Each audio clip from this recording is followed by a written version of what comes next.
One particularly boring day, a message with an invitation appeared before the eyes of 26-year-old Murdoch. He chose the highest difficulty, hell, and very soon he regretted it. At the other end of the narrow corridor, something glints, and a moment later something pierces through the boy's leg, leaving a huge wound. He falls down and looks at his crippled leg, which is bent at a strange angle and bleeding. Murdoch tries to get back up to the lobby, but falls. The system reports that he has reached the first level of the pain threshold.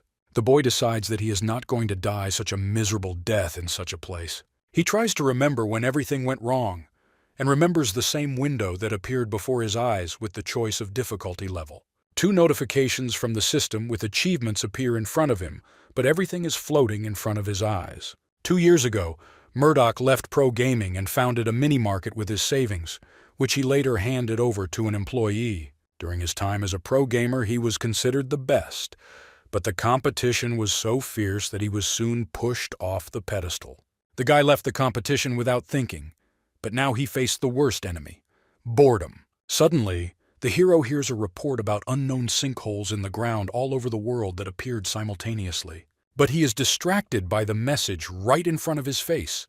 It says that he has been invited to another dimension, learning. Murdoch decides to agree, and the next message prompts him to choose a difficulty level. Because of arrogance, he decides to choose the most difficult level. A second later, someone is standing over him as he wakes up, telling him to come to his senses. The boy looks around and asks the men in front of him who they are and where he is. The older man replies that this is the lobby of the first level of the game, and they all ended up here by replying to those messages. Murdoch is surprised that even a girl was invited to participate. The man asks that they all do not understand what happened and asks them to tell at least something. The guy talks about holes all over the world. The boy with fair hair does not understand what holes the hero is talking about and asks if they are all here because of them. Murdoch replies that this is just a guess. The man turns around and asks everyone to calm down. The guy says that just a moment ago he was drunk, but now he's completely sober. The man reports that the body automatically regenerates in this place. A message about choosing a weapon appears in front of the hero. The man says that now is the time to choose her. A moment later, Murdoch finds himself in a room filled with a variety of weapons. He remembers that this happens at the start of every game and usually has a big impact on the future development of the character. The guy decides to choose a weapon that suits his physical abilities. He decides that magic and heavy weapons are not for him and thinks about a bow. But if they are forced to fight each other, something short range is most suitable for melee combat. He decides to choose a sword and shield because this type of weapon covers most of the needs in combat. 2 prompts pop up saying that both items are of the lowest defense and attack. He checks the halberd and the bow, but they also turn out to be of the lowest level and more like junk. He decides to choose sword and shield, although he never had a choice. After a moment, Murdoch reappears in the forehead of the first level, but already with a weapon in his hands. The man greets him and offers to teach the hero how to use the game menu. The guy is furious because he is being made to wait and offers to just leave him to figure it out on his own. The man tries to prevent a conflict and reminds that the 4 of them are the only ones at this level of complexity, and they better not fight. Murdoch asks how they know there are only 4 of them. To this, the man shows how to call up the menu window. He offers the hero to imagine that his weapon is moving into the inventory, and it begins to disappear right from his hands. Murdoch is then shown his character stats such as strength, stamina, speed, and magic. The guy understands that it is wrong to use a weapon. Next, he is shown a tab with other players. There, everything is divided by difficulty level, and you can see the number of people in the game. Murdoch understands that there are only 4 players on Hell difficulty, and they are all in this lobby. And the last function of the menu is the clock. To see it, you need to swipe. It turns out that the tutorial is less than 3 days away. The hero puts together such pieces of the puzzle as the choice of weapons, the menu, the ability to communicate with other players, and realizes that he is in a massively multiplayer online role-playing game. Murdoch offers them to get to know each other better. The man's name is John, and he is 47 years old. He works in an office but is not afraid of physical work. The guy's name is Newt, and he doesn't know why they should be friends with each other. Murdoch introduces himself and states that his hobby and main activity is always gaming. He also shares that he is a pro gamer in the past. This information intrigues Newt, and he asks if Murdoch has played Magic online. They get a little closer as they discuss her. Suddenly, a girl whom everyone seems to have forgotten about attracts general attention. Her name is Piper, and she likes animations. The boys are a bit confused about her speech. Murdoch thanks everyone for the story and shares his thoughts on how, when all the clues are put together, this game has to be Mborg. He notes that team play is very important in a role-playing game. Therefore, he suggests that everyone show what weapons and roles they have chosen for themselves. Newt and John retrieve a trident and a halberd, and Murdoch notes that the three of them have melee weapons. He hopes Piper has a thrown weapon or a bow, but the girl takes out a long Japanese sword from the inventory. The whole party immediately understands how unbalanced their team is in terms of strength. John asks what a tutorial is. Murdoch and Newt explain that it's a phase of the game where they explain how to play. The hero suggests that everyone take their time and use the 3 days before the start of the tutorial to choose roles and train. Murdoch also says that the chosen difficulty affects all levels. In addition, the main game usually starts immediately after the tutorial, so you need to be ready. In addition, their entire team is melee fighters, and if the enemy has long-range weapons, they will definitely be defeated. Murdoch can block enemy attacks and land hits with his sword and shield, so it's best to be in the front line. But Newt's halberd can do a lot more damage than him, so he'll be responsible for the frontline attack along with Murdoch. John with the trident can attack the enemy from the greatest distance, so he will cover the rear of their team. When Piper asks how she can help, Murdoch offers her the role of backup player in the back. The girl does not like it very much. Murdoch says she'll be safest in the back of the team, but Piper asks him to treat her like the rest of the team. The hero doesn't know how to safely explain to her that her katana blade is too long and sharp all the way along, and that she's holding it wrong. John intervenes in the discussion and suggests that the girl at least listen to Murdoch first, as a former pro player. They don't know what's going to happen in the tutorial because they've chosen hellish difficulty and their safety may be at risk from the very beginning. The girl agrees with him and offers to start training. She attacks John awkwardly and calls out the names of her punches. Newt asks her not to, because making up names for the attacks will only embarrass them. Piper calmly replies that names are always shouted in anime.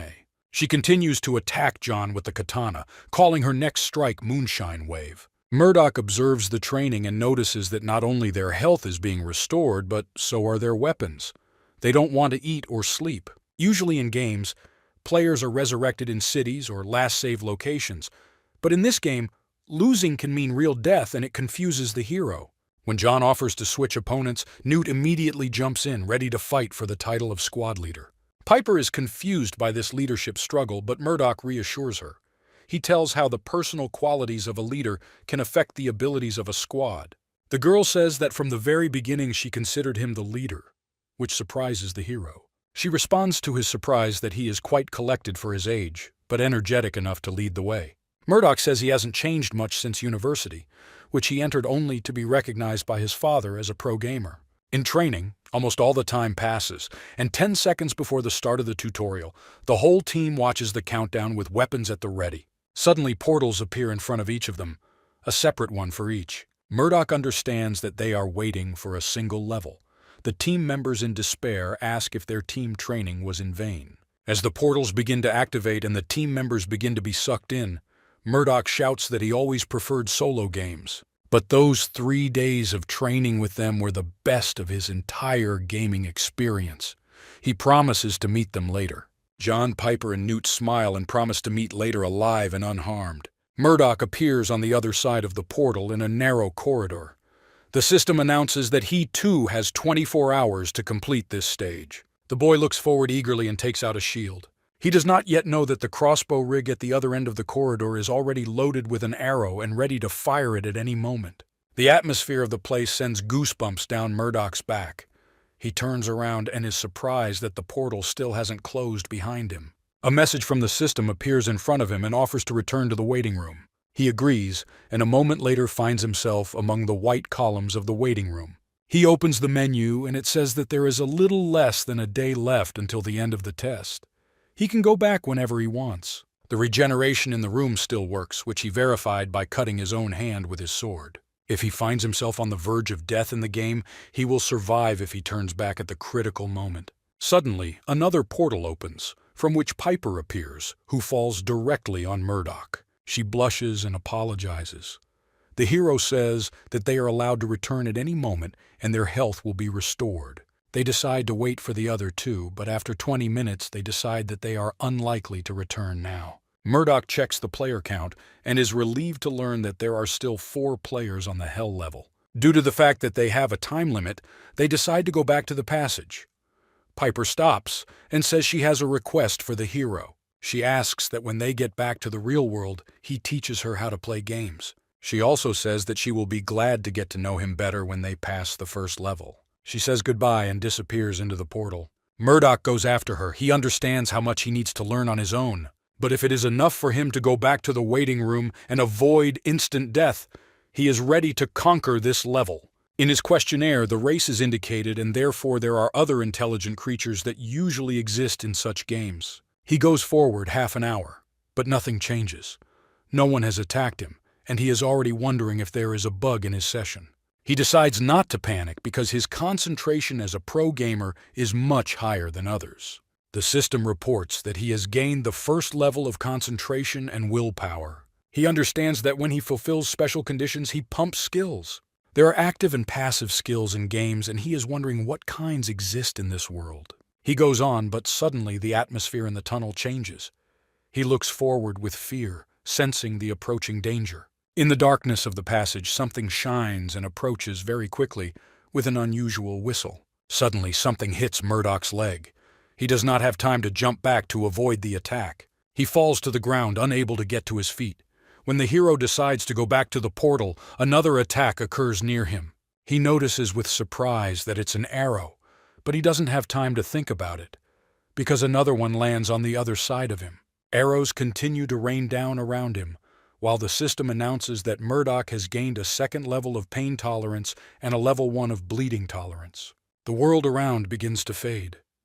With the last of his strength, Murdoch reaches forward with his hand towards the portal. Unexpectedly, an arrow hits him in the back, bringing him back to consciousness. He concentrates and realizes that he can't continue to just lie here because the system won't return him to the waiting room by itself. A crazy thought occurs in his head. He can just wait for death and then start all over again. The system reports that the hero has learned resistance to unconsciousness. He decides to reject the crazy idea of self-sacrifice. He remembers the members of his team who need him and who need him. Murdoch decides that he cannot give up. He decides to fight for his life. With a jerk, he takes out an arrow from his back. The system again notifies him of increased pain and bleeding resistance levels. With the last of his strength, he rushes forward and promises himself to complete this game. The portal to the waiting room is already waiting for him. Arrows land around him, further threatening Murdoch. Gritting his teeth, the hero jumps and manages to press the appropriate button before the arrows catch up with him. He is thrown into the waiting room. He breathes heavily as he regains consciousness, and his wounds heal instantly. He decides to check on the rest of the team, only to find himself alone on the Hell level. Murdoch realizes that everyone in his team is dead, but he can't find the strength to believe it. He realizes that Newt and John didn't even know they could come back, and Piper with her knowledge would never be able to pass this level. After a while, he collects his thoughts and calls up the menu. Murdoch sees that he has gained resistance to pain, unconsciousness, bleeding, and the ability to clear his mind as needed. But all skills are passive.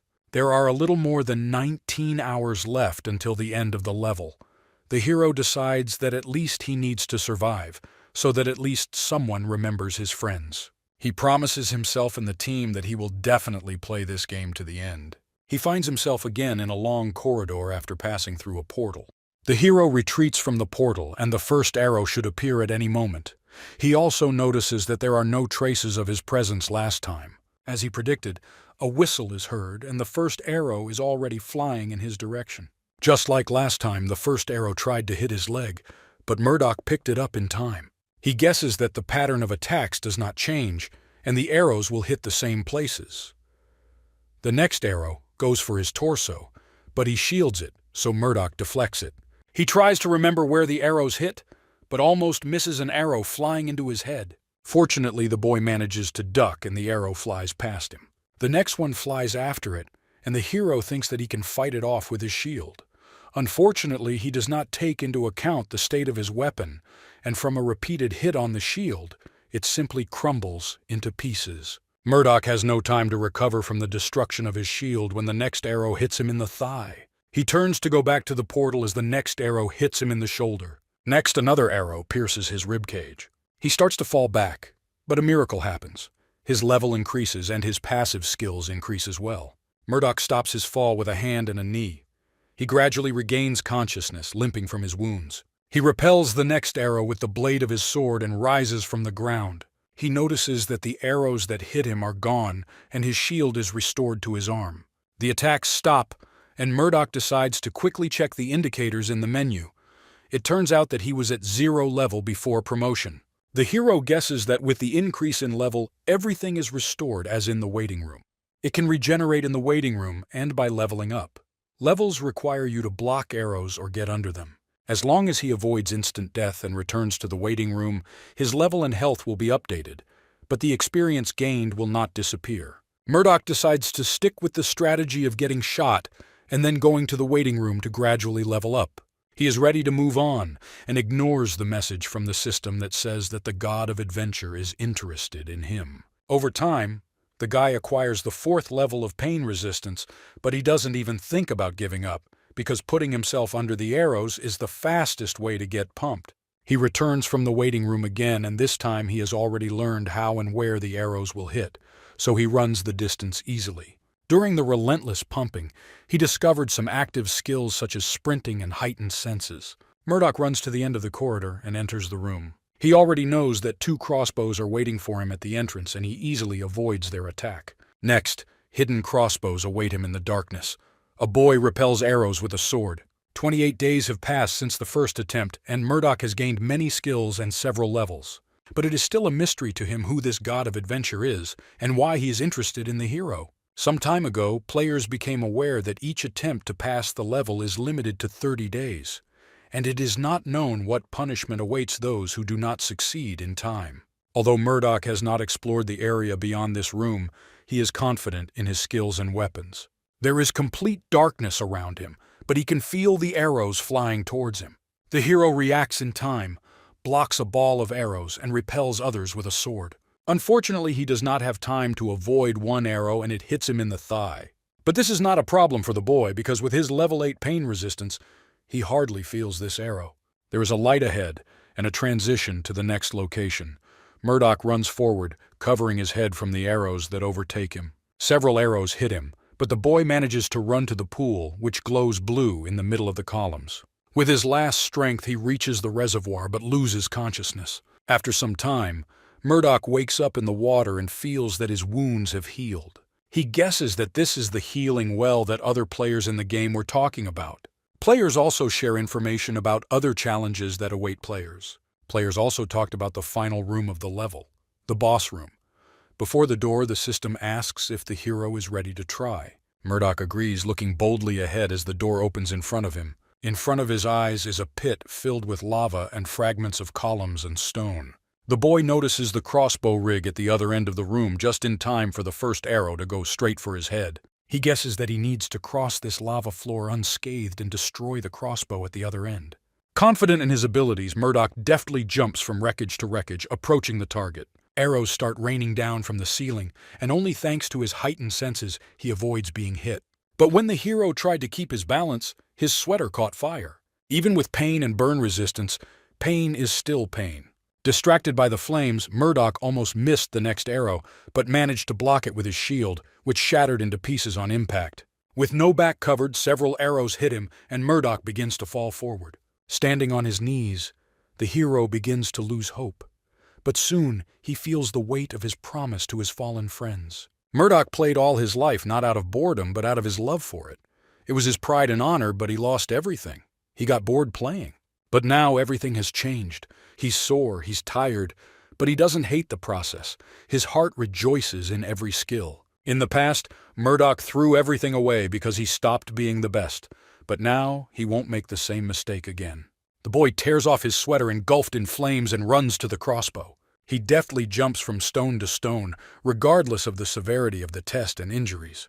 The boy finds himself right in front of the installation and chops the arrow that has just been fired. With the next move, he chops the rig and growls that he has finally passed the first level of the game. The system congratulates him on completing the first level on the infernal difficulty. Murdoch mentions Piper, Newt, and John, and apologizes that he's the only one who passed this level, but he dedicates this victory to them. One by one, tablets appear in front of the boy, describing the rewards he has received, including experience points and wind spirit blessings. A portal appears next to Murdoch, encouraging him to continue playing. The hero worries that the portal can lead directly to the third level and to the waiting room, but still decides to leave. He finds himself in a strange place that doesn't look like a waiting room. He suspects it may be a level 2 test. Not far from him, he sees a person who can be a player, but as he gets closer, he notices rabbit ears. The man turns and greets Murdoch. The girl with the ears is called Kirikiri. She asks his name. The boy is stunned by this, because he is still not sure if she is an enemy or a player or an in-game character. But he calls her his name. Kirikiri says she'll take care of him because she's a hellish difficulty mentor. The girl says that in each difficulty, her mentor and Murdoch will meet with her after completing each level. She informs him that he can now use the shop and auction windows as rewards for clearing the level, but use the auction only in waiting rooms and residences. Unlike the shop, he can open even here. Murdoch peruses the store's assortment with interest, but isn't sure what he needs right now. The teacher offers to help him. After changing clothes, the boy asks what happens to the players who did not manage to clear the level within 30 days. Kirikiri replies that they are just being sent to the waiting room. But if you stay in the room for the rest of the day, you get kicked out of the game, but it can't tell what happens after that. The girl says she helps those who reach her, but there is a limit to the situations she can talk about. She answers big, important questions only to the worthy, and she will answer anyone about things like a store. Kirikiri advises the hero to buy potions as much as possible. Murdoch guesses that these potions will help him in the next level. The boy asks what happens to those who die. The teacher just presses her ears to her head and does not answer anything. Murdoch understands the answer without words. He thanks her for her help and says it's time for him to go. A portal appears in front of the hero, which will take him to the waiting room. Kirikiri shouts after him lest he die before their next meeting. He exits the portal and is greeted by a system message. There are 43 hours left until the end of the first attempt to pass the second level. Murdoch looks around, hoping that this room will have the same conditions as the previous one. He examines the conditions and assumes that there is an additional reward waiting for him if he passes the second level before the time of the first attempt expires. But after thinking it over, he decides to be careful not to lose his life. Looking around, he notices the bed and decides to rest a bit before the first attempt. Murdoch wakes up 12 hours later. He understands that this rest was necessary for him, because he has been fighting non-stop since the moment he got here. The boy remembers the past, which now seems very distant. He is happy to spend time here because the game has brought back his interest in life. In the past, he fought to win, but now he truly enjoys the game, even if his own life is on the line. But he does not have time for long reflection. He calls up the game menu and sees that he has received an active skill, Combat Concentration.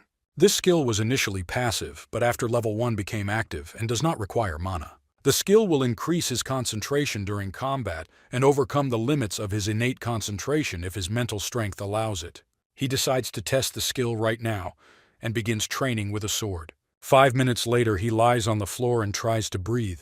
His mental strength allows him to maintain concentration for a short time. He may pass out if he uses it too often.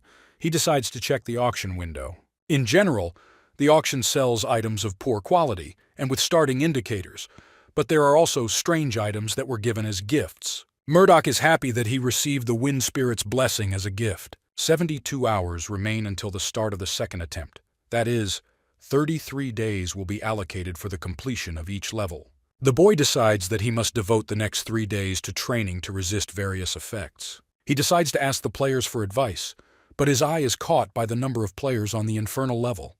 Suddenly, this number increased to 6. The hero takes pity on the newcomers and decides to help them with advice. He asks players on hellish difficulty to write in the chat so that he can share important information with them. No one answers, so he decides to just write hints in the general chat. While the boy is waiting for an answer, he decides to test his theory on himself. But his resistance skill does not increase in the waiting room. Also, the players do not trust him at all, and he loses all hope of helping them because they do not want his help. He decides to start the second level. Murdoch, with his shield at the ready, jumps out of the portal and once again finds himself in the already familiar architecture. He looks around and mentions that in many games the level design is often repetitive. The next moment, 2 arrows fly at him. With one prepared swing of his sword, he cuts through them. He moves quickly forward through the tunnel, but soon a strange sound bounces off the walls. Something flies right at him. He covers himself with a shield, but the force of the blow blows him to pieces. Something hits his leg. He notices that it is not an ordinary arrow, but a needle. After a moment, he begins to feel dizzy, and then he realizes that there was poison on the needle. The boy immediately gets the antidote, thanking Kirikiri himself for the tip. But something stops him. He wonders if he should use the antidote now. During a month at the first level, enduring excruciating pain, he acquired skills. One of the skills is to feel how close the guy came to death. His intuition tells him how close he came to dying from his wounds. After checking his well-being, he decides to leave the potion for later. The boy takes a rope from his inventory and ties his leg to stop the poison from spreading through his body. The system reports that he has learned to counter poison level 1. Murdoch also notices needles next to him and decides to take them away. But suddenly his health starts to deteriorate. He guesses that the effect of the poison increases after a certain stage of propagation and decides to return to the waiting room. Breathing heavily and holding onto the wall, he reaches the portal and decides not to waste any more time. Murdoch successfully returned. The system informs him that he has acquired a level 1 resistance to paralysis.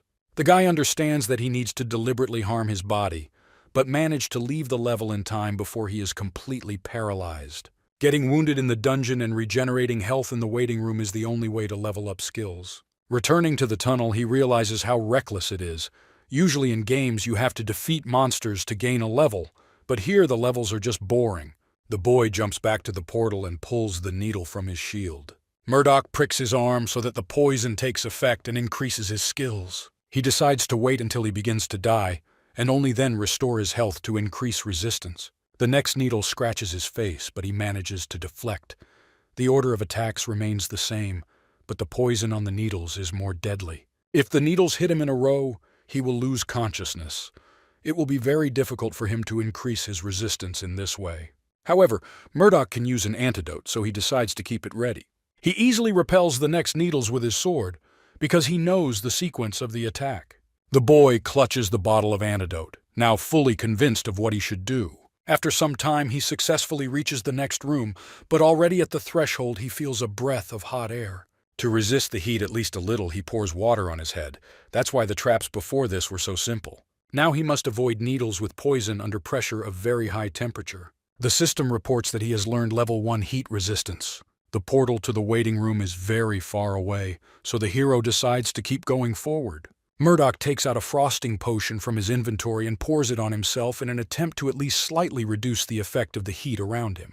But the temperature around is so high that the boy barely felt the difference. The next moment, another wave of hot air engulfed him. He decides to take a potion of resistance so as not to be roasted alive. He goes a little further, but poisonous needles hit him from all sides. He will die if he succumbs to the poison now. Everything blurs before his eyes. The guy is breathing hard and starts to lose consciousness. But the next moment, the system informs him about the level increase. All his wounds were healed in an instant. Murdoch jumps forward and runs with all his might. With health restored and increased speed, he will run the rest of the second level very quickly. The guy activates combat concentration to avoid the next attacks in time. He also activates the Wind Spirit blessing and runs forward even faster. Finally, he has every chance to pass the second level. It's a pity that he has not yet fully learned to control active skills and, not being able to maneuver, crashes into the wall. In the end, he uses the last healing potion. He will be very ashamed if his own clumsiness is the cause of his death. The system reports that the god of adventure feels sorry for the hero. Murdoch is ashamed that someone saw his shame. He also gains the first level of natural regeneration. Mom and Dad would be very proud of him. Walking further, Murdoch feels the cold coming from the next room. He decides to go back to the waiting room and get ready. As in real life, players with dark intentions far outnumber good ones, and many spread false information. Here something catches the boy's eye.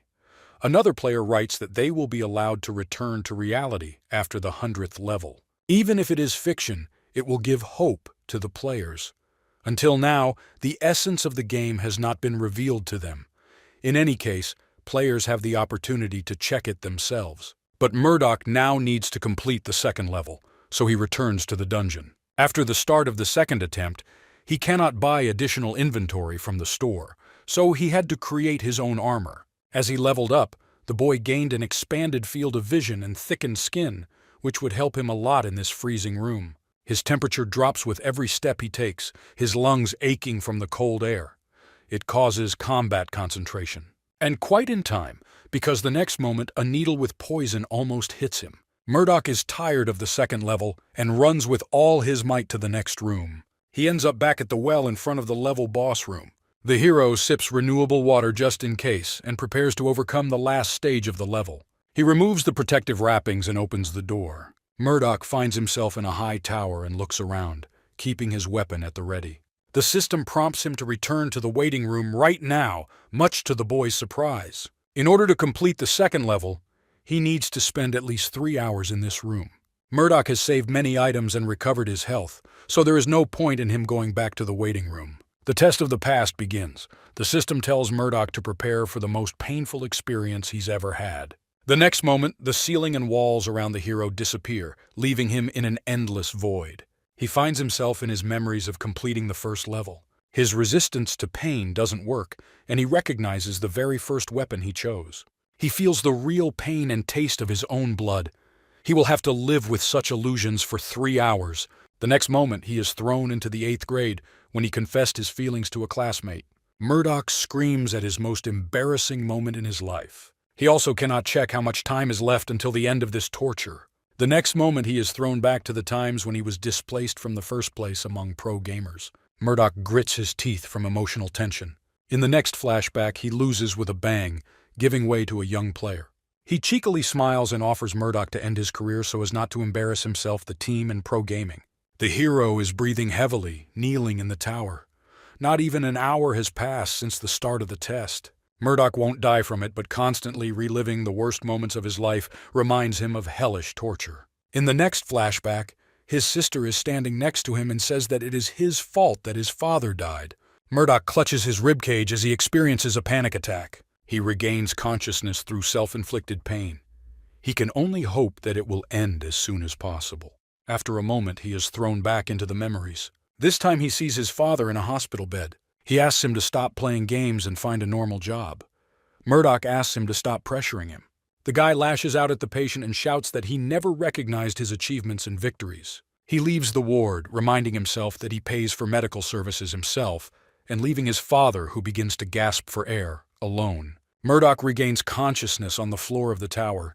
It becomes difficult for him to endure this test. In the next memory, he is already standing over the coffin, burying his own father. The sister says that their father died because of his intemperance. Murdoch is sure that his father died because of him, because he did not try to understand his father's feelings at that moment. He begins to sink deeper and deeper. But the next moment, Murdoch wounds himself with his own sword, coming to his senses. It is too early for him to give up, but the ghosts of the past refuse to let him go. His father and sister look at him with condemnation. The guy cuts his hand even deeper. It is easier for him to tolerate physical pain, and even if he gets into the depths of the subconscious, he will come back thanks to him.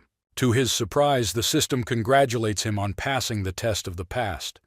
He becomes the first to completely conquer the last gate of the second level. The next moment, a whole bunch of gods express interest in Murdoch's actions and future. The god of slowness offers some of his powers in exchange for an additional reward. The god of slowness bestows the sign of the maximum level instant on Murdoch as his would-be apostle. The god of adventure in turn is disappointed in the boy. Murdoch decides to ask Kirikiri about it, but she nearly knocks him off his feet with her hug. The guy thanks her for helping her pass the second level and gives her a dessert. While the mentor is tasting the cake, Murdoch decides to question her about the third level. He asks for advice for its passage. She says that his skills are already very high, and her advice will not be of any use to him. Kirikiri also reminds her that she can only answer a limited number of questions, so he better think carefully about the next one. Murdoch asks to tell him about the sign of the moment. She says that the powers of the gods are only given to those players who show themselves to be the best in the level. Also, the gods only have one chance to give their powers, so the god of slowness must have liked Murdoch very much. The boy can find out more about the gift in the waiting room. Murdoch tries to imagine how strong a hell-level mentor must be. Once the player attacked his mentor but soon almost died. Kiri must be very strong despite her appearance. The boy asks the teacher who the gods are and what their purpose is. The girl replies that he will be able to figure it out on his own. Murdoch completed 2 levels out of 100. He hopes that with each level more secrets of this game will be revealed to him. The boy decides to also ask about the last gate of the second level. Kiri only replies that it's a design flaw and she can't go into details. Murdoch continues to ask about the mentors, about the 100th level and about her rabbit ears, but the girl refuses to answer anything. But the teacher finally gives him a robe to hide his hideous tracksuit. Murdoch thanks her and promises to bring her cake next time. He finds himself in the waiting room of the 3rd level and learns that the sign of the moment is the ability to move 5 times faster. He activates the ability and instantly jumps forward an incredible distance. If players knew about such an ability, which is practically teleportation, they would demand that it be removed to balance the game. Murdoch decides to try 5 jumps at the same time, but on the 3rd he crashes into the column. It is still important to control the ability. 72 hours remain until the start of the 3rd level. The guy buys potions and food and also upgrades weapons. He decides to use the remaining time to practice the sign of the moment. But at this second he receives a message, a letter. Murdoch speculates that it might be from another hell-level player. This letter turns out to be an invitation to the Confederation of Representatives. An unknown named Larry praises the hero for his incredible achievements and waits for a response to tell the details. Murdoch decides not to answer the letter and concentrate on completing the level. A giant chessboard spread out before him. He decides to jump forward to see what danger awaits him. As soon as he lands on a black square, he is attacked. The boy decides to run only on white squares and he remains safe. But having reached almost the end of the board, he realizes that everything cannot be so simple. The guy decides to use his abilities to pass the level for sure. He uses the wash sign to quickly move around the field on the white squares. But having reached almost the end, he steps on a white square and this activates a trap. Arrows fly at him. Murdoch reactivates the sign of the moment and avoids the attack. But the force of the teleportation throws him too far, and he miraculously manages to catch the edge of the platform with his sword. The guy admits that it was very imprudent and he could become a porcupine. Murdoch was made to believe it was safe to advance on the whites only to be trapped. He reaches the well in front of the boss room. It was very easy, and maybe this level is compensation for past suffering. A clearing appears in front of him, which is covered with thick fog and grass and tall stones. The task of the boss room is to reach the end. You have to move on tiles suspended in the air, which fall after some time. And this is without taking into account the traps that are located all along the way. This makes this challenge worthy of the title of hellish difficulty. Murdoch summons a shield, and just in time because just at that moment a volley flies at him. These conditions leave him no time to rest. He lingers on the tile for a split second, but it and some others begin to fall. But the boy activates the blessing of the wind spirit and finds himself on a stable tile. All tiles are programmed to fall sooner or later, and players will end up at the bottom, and even then they must avoid countless traps to reach the end. The level was designed to be impossible to pass on the tiles, but Murdoch got so strong in the early levels that he was able to break the level. He used divine gifts to be able to move through them even in a tornado. And even when all the tiles started falling together, he didn't give up.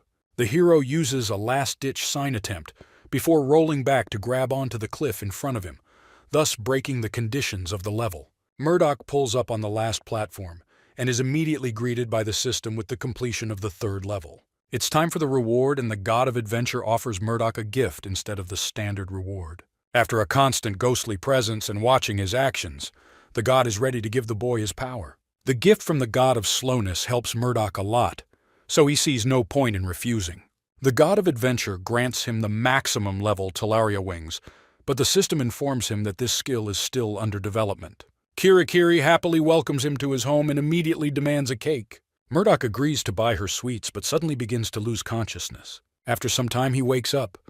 The guy was probably very tired and didn't notice it before. He hears Kirikiri snoring as she decides to use him as a pillow. For the sake of the experiment, the guy decides to touch her ear, but she wakes up in an instant.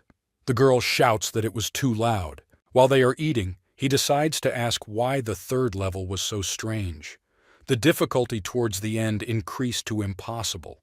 Kirikiri says he passed this level by accident. The game was designed so that players would fall and walk further along the ground. The hero decides to distract himself from problems that have already been solved and open the menu. Most players on easy and normal difficulty and players on hell difficulty still do not communicate. Murdoch notices in the discussion a mention of the unusual letter that most players received from the guild representatives. The boy begins to think about their purpose. He doesn't think it's organized just for team spirit and socialization. At each level, the player is given food and water, but outside of it, this food disappears and must be bought for points. Also, after a day, the game forcefully throws you into a challenge. It's amazing that the guild representatives are able to stay in the waiting room all the time. Murdoch decides to ask the teacher what items he will need for the fourth level. Kirikiri says he will need rope, fishing hooks, and a spyglass. The guy is surprised that these are very specific items for the level. He asks her about Talaria's wings. It turns out that the wings grant a long-lasting magical ability to glide through the air. Although these wings only allow you to glide and not fly, they have a lot of potential to help you progress through levels. Kirikiri decides to do him a favor. She summons a portal and says that soon there will be a big gathering. And that's when he will understand why this game was created. Until then, she orders him to stay alive no matter what and pushes him into the portal. Murdoch finds himself in the fourth level waiting room. He ponders her words. Somewhere on another level, a bunch of contestants are standing in a waiting room. A guy was tied to a column and a target was painted on him. He asks to forgive him. The person he is looking at threatens to throw a knife into the air. Without responding to the boy's cry, the person throws a knife into his shoulder. He starts screaming in pain. The representative guild leader, Larry, just laughs at him. He says that there is no point in screaming because the boy's wounds will always heal in this room and his suffering will not end. Meanwhile, the hero concentrated on training his wings and the sign of the moment so that he could use them more skillfully when needed. And after quite a lot of time, he is ready to tackle the conquest of the fourth level. Murdoch notices that this time the dungeon is quite large. He hears the ground shaking and holds his shield at the ready. Finally, what awaits him is not a trap, but a monster. A huge troll approaches the boy and growls. The monster strikes with his axe, but misses as Murdoch quickly jumps to the side. The boy does not understand how he should fight against such a strong opponent. Kirikiri didn't advise him to change his weapon, which means he can defeat the troll. The hero uses combat concentration. The monster strikes again with an axe, but this time Murdoch is faster and avoids the blow. The boy runs up to the troll and swings his sword, but the monster noticed his movement. He hits the hero in the stomach and throws him against the wall from the force of the blow. He turned out to be faster than the boy thought. The goblin approaches Murdoch and swings an axe. The hero puts a shield in front of him to protect himself from it. But the monster made a deceptive maneuver and attacked with his shoulder. The shield crumbles to pieces. Murdoch is unable to block the next attack from this position and doesn't know what to do. But unexpectedly, the hero jumps forward and strikes the face of the monster. He did not expect that Murdoch was capable of such a thing. The guy admits that it was the first time he used the wash sign in this way. Previously, the boy only used it to dodge damage, but this skill works well for attacks as well. The enraged monster attacks again with an axe. Murdoch uses his skill again with the intention of ending it all. The hero activates the blessing of the wind spirit and nimbly finds himself behind the enemy, his sword at the ready. The monster does not have time to understand what has happened when Murdoch attacks him with a sword. The troll's head flies into the air and the body begins to fall back. Murdoch looks back at him with a victorious smile. The boy defeats the next troll by cutting him on the shoulder with his sword. In this way, he already defeated 26 opponents at the beginning of the tunnel. He wonders if he can beat the next one with his bare hands. His divine skills had grown greatly, and his basic weapon skills had grown to level 3. Murdoch returns to the waiting room. The third set is about to start, which means new players will join the game. He notices that no one chose hell difficulty this time. Newcomers start writing in a joint chat and asking what is happening here. The other players congratulate them. Murdoch writes to calm everyone down and tells them that they have found themselves in another world and will not be able to return anytime soon. One of the newcomers says that his leg was eaten by a monster, and the other thinks that he died and went to hell. Murdoch does not understand what kind of monster it is and decides to ask about it. Newbies ask if the players have heard about the latest news. At that moment, everyone found out that their real home had turned into hell. It turns out that all over the world, monsters were coming out of portals right in the middle of the streets and had almost reached residential areas. The army intervened, but to little avail. Monsters are destroying city after city, killing tons of people right now. Small countries without reliable military support were wiped out overnight. Others barely resist. The current number of victims is more than 90 million. Murdoch mentions his mother and sister. In the chat, messages appear at an incredible speed. No one can believe what is happening. Murdoch grabs his head because his family may be in danger. Maybe these monsters come out of the game world, maybe some regions survived. But maybe he will be able to save them. By the end of the 100th level, he will be much stronger than now. He ended up here for a reason. They weren't told the reason or the methods, so it's obvious that they're all in the game to save the world. More than a month has passed since the portals began to appear, and it was today that Murdoch understood why this world was called training. Some players immediately rushed to complete the game as soon as possible after this news. Participants began to help each other more. And Murdoch, meanwhile, continues to pump his skills at the 4th level. 2 goblins are already lying on the ground, and the 3rd one appeared behind him and was ready for a fight. He runs to the hero. Murdoch deftly draws his weapon and turns, ready to fight back. With a confident move, he blocks the blow with his shield, catching the monster off guard. With the other hand, he hits the goblin with a sword in the hand, and then, hitting him with a shield, knocks him off balance. After defeating the monster, Murdoch goes into the shared chat. Players do their best to share useful information with each other. He goes further and notices a strange construction in front of him. It looks like trenches in which goblins sit. Murdoch presses himself against the wall and realizes that there are a lot of goblins ahead. The hero uses Talaria's wings to sneak across trenches and sneak behind enemy lines. From there, he begins clearing the strange structure, chopping down the goblins one by one. Aggressive creatures attack back. In their hands are primitive weapons such as spears and bows. The boy uses his wings to sweep them away. The monsters have no chance of victory. Players are the only ones who can save the world before it turns into hell, and that is why they need to reach the 100th level as soon as possible. Meanwhile, on the 2nd level in the waiting room, the boys beg to spare them and leave them at least some food. But the representative guild leader, Larry, only steps on his head, pinning him to the ground. They have conquered the 1st level of simple difficulty, and the 2nd level will be under their control very soon as well. He orders his henchmen to deal with others who tried to level with the guy he's beating. Larry has a premonition that soon his kingdom will be established over the entire game world. It had been 4 days since Murdoch began to hunt them in earnest. It turned out that goblins are masters at creating protective structures. They found not only ordinary weapons but also shamans and crossbows.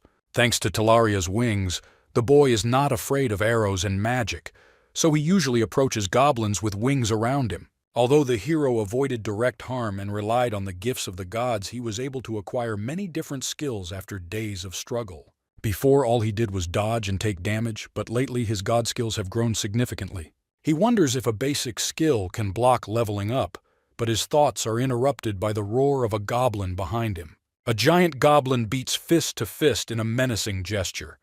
He has no weapons, but his energy seems more powerful than the previous ones. A high-level goblin charges in while Murdoch pulls out his sword and shield. His behavior reminds Murdoch very much of the goblin mentor he defeated earlier. The goblin's iron gauntlet turns red. The monster strikes the boy in the stomach in a flash, the force of which throws him into the air. As Murdoch tries to figure out how his fist was able to strike so quickly, the goblin leaps to attack him, fist at the ready. The hero activates combat concentration and sees how the monster's fist seems to split as it strikes. Unfortunately, Murdoch is unable to dodge, but he quickly dodges and in flight from the blow, teleports back to the goblin and hits him on the pizza. The goblin is quick and jumps back when Murdoch tries to knock him off his feet. The monster tries to attack, but the boy activates Talaria's wings, causing the enemy to jump back. The goblin somehow manages to read his attacks. His fists glow red when he attacks. No matter how you look at it, it's a skill. It's amazing how a goblin constantly uses his skill without limits.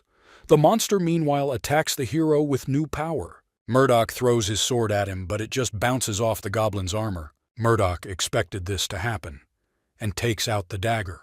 He runs towards the opponent. With a polished movement, he throws the dagger at the monster, but it deflects, avoiding the blade.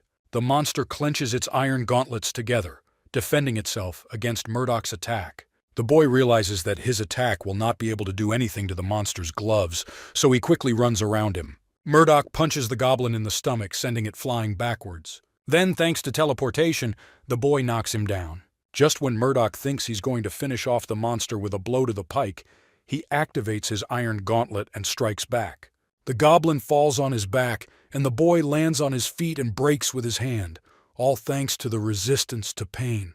Murdoch approaches the unconscious monster and hits it on the head with a shield.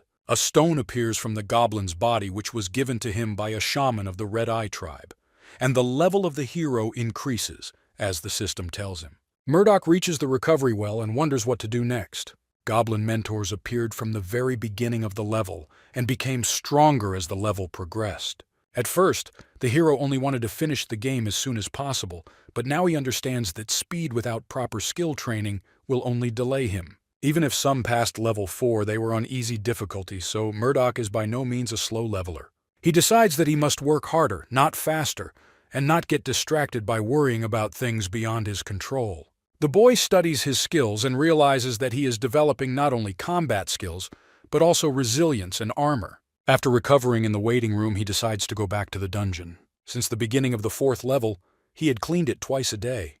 It became easy for him, but the boss's room is a completely different matter. He opens the huge door, ready to face the challenge. Suddenly, the hero finds himself in the middle of trees, under a dark sky. The system tells him the final task of the level is to defeat the Goblin King.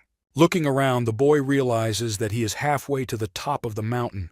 He decides to go upstairs. After a while, he reached the top. Seeing something interesting ahead, he decides to get a spyglass. With its help, he is able to assess the scale of the fortress and the level of protection. Thanks to his ability to hide, he will definitely not be caught. The hero does not see any entrance to the fortress, but with Talaria's wings, this will not be an obstacle. This makes him wonder how those who do not have gifts from the gods will pass this level. Murdoch decides not to waste any more time thinking and starts running towards the fortress. Thanks to the sign of the wash, he overcomes the wall of the fortress without obstacles and finds himself on top. He lands silently behind the sentinel goblin. Having crept up to a convenient distance, he kills him with a dagger. Only after getting rid of the guards can the siege really begin. Murdoch recalls how exciting it was to play hide-and-seek games, and it is at this moment that another goblin raises the alarm after seeing him. The boy realizes that hiding was optional and spreads Talaria's wings. It's time for a real battle. Having defeated all the goblins in the fortress, Murdoch enjoys the dawn. Some time ago, he thought that this world was just like any other game. But over time, he begins to think that this world really exists somewhere in the universe. He thinks it would be nice to live in a world like this. He completely cleared this fortress. There were 32 goblins in it, all ordinary rank and file, none particularly strong. The boy stands on the wall of the fortress and looks at the city nearby. The Goblin King must be there. A large city surrounded by mountains on all sides, the king must live in a castle in the middle of buildings. The technological progress of creatures amazes the boy. It doesn't look like a tribe, more like an ordinary city. It would take him a whole day to reach the city. And besides, the city is surrounded by 4 forts on the tops of each of the mountains. Murdoch has no chance of winning if he is cornered. In this case, it is better for him to either fight in this fortress or alternately destroy others that surround the city. Suddenly, he hears strange screams. Looking through the spyglass, he sees a cavalry of goblins advancing towards him. The guy counts up to 30 horsemen, and they are approaching him very quickly. This leaves him with no choice. It will be difficult for the cavalry to penetrate the fortress. Therefore, if he starts to lose, he can escape to the mountains and attack another fortress. He will be able to gradually reduce the number of soldiers, and when there is no one left in the fortresses, he will be able to penetrate the main city without problems. And once he's there, he'll wreak havoc, staying in the shadows and continuing to destroy the enemy until he reaches the king. After some time, the defeated goblin cavalry turns out to be completely defeated. Some monsters still shout some incomprehensible words. Murdoch saw the monsters communicating with each other throughout the battle. As the goblin in front shouted something, the others began to move away from the army and head towards the edges of the fortress. The warlord kept the boy's attention on him the whole time, thereby allowing some goblins to escape into the city and warn about Murdoch. Although the goblins are considered enemies, the boy is impressed by this brilliant tactic. He spreads his wings and goes after the fugitives. Quite quickly, he reaches the 3 horsemen who have ridden not far from the fortress. As an avenging angel with a righteous sword, he brings death to the first rider. Every day they send more and more soldiers. At first there were a little less than 30, and then there were already 50. When there were more than 100 of them, Murdoch left the first fortress and flew to another in the opposite direction. Thanks to his wings, he can move between fortresses in a few hours, unlike armies that take all day to do so. Goblins will never match Murdoch's speed. With these thoughts, he kills the last goblins who tried to escape. Over time, the boy destroyed all the goblin soldiers in all the fortresses. They tried to outnumber him, so they didn't bring any weapons with them. Currently, Murdoch can easily fight against the walls of the fortress against 200 goblins, thanks to his skill level, which has been increased more than once. In just 1 week, he has gained a lot of experience fighting goblins and conquering fortresses, and now he is ready to conquer the goblin capital. Meanwhile, the old goblin king sits wearily on his throne waiting for Murdoch. The boy stops and looks through the spyglass. He watches an army of 800 goblins march towards him. The boy had been regularly defeating the goblins all week and noticed that their overall strength and numbers had greatly decreased. It looks like the goblins are recruiting untrained simpletons into their infantry army. For 5 soldiers, only 1 is familiar with the battle. Murdoch decides it's time to go to the king's castle and wreak havoc among the empty houses. The system reports that the dueling god is upset by the hero's dishonest decisions. Murdoch does not understand this message, but then the god of chaos approves of the hero's actions. The boy isn't sure if he's doing the right thing, but decides to think about it later when he completes the level's challenges. With sunset, he imperceptibly enters the city. He can openly attack residents and escape if there are many guards. Arson is also an option, and it is even better if it is a warehouse with gunpowder. Goblins do not respawn, so the army they sent is almost all the warriors they have left. Murdoch decides that he will kill the king before the army returns. But unexpectedly, the hero notices 2 goblins calmly walking down the street. It turns out to be a mother and a child. Looking closely, he notices ordinary citizens, children, men and women living their normal, peaceful lives. This cannot be a simple illusion created by the game. Murdoch feels anxiety in his heart. If this world exists in the universe, then the real monster is a guy who just came here and started killing goblins. None of the goblins he met gave up without a fight. The goblins looked at Murdoch with hatred and rushed at him with incredible anger. The goblins hugged their fallen comrades and wept over their bodies. This is not similar to the behavior of the game characters' enemy dolls. Murdoch had killed an infinite number of goblins, but it wasn't so hard for him as long as he saw reality as a game. The goblins must be an illusion, aka will respawn when the level is restarted. He tries to believe that the system created them and they will respawn and behave the same if you restart the game. The hero decides not to sow chaos in the city. He still has time before the army returns, so for now he will just kill the Goblin King before they return. Murdoch approaches the castle on the wings. He tries to figure out how to find the king and where such a respectable person could be. Having flown around the castle, the boy notices a broken window. He decides to break right there. His assumption turns out to be correct. His defenders stand before the king. They look strong, but Murdoch will defeat them easily. The boy uses the sign of the moment, and with its power pushes the king's defenders aside. Murdoch finds himself right in front of the Goblin King without encountering resistance. He draws his sword and charges at the king. When the sword almost touches the king's throat, he stops the boy with his tongue, holding out his hand in front of him. The king calmly says something that Murdoch takes to be a refusal to be deterred. The guy says he can't understand him. The old goblin looks him straight in the eye. In response to this, the boy promises him a death without suffering. With one movement of the sword, he interrupts the life of the king and he falls to the ground. Murdoch looks around and notices two small goblins hiding behind the pillar. He tells them to run because he doesn't want them dead. The hero receives rewards for completing the level and fulfilling all the conditions. Many gods are willing to grant him abilities in exchange for experience points. He accepts the reward and gains a skill called Knowledge of Babylonian Times of level 5. At the same moment, the cries of the little goblins became clear to him. They shout that he is a monster and the gods will punish him. Murdoch thinks how to explain to them that killing them all was his mission from the game. The goblins hate and curse him for the suffering he has caused them. He kept telling himself that it wasn't real, but now he believed more and more that it could be reality. The system reports that the god of adventure is ignoring what happened, and the god of slowness is completely pissed off.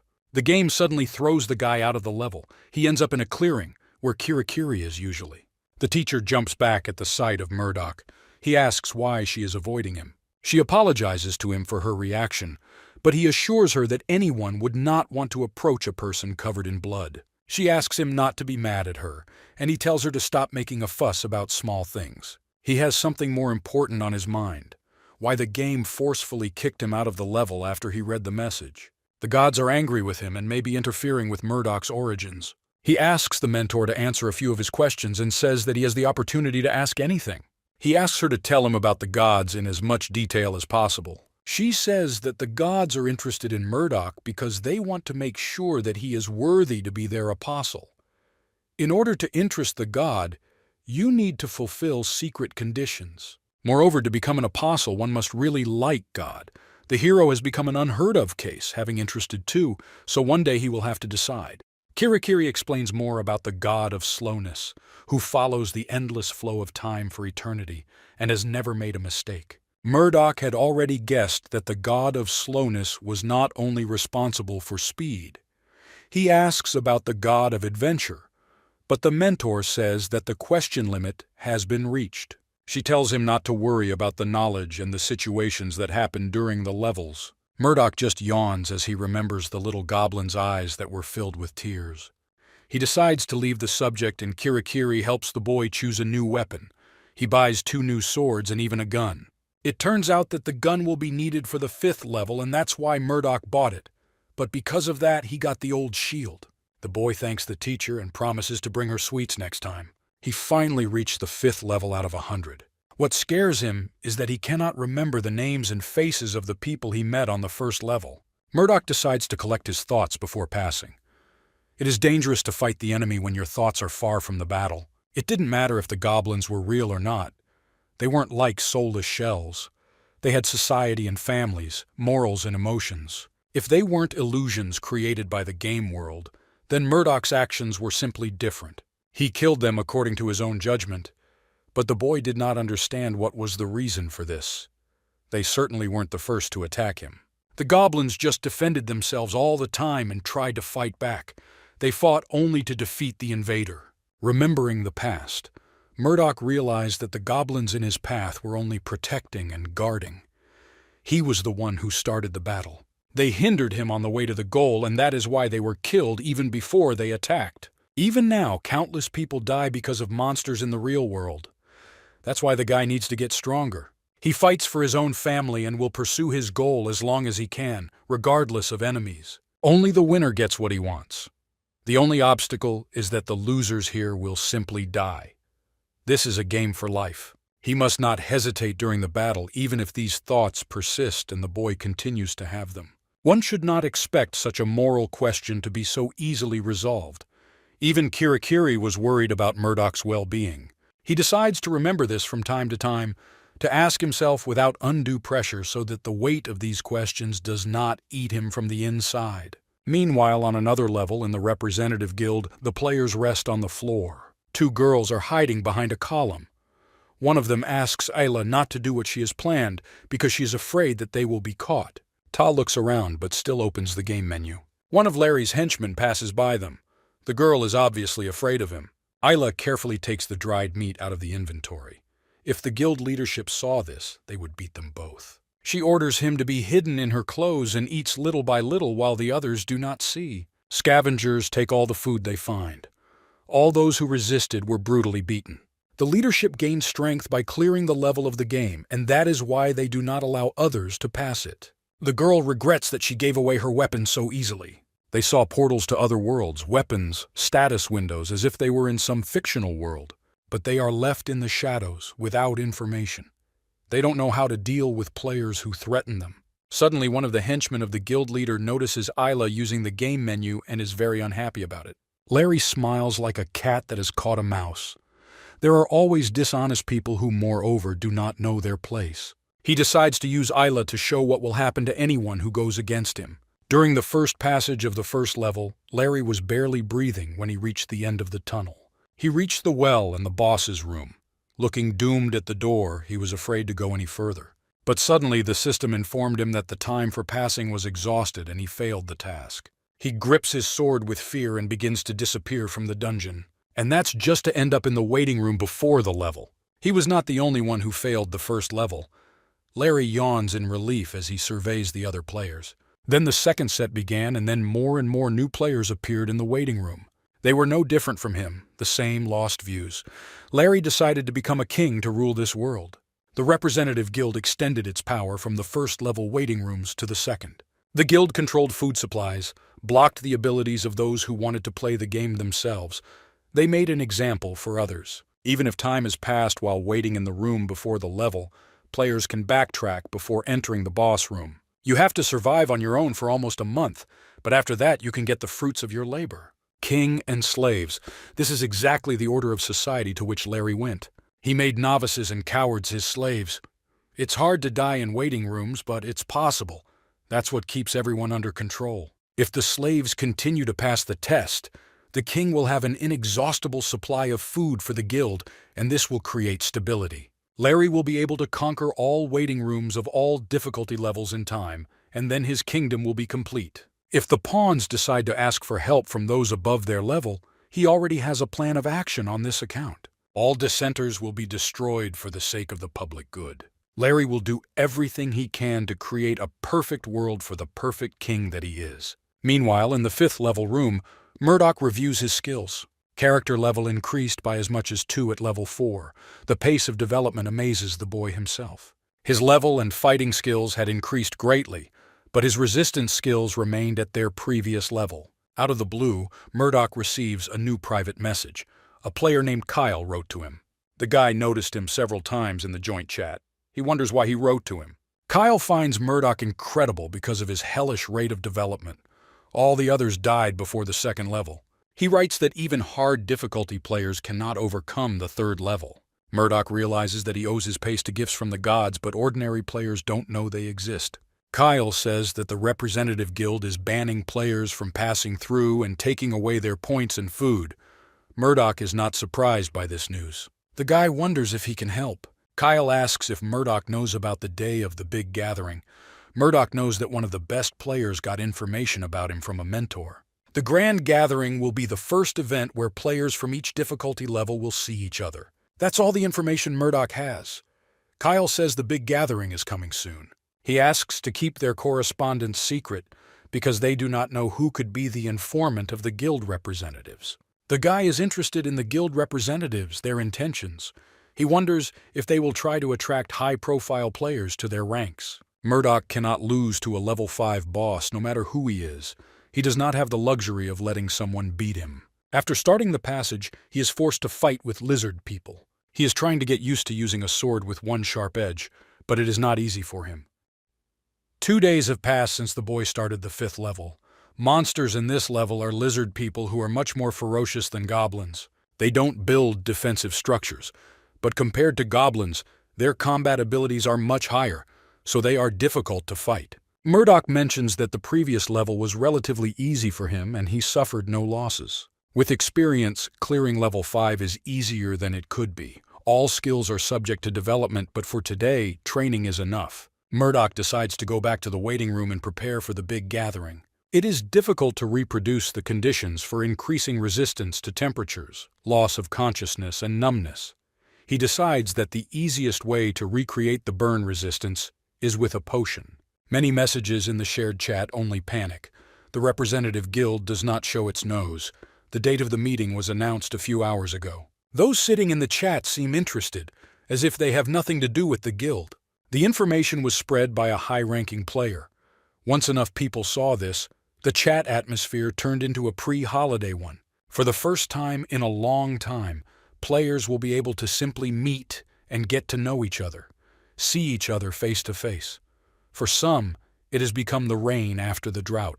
Murdoch doubts that everything will end peacefully, but even he is overwhelmed by the atmosphere of the holiday.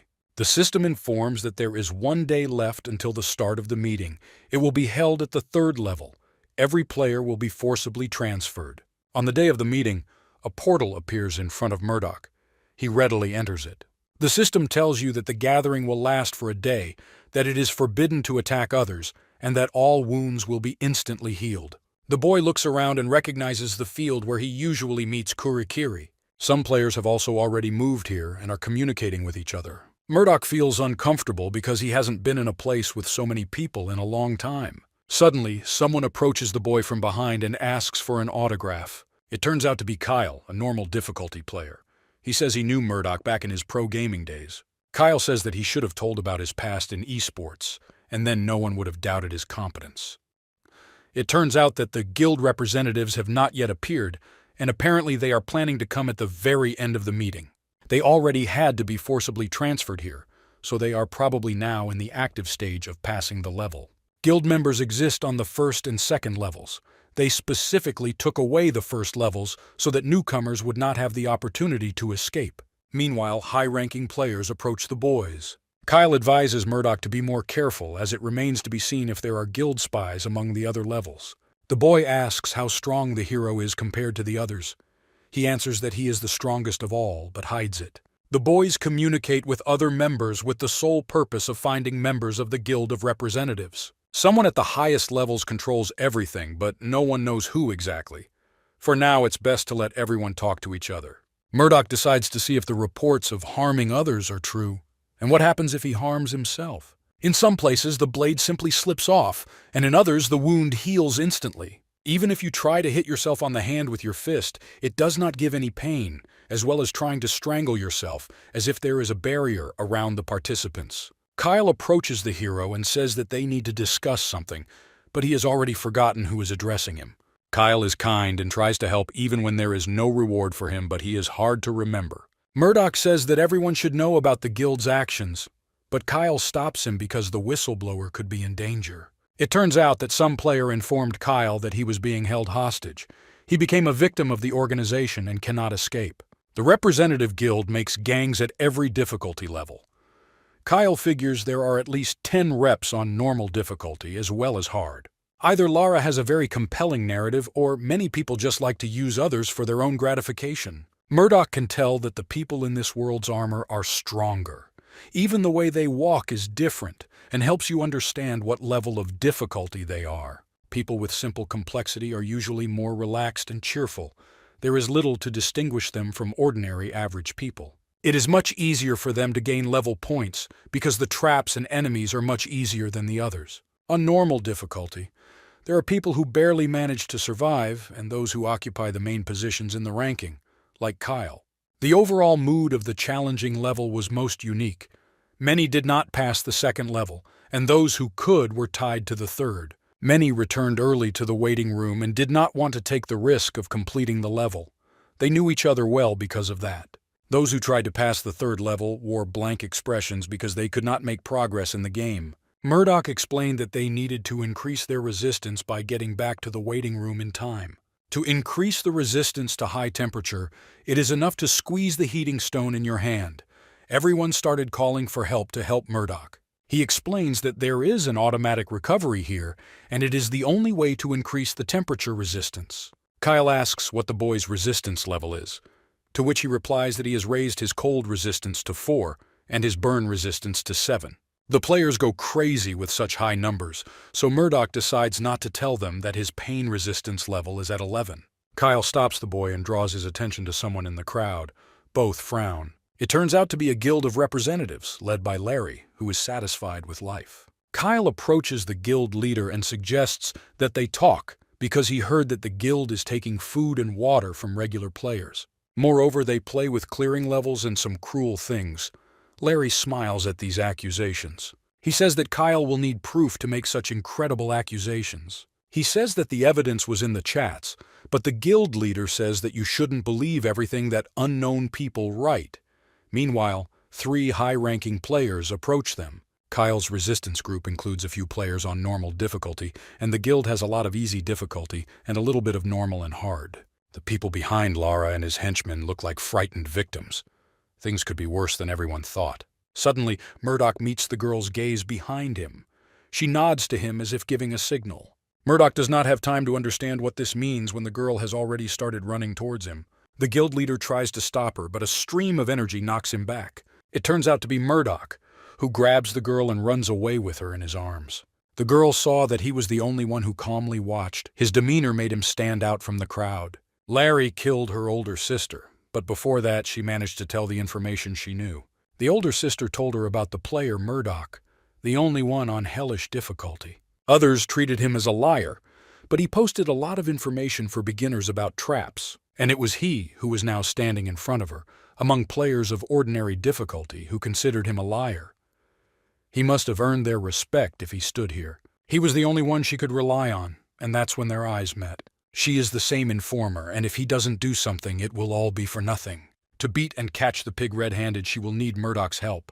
She doesn't have a plan, but she has to get to the player first. Even when Larry tries to stop her, she keeps running. Murdoch holds her and asks what she wanted from him.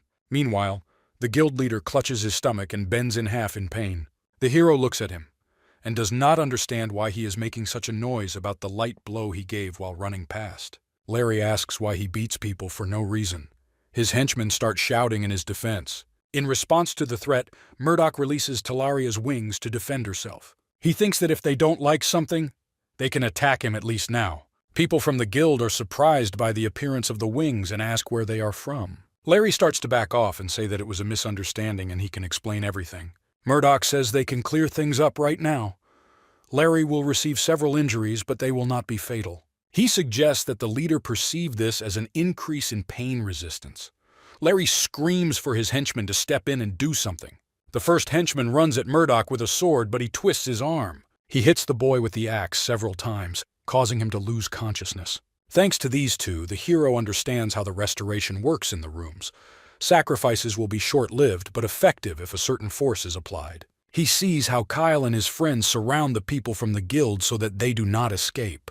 Suddenly, one of his henchmen approaches him and asks what skills he uses. He recognizes a player of normal difficulty who conquered the 6th level. The man says that Murdoch isn't the only one using the skill and pulls out a spear that glows purple. Murdoch sees that the magic looks like an ability boost and says he's ready to strike. The boy takes out his sword and demands to show the same skill that the black-haired man says. The man thrusts his spear at Murdoch, who deftly dodges the blow. The boy hits the attacker in the stomach with a sword, causing him to fly back. The hero watches as the man's blood evaporates from his sword and the wound heals quickly. The man clumsily runs after the spear he dropped. Murdoch finds it hard to believe that he is a top player. He turns to the other members of the guild, and they only shudder and are afraid that now it will be their turn. Murdoch takes out both of his swords and says that he is ready to defend his words. Some time has passed since that moment. The boy rests on the grass, enjoying the pleasant breeze. But he doesn't do very well because of the squealing of pigs in the background. Players fight guild members after everything is revealed. His swordsmanship grew. Previously, he developed skills to avoid opponents and attack passively, blocking blows with a shield and striking with speed. The opponents were so weak that he was able to try many new styles of strikes. In his opinion, they were weaker than a single goblin. He wants to practice some more, but the line in front of him is very long. Everyone increases their skills by beating bad guys. Kyle suggested the idea. Instead of starting one-on-one fights, tie up those beaten by Murdoch. After killing all the representatives in the guild, the boys didn't know what to do with them next. And it was at this moment that Angelina approached them. As one of the guild's victims, she was an informant for Kyle. She suggested sending the players from level 1 to level 2 and prepare in case they planned revenge. And also, in order to prevent a recurrence of the situation, to use the guild representatives as punching bags to practice combat skills as a punishment. Moreover, this punishment will help victims overcome their fear and become strong enough to fight back. She told all the players what was going on and gained support even from those who had not heard of the situation. With each of her words, she united the victims more and more. And the top players followed Kyle's example and supported her. Many supported her proposal, so now the guild helps players by becoming punching bags. 13 hours remained until the end of the meeting. Murdoch contemplates going to sleep, but Angelina joins him. Murdoch feels uncomfortable because he doesn't know what to say. The girl apologizes for invading his personal space and thanks him for his help on behalf of her older sister and herself. She admits that she is uncomfortable being cheeky, but she has a request for the boy.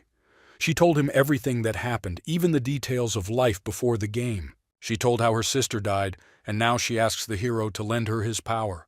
She promises to pay him back, but the guy says that's not the point. She says she wants power right now, and Murdoch mentions the gun. The bullets explode after hitting the target. The girl promises that from now on she will live by helping others, and with this, she will pay off the debt. Angelina decides that now is the time to test the gun. She approaches the guild leader, who is now being beaten by another player. He cries and fearfully looks up at the girl with the gun. Murdoch approaches them and wants to see what she's up to. She takes out the grease, and the boy wonders to himself where she got it from. Angelina lubricates her thumb and brings it to Lara's face. He asks her to leave him. She sticks her finger into the boy's eye socket and rubs the lids well from the inside, drawing screams of pain from Lara. When she's done with her finger, she sticks the gun barrel into Lara's skull with a blank expression on her face. Blood and tears mingle with screams of pain. One push of the trigger is enough for the girl to complete what she set out to do. Larry gets instant death from the shot because it cracked open his skull. The girl praises the gun for its usefulness and thanks Murdoch for his help. After taking revenge on her sister's killer, Angelina disappeared without joy on her face, without a purpose. She calmly raised her hand in the air and announced the creation of the Order of Resistance. Many of the victims decided to join the order, but it looked as if they were planning to join before the big meeting. Of course, the high-ranking players who helped destroy the guild also joined the order, including Kyle and Murdoch. The supervisory order decided to create a list of rules that will ensure the safety of players, and not high-ranking players but beginners and weak people. Violators will be dealt with by members of the order. Some tried to resist, but at the end of the day, the decision was made. After that, 3 henchmen of the guild representatives were executed. It was decided that the others would be under constant surveillance in the future. After being executed by gun and violence in their direction, they looked very dejected. Some players sacrificed passing and decided to stay in the first levels, just in case something happened and to help newbies. Murdoch, having finished putting order among the players, finally returned to complete the 5th level. His sword skills have increased significantly, so now is the time to beat this level boss. Murdoch finds himself in a strange, dark room and sees a lizard in armor in front of him. A barrier separates them. The system reports that the battle will begin in half a minute. The game offers the boy to fight with one panther. Murdoch suspects that this creature may be stronger than the goblin army. The task of the boss room this time is to defeat the Dark Shadow Warrior Idletar. The boy takes out his shield and sword and looks willingly at the lizard. Meanwhile, his green opponent raises his trident and rises from the floor. Murdoch suspects that the Dark Shadow Warrior will not attack first. Meanwhile, the lizard examines the boy. From his look and posture, Murdoch understands that he is not an ordinary opponent. There's a lot of distance between them, and he does not want to attack first. The lizard doesn't look too strong, but it doesn't move towards the boy, examining him silently. Murdoch doubts whether he should make the first move to dislodge the enemy. The girl writes that Kirikiri advised her to have a gun, a repeller, a sprayer, and a speed potion. Murdoch replies that you need to buy it all. He says that you shouldn't usually rely on items, but the level 5 boss is not very common. The boy sees that the lizard is nervous. He was told that lizards are very aggressive and proud. But his title includes dark and shadowy, a lizard that does not look like an ordinary lizard. Murdoch suddenly turns to the lizard and acknowledges its power, saying that he has never seen a spearman with the same power. The boy says he feels empowered by the pose and smell and considers it an honor to fight him and will die proud if the time comes. The lizard looks pleased. He says it's unusual to meet someone who speaks their language. He recognizes his power and in honor of this gives Murdoch the first 3 attempts to hit him. The boy smiles and rejoices at such an opportunity. While this won't be a huge advantage, it's still a valuable gift. Murdoch activates Talaria's wings and decides to punish the lizard for its audacity. He combines the wings and the mark of the wash to deliver a single fatal blow. But the lizard, in response, evaporates the upper part of the body and thus avoids the attack. The lizard attacks the boy with a trident, but he jumps aside in time. The lizard closes the distance but doesn't get too close, allowing the hero the last 2 hits. The lizard praises Murdoch's skill and says he wants to marry him. This confuses Murdoch. He did not expect words about marriage, and he no longer expected that his opponent was a woman. The lizard smiles at him. Murdoch goes crazy with the unreality of what is happening and throws a sword at her, which goes through her body. He admits that he threw the sword without thinking, but the lizard also avoided the blow as he expected. The boy wants to cut off the lizard's hand, but it mirrors him with its trident. With the next move, Murdoch hits the lizard in the spade with the shield, knocking it back from him. They retreat from each other to a safe distance. The lizard can hit him very well, even after hitting him in the head. She is a master who attacks at the opportunity and does not want to lose the initiative in battle. She smiles, which sends ants down his spine. She says that she has been waiting for a strong male for a long time. She is sure that they are able to overcome the differences in their species and offers to try sleeping with her. Murdoch hopes that his language skills are mistaken for translation. Meanwhile, the lizard says her name is Idletar, but he might call her Iddy. The boy gets angry and says that he is not going to share his name with the lizards. It activates combat concentration. He decides to concentrate on the fight, while Iddy asks why he is refusing her. He says he doesn't want to deal with a crazy lizard. She says that he is very rude and it is very impolite to judge people by their appearance. He evaluates the opponent once again. Her movements are very accurate. She confidently avoids attacks and applies them only at the most convenient moments. But even vaporization has its drawbacks. The skill has a limited time and takes time to cool down. He finds a solution for himself. Iddy says that he is very rude, but if he doesn't want to stay with her, she will make him. Murdoch is afraid that he got a psychopath in love instead of an enemy and grits his teeth. Meanwhile, the lizard is already flying at him, opening its mouth full of teeth. She clutches a trident in her hand and runs to the hero. He is worried that he will not be able to block such a force and activates combat concentration. Iddy's power turns out to be very powerful, and the trident actually pierces through the shield, bleeding Murdoch. He swipes the lizard from its trident, which is stuck in his shield, and cuts off its arm. Iddy turns at the same moment to use his jaw, but Murdoch uses a momentary shift and avoids her wrath. They exchanged one punch. Things didn't quite go as planned, but she ended up taking more damage than he did. She admits that she almost lost her neck instead of an arm. So she will stop thinking of him as a mate and start thinking of him as an enemy to be killed. She flexes her muscles and Murdoch realizes that she has entered her second phase. She hits the ground where the guy is standing, but he deftly bounces back. Iddy pins him against the column with attacks that he miraculously avoids. He had already used the move several times, and it was unknown how long she would be able to maintain this form. She aims at his head, but he ducks in time. From a bent position, he runs forward with a sword in his hand, aiming at her heart. But she turns out to be faster and tries to knock him off his feet with her tail. He used Talaria's wings in time, but was still thrown back. Murdoch flies up to her and admits that she is too strong for him. She asks what's the point of changing her mind now. He says he needs time to think carefully about the best course of action. Iddy's eyes are burning with rage.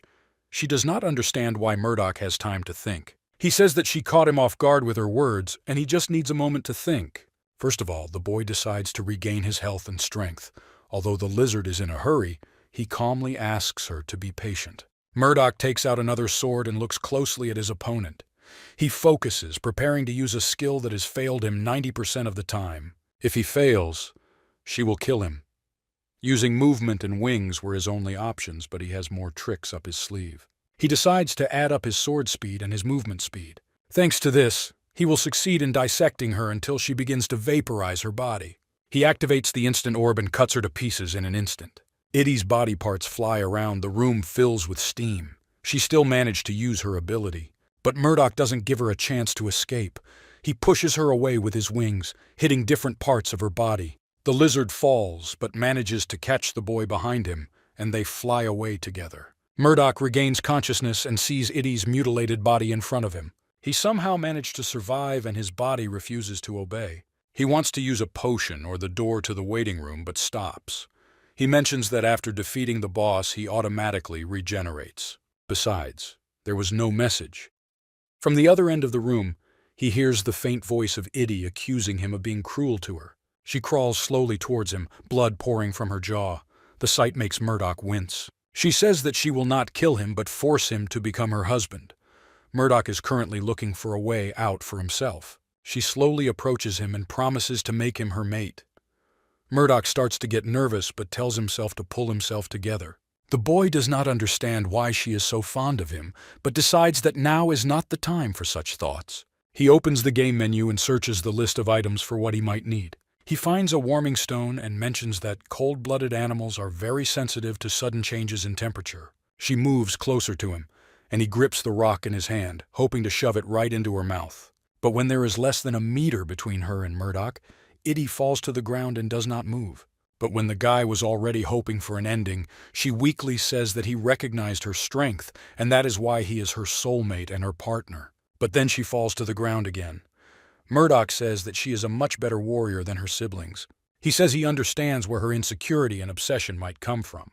If she had a bad past, he apologizes and says they were destined to kill each other. At this very moment, signs appear in front of Murdoch about the rewards for clearing the level. His injuries are recovering. Many gods want to give him special power. The guy doubts but still accepts the gift. He gains the ability to summon the dead of an unknown level. The dead are summoned for a certain period of time and only 5 times. Murdoch is amazed by this opportunity and the fact that it was given to him. The god of slowness looks at the situation with concern. Suddenly, a glowing stone appears above Iddy. This is the soul stone of a sinister lizard from the swamps of Aden. Murdoch doesn't like the idea of conscripting Iddy because she'll start calling him husband again. He chooses to ignore this ability for now. No matter how you look at it, the gods are definitely playing a foul game. He goes through the portal to the Kirikiri clearing. Kirikiri says it was cruel to play with a woman's heart. Murdoch only replies that he wasn't going to make love there with a lizard. Meanwhile, the portal on the 6th level shows that a team is required to pass, but the only name on the list is Murdoch. The teacher eats dessert and says that the flirtation from the 5th level boss is a strange event and is most likely the reason for the increased interest of the gods. Murdoch says he has one question from level 5, but Kirikiri refuses to answer without even listening to him. Goblins and lizards have their own culture and society. Murdoch is sure that their worlds are not part of the game and really exist, or these levels were created in the likeness of those that exist. Most likely, the world of educational games also exists, judging by the teacher's reaction. Murdoch is sure that the monsters that appeared on Earth are also related to the world of the game. But he notices that the girl's face has become completely empty. He understands that he will not get answers from her, so he promises not to ask anymore. Kirikiri says that if he tries to glean information from her reaction, she will completely shut down her emotions. When the boy is about to leave, the mentor advises him to think a little better about the prize stone. Murdoch is surprised by her words. She says that Idletar will make a great ally, but she needs to be convinced. The hero says that he is not sure that he will be able to convince her. He promises to collect more points and buy the necessary items next time. Kirikiri advises him to stock up on potions because the ones the boy has will not be enough for the 6th level. In the end, Murdoch used all his points to buy potions. He never regretted buying things that the mentor advised. In parting, the girl says that even if the 6th level will delay him a lot, she will wait for him. Murdoch finds himself on the 6th level and is immediately stunned by its conditions. A team is needed to pass. All of a sudden, it's a team level, and you still need 5 people. There are not 5 people in the entire hell level. The gods must have decided to make fun of his suffering. It doesn't even have the ability to combine with other difficulty levels. However, the boy can summon Idletar. The lizard is his only chance for the team. But he quickly rejects this idea and is not going to ever bring it up. The system reports that the god of adventure is disappointed with his decision. Murdoch imagines this god as a lecherous grandfather with no job and no hobbies. The god of adventure is pleasantly surprised by this picture. The team play system has affected many players. Many wanted it, discussed roles in the team. The bad thing is that the chance for a team game for Murdoch died at the 1st level. He decides to try to pass alone because the system did not prohibit it. But he is not sure if he can handle the game for 5 people who played the game on hellish difficulty. After the gifts from the gods, he never once felt like a weakling. Both the god of adventure and the god of slowness gave him useful abilities. Since the beginning of the game, he has become stronger in all aspects, including creativity, judgment, responsibility, adaptability, reaction, and so on. The guy wonders why this level has 5 hellishly difficult players, but still decides to try. He lands on his knee, emerging from the portal. The game welcomes him to the 6th level. The guy looks around. It is surrounded by strange walls, and right in front of it is a hearth. He notices that there are 2 portals in the room. One apparently leads to the waiting room, and the message before the other prompts him to pass the ordeal through the passage. He remembers being told about this level. The first part of the level is a room with a fire, but the rest of the level is an endless challenge. He decides not to waste time near the flame and moves to another part of the level. The guy looks around and realizes that the tunnel is similar to the first level, but instead of a portal at the end, there is a stone gate. Murdoch tries to open the door, but the system says he can't go through. The boy suspects that they lead to a world outside the game. A message from the system appears in front of the hero, telling the story of this world. 50 years have passed since the dark monks of the Church of Bahar were persecuted by the Pantheon. In the church, they resurrected the dead and turned their souls into evil spirits. There were 16 monks in the church, including Kayejas. They successfully escaped from the Pantheon and hid in this place in the White Mountains. This place was called the New World because a god used to live here. The monks decided to hide their terrible creations behind the energy of the deity. Only a band of brave warriors can hold off the army of the dead until the holy knights of the Pantheon arrive. The main task is to hold the dead in the tunnel and destroy their entire army and 16 monks. Murdoch begins to go through possible options for fighting. The ceiling is too low, so it will be difficult to use the wings, but the passage is wide enough. The first task is to wait for the holy knights, but there is no telling when they will arrive. Most likely they will not appear so quickly. The guy takes out his shield and decides to go to meet the same army of the dead. Having passed 4 hours forward, he feels the ground shaking under his feet. Pieces of stone fall from the walls. Peeking into the darkness of the tunnel, Murdoch sees a bunch of skeletons in armor and with swords. They walk in a straight line. The end of the army is not in sight. The boy steps back and decides that they don't look too strong, and if he uses the tunnel, the ordeal won't be dangerous. A big problem is their number. The end of this army is not in sight. There may be more than 10,000 of them, and there is also the possibility that new ones are still being created. In this case, Murdoch will have to kill more skeletons than he creates. The boy's endurance and the speed of his shots remain in question. Most likely the hero will not have time to finish even in 2 months. Murdoch activates his wings and summons his weapon, ready to engage in combat. He blocked the passage with his wings so that the skeletons would not reach the exit. He attacks the first skeleton, slicing through its skull. It is followed by the second and third. The boy learns that their weak point is the skull, because they will continue to fight unless their skull is crushed. Sometimes he comes across skeletons with better armor than others. Most likely they are army commanders. One of the commanders gives a battle cry, and after that the eye sockets of the other skeletons light up red. Murdoch realizes that he didn't have time. He no longer has room to retreat. No matter how many skeletons he kills, there is no end in sight to the army. And he did not see the monks at all behind this endless army. After 2 days of endless fighting, the 6th level ended in defeat. Murdoch polishes the incubator with the egg, humming a tune softly. He completed his training. There are still a few things to complete, but if you pay enough attention, the dragon egg will hatch soon. After the dragon appears, he will bathe it in an elixir and give a blessing so that it will soon receive various resistance skills. He also prepared the necessary food in a dragon's heart so that the baby dragon would recognize him as its father. Thanks to one person, he learned a lot about reptiles. Of course, things usually don't go according to plan, especially on hell difficulty. Murdoch decided to make himself some coffee when he got a message. This is a message from Kyle, who is now level 99. He is writing to say goodbye because he will be leaving the game soon.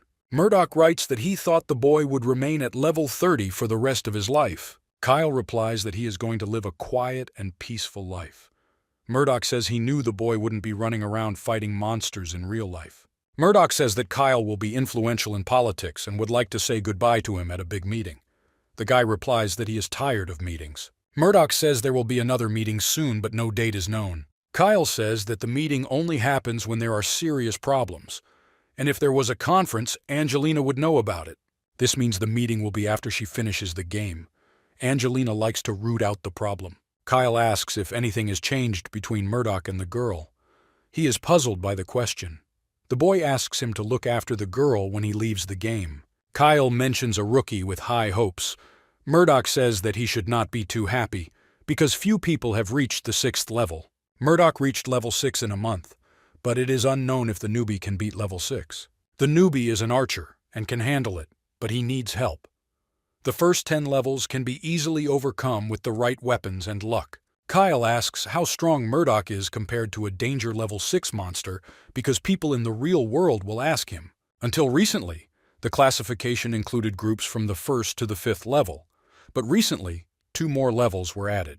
Monsters of the 6th level are a danger to the entire nation. Now there are 4 such monsters on Earth. Such monsters are very territorial. The world's strongest armies are being mobilized to fight them. Murdoch says that based on the information they have recently received, he is strong enough. Kyle laughs because he's heard that answer before. Each dialogue with Kyle ended with a discussion of memories of the past, from the time they first met, to their disagreements and adventures. They only saw each other a few times during large gatherings, but the boy cherishes these memories. Kyle has become his friend and family member, and it will be very lonely not being able to communicate with him even through text. The guy says goodbye and says that they will meet in the real world. Murdoch asks everyone to pass on his greetings. Murdoch gasps for air as he finds himself in the waiting room. It was his first defeat and the end of his 3rd month. It's the 4th month in the game, and he has to try again, but the chance of clearing him with these characteristics is very low. He had come close to death many times, but he had never felt so helpless. He is not sure that he has the ability to pass the 6th level. It reminds him of the time he lost a rookie and had to retire from pro gaming. Soon, newcomers began to appear in the game and bring news with them. News about the complete destruction of one of the regions of Korea. Other front lines remained intact. This was not enough to calm the people because other countries were not so successful against the monsters. At the same time, Angelina started a war against the past members of the Representative Guild as they began to gain activity again. The war ended rather quickly. No less than 8 people were executed. There were rumors that Angelina herself beheaded one of the rebels with a gun. Many doubted that she would remain at the post of head of the civil militia. Even Murdoch doubted whether she would become a fighter for justice or be blinded by revenge, but the boy wouldn't interfere until he had to. Kyle was also busy. He helped newbies, made a guide, and distributed it among the players. He also started a trading system where special items for specific people were marked with a special set of numbers. While Angelina drew attention to crimes, Kyle created conditions for comfortable communication between people. Instead of focusing on the highest levels, Kyle focused on helping those who were lagging behind. Murdoch didn't sit idly by either. With the beginning of the 4th month, new participants appeared on the infernal difficulty.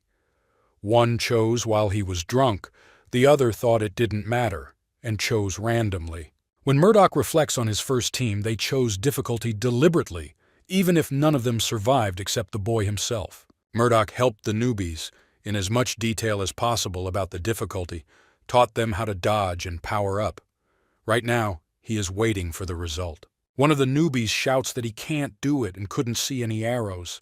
He was lucky to fall, but he wouldn't have been able to block something like that.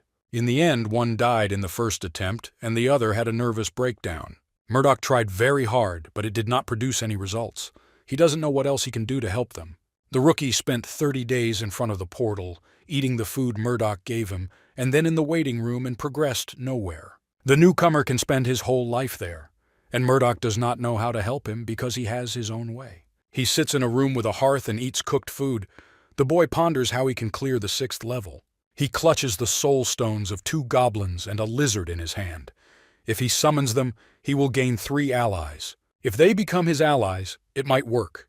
They can split into 3 teams and take turns attacking. Or they can protect their power, helping each other at the same time.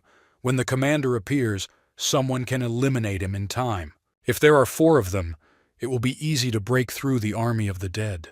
The draft really has potential. It's hard to believe that the gods gave him this skill at the 6th level. But you can summon for a limited period of time, and there should be more levels ahead where you will need this skill. The only way out for the boy is to become as strong as 5 people together. He will fight until he feels the breath of death, and only then will he give up. If he passes this level with tricks, there is a high probability that he will not be able to pass the next level. The only way for Murdoch to pass this level is to focus on growing and try not to die. His level and skill will increase with mastery. The waiting room will help him recover. With sufficient willpower, he will be able to conquer any peak. In any role-playing game, there are elements of pumping, and nothing is impossible if you put in enough effort. From this moment, he will stop complaining and start hunting. He will show everyone the mastery of persistence of a professional player. End of the 4th month. An attempt to clear the 6th level failed. The girl with blue hair does not understand why no one listens to the boy and dies. She carefully read all the posts, and now she is bored. The girl's name is Laura, and she's at the 6th level on the infernal difficulty. She admires Murdoch and his story. He became the strongest player in the game, and she knew him before he got here. He is talked about a lot in the real world. Once she saw him in a program that her sister was watching. She said that the person on the screen is a professional gamer. At the time, she thought he should be a celebrity, not a gamer, but she didn't fixate on him. And now this man has become her mentor in this dangerous world. She accidentally entered this world, and he supported her throughout the journey. She would have died already without his help. Laura unexpectedly receives a message from Angelina. She asks if the girl is ready. She thinks that the police leader made a mistake with the address, but she says yes. Angelina says her boyfriend asked her to check on the girl. Laura realizes that by boyfriend she means Murdoch. Angelina says that Murdoch will be pumped at level 61. The girl asks if Laura remembers what she has to say to the mentor. Laura thinks that Angelina is being a little rude to her, but she answers in the affirmative. The girl summons her bow and prepares to enter the portal to clear the 6th level. Murdoch tells her the basics that are important to her survival, but prefers that she learn the details herself. Girl. She readily goes to the portal to meet the army of skeletons. The main thing at the 6th level is speed. She runs forward and drinks a concentrated potion of magic along the way and uses a magic stone. She runs and sometimes leaves magical seals behind her. Then Laura speeds up to get to the army as soon as possible. She leaves seals in the tunnels and quickly moves on. From now on, the best solution is to just fly forward. Suddenly, she finds herself in front of a fork in the tunnel. She places an explosive seal on the ground and then casts detection magic. The dead are still far from her. She learned the way from him in a moment, deftly turning 3 times to the left, 6 times to the right, and then 2 more times to the right. Ahead of her in the tunnel, she hears the ground shaking, and in the darkness, she can see the silhouettes of skeletons. It causes the spell of flight and invisibility. She stays close to the ceiling with his help, avoiding the army of skeletons and flying over them. In the next hall, she sees monks bringing a skeleton in armor to life. With the help of a spell, she hides behind a column and makes sure that there are really 16 monks. She knows that they will attack her as soon as they notice her, and she will not last more than 6 seconds. Her first arrow hits one of the central monks in the head and explodes. The others jump back and start grumbling in an unknown language. The girl activates combat concentration and releases arrows one by one. No arrow is wasted. But suddenly she notices that the monk is summoning other dead people from underground. She realizes that she cannot cope with them and uses the magic of teleportation to one of her seals. She makes her way back to the beginning of the tunnel, but due to the activity of the battle, her magic and powers are depleted. But the girl is still satisfied with her results. The system welcomes Murdoch back to level 6. In order to meet the skeletons, he needs to walk another 2 hours. The guy decides to warm up before the battle. He is amazed that it is difficult for him. He thinks he hasn't trained enough because his body has already crossed all human limits. His resistance skills are in place, so he needs to pump up his physical abilities. Before he has time to think it over, he hears a shudder from the march of the dead in front of him. Murdoch is satisfied and draws his sword. He is ready to make the necessary effort in battle, as well as in his training. He fights with all his strength, gains a level, increases his skills, but fails to clear the 6th level. Someone once asked a top player if he gets tired of doing the same thing all day to level up a character. In response, the guy asked if the reporter was tired of living every day. Life is always repeating the same actions, so it is important to do only what you love. Murdoch became a professional gamer not because he liked to play, but because he liked to win. And that's why he never got bored of playing the same game over and over again. He would like to ask that gamer how to learn to love repeating the same action, because the empty eye sockets of the skeletons are already making the guy sick. He is sick of the screams, of the same movements with the sword, of the pain of the rusty swords that cut his body. He thinks he will start to lose his mind from boredom if this continues. But there are also advantages. He developed his own fighting style and learned it. This greatly increased his skill, but it did not make level 6 any easier.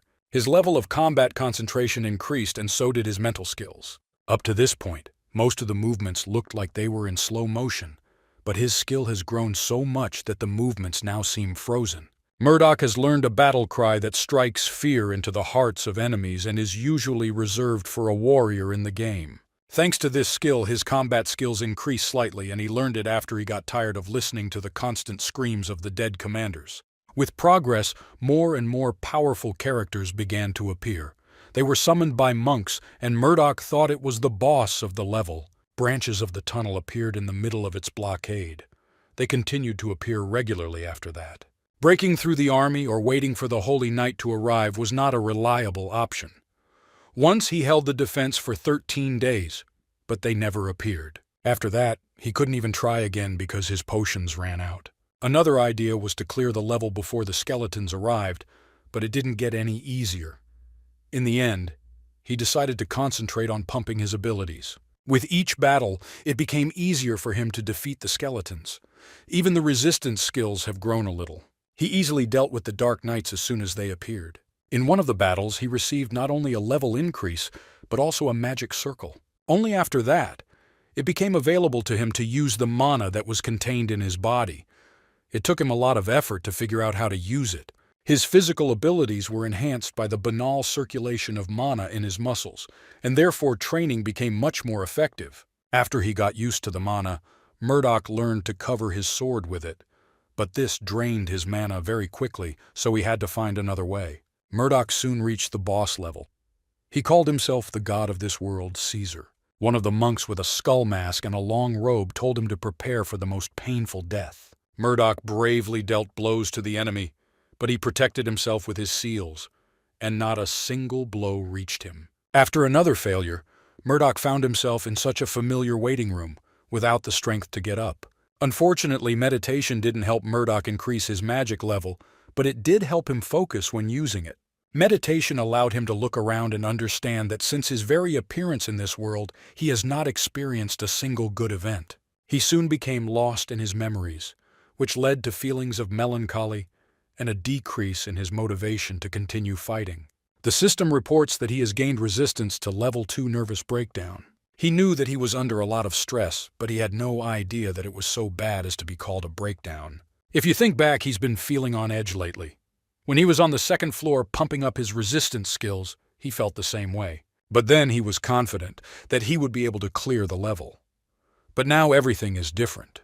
Pumping magic opened up a new skill for him, Soul Cry, which had one interesting side effect. He did it so that the opponents, weaker than the boy, could neither ignore his cry, nor dodge, nor run away. Therefore, Murdoch can stop the skeletons that accidentally passed the guy to the stone door. His shield skills, along with his sword skills, became mid-level, so he was able to get to the boss room more and more easily. Cessus reveals his true form to him, a monster with huge tentacles. With one swing of his appendage, he shatters Murdoch's shield, giving him no chance to fight back. The 6th level is failed again. The boy ends up on the floor in the waiting room. He cries because this time he really was close to death. The hero feels that his sense of danger has dulled. He believed that he would be able to stand up to Caesar's because his resistance to curses had increased. To get to the scoundrel, he must first eliminate all the skeletons and dark knights. Then the monks and priests stand in line. And only after that the way to the boss of the level, Caesar, opens up for him. Murdoch is so close to finally winning, he decides to be calm and not make moves he will regret. Everything repeats itself again. The boy kills an army of the dead, knights, monks, and priests. At the end, he runs into Cessus again, who starts saying the same thing he said 1,000 times before, so Murdoch tells him to shut up. The boy is in a hurry for Cesis to grow tentacles as usual. He says that just hearing the voice of the senior priest makes him sick. The 6th level boss attacks the boy with his tentacles, and Murdoch cuts them with a polished move as he moves closer. It took a very long time. The boy finds himself right in front of the mask of Cesis with a drawn sword. He cuts through his body in one smooth motion, and Caesar screams one last time and falls. A message from the system appears next to Murdoch that he has completed the 6th level on Hell difficulty. The guy yawns with relief. Many gods want to give an additional skill in exchange for an additional reward. The gods grant him the ability to steal souls, and the god of slowness wishes to endow Murdoch with the fate of an apostle. The god of adventure is shocked and also offers Murdoch to become his apostle. A guy at level 60 chants and finishes writing a book about using dragon magic. Usually, dragons learn magic themselves and then do not need to somehow record this knowledge. He turns to the egg, which he calls Yon Yon, and says that he will have no problem with magic. Although dragons don't need to be taught magic, things will go better if he helps the little dragon. In addition, a dragon must know high-ranking magic to complete the 61st level. He left behind only useful knowledge of spells and the use of magic. Unexpectedly, he receives a message from Angelina asking about the report. Murdoch replies that he is at level 6 and has nothing to report yet. He asks her why to ask about the report every month. The girl replies that she wouldn't pick on him if he would send the report on his own and on time. Murdoch realizes that she is in a bad mood. He apologizes and says that he did not observe the passage of time and the messages that were sent to him. He writes that it is possible that he has been at this level for too long and his mental illness is returning. She apologizes for not thinking about it and admits that she was too short-sighted. She says she will contact him only as needed and relieves him of monthly reports. The boy is satisfied with the success of his lie. Before they change the subject, Murdoch asks to contact Laura and give her a message because he's going to level 61. He says he spent a lot of points and needs to earn more. Angelina asks what needs to be given to Laura. He says that Laura must remember the message to the mentor. The girl replies that it would be better if Murdoch wrote to Laura himself. She has reached the required level of development to pass the 6th level. She copes with the passage perfectly, even if she often worries about small things. After some time, she will successfully clear the level. Even Murdoch sees that the girl is brilliant, although not as risky as he is. She is very good at magic. She learned to activate her magic when her weaknesses might show, like an archer. The spells were weak, but very quick to cast. Activation magic was not respected in the beginning, but now it has become popular and shows excellent results in synergy with other abilities. Murdoch asks if something global is coming soon. Angelina confirms that there have been many rumors about it, but there has been no official information yet. The guy hopes that it will be a big gathering because other things will seem superfluous in the current conditions. The girl says that if this meeting will be a place of funeral for her subordinates. They've been too relaxed lately. He says that she is very cruel to them, and they complain to him very often. She asks him what it was, catching him off guard. Murdoch betrays the complainers to cover his own back, but apologizes to them for himself. Kyle has already left the learning game. Angelina will now have to play the roles of leader and nanny alone. She says that she is not capable of such a thing. She won't be able to find someone to replace Kyle, primarily because she doesn't trust anyone. Murdoch says that he has completed the preparation of the magic manual and will finish writing it when the dragon is born. He wonders what color the dragon will be. He's a little worried about the dragon's condition, even considering their level 60 alone. He decides that it is necessary to install some kind of protective system and creates a seal of conscription. A silhouette of a person appears from the seal. Soon the silhouette takes on the shape of Murdoch. The clone calls the real Murdoch a scoundrel. Murdoch is not surprised by his dirty language and orders to watch the level and the egg. The clone replies that the level is not the boy's property, and if he really believes that, the clone must have control over the original body. Murdoch's copy turns out to be extremely crude and weak. They also hear each other's thoughts. If something happens, Murdoch will know about it immediately. So the clone is an ideal alarm, albeit a weak one. Murdoch goes off to earn points and reminds the clone to keep an eye on the egg. The clone chases him away and tells him not to come back. No matter how you look at this structure, it is too big for a throne. But the previous owner called her exactly that in a conversation with Murdoch. It is better not to dwell on things that have already been done for mental health, so the guy does not think about how he could have done otherwise. His train of thought had followed this path since his 60th level hostage, so that unnecessary worries would not occupy his mind. This place soothes him almost as much as the clearing after the level. It had been a long time since their last encounter with Kirakiri. Murdoch scolds himself for coming here precisely to get rid of obsessive thoughts, and he himself begins to create new and pessimistic ones. Suddenly he receives a message from Angelina. She says she gave the message to Laura. The girl insists that the next time the guy contacts the newbie himself with hellish difficulty, Murdoch replies that he's very busy right now. Angelina says she won't do it again because she thinks Laura hates her. Murdoch says that she should not be surprised that they do not want to be friends with her, because she herself does not behave very friendly. She asks if he thinks she's too sensitive. Murdoch ponders his answer for a minute, feeling trapped. The guy says that Laura might just be worried about talking to the leader of the order, and that it calms Angelina down. But she remains adamant in her refusal to further communicate with Laura, because friendly communication does not suit her at all. Perhaps that was the problem. If a person suddenly begins to behave differently than usual, others may think that this is also a way to break into trust with evil intentions. Angelina says she'll let you know if she finds out anything about the event they were talking about, so Murdoch better not ignore her message. The boy wants to test if he can send his clone to a different difficulty if the event occurs. His clone is not classified by the game as a player, so it is possible to send him to another person on a different difficulty level for help. And if it succeeds, Murdoch will also be able to send the clone to the outside world and then switch bodies with it. The clone responds by mental connection that other complexities are actually other worlds, and therefore if the clone loses connection with it, it will cease to exist. Murdoch yawns in frustration and calls the clone useless, as he has not benefited from its creation other than a mild form of schizophrenia. The boy came to the level to clear his mind and earn points, while the dragon hatched, but only felt a rush of exhilaration. He decides it's time to move on. He finds himself in another stage of the 61st level. To clear a level, you need to go through 2 stages at the same time and then defeat the boss of the level. The clone was not counted by the system as a separate player, so Murdoch decided to raise a dragon that the system could recognize as a separate creature. There's no guarantee that Yan Yan will be missed by the system as an individual player, but that doesn't mean Murdoch can't try.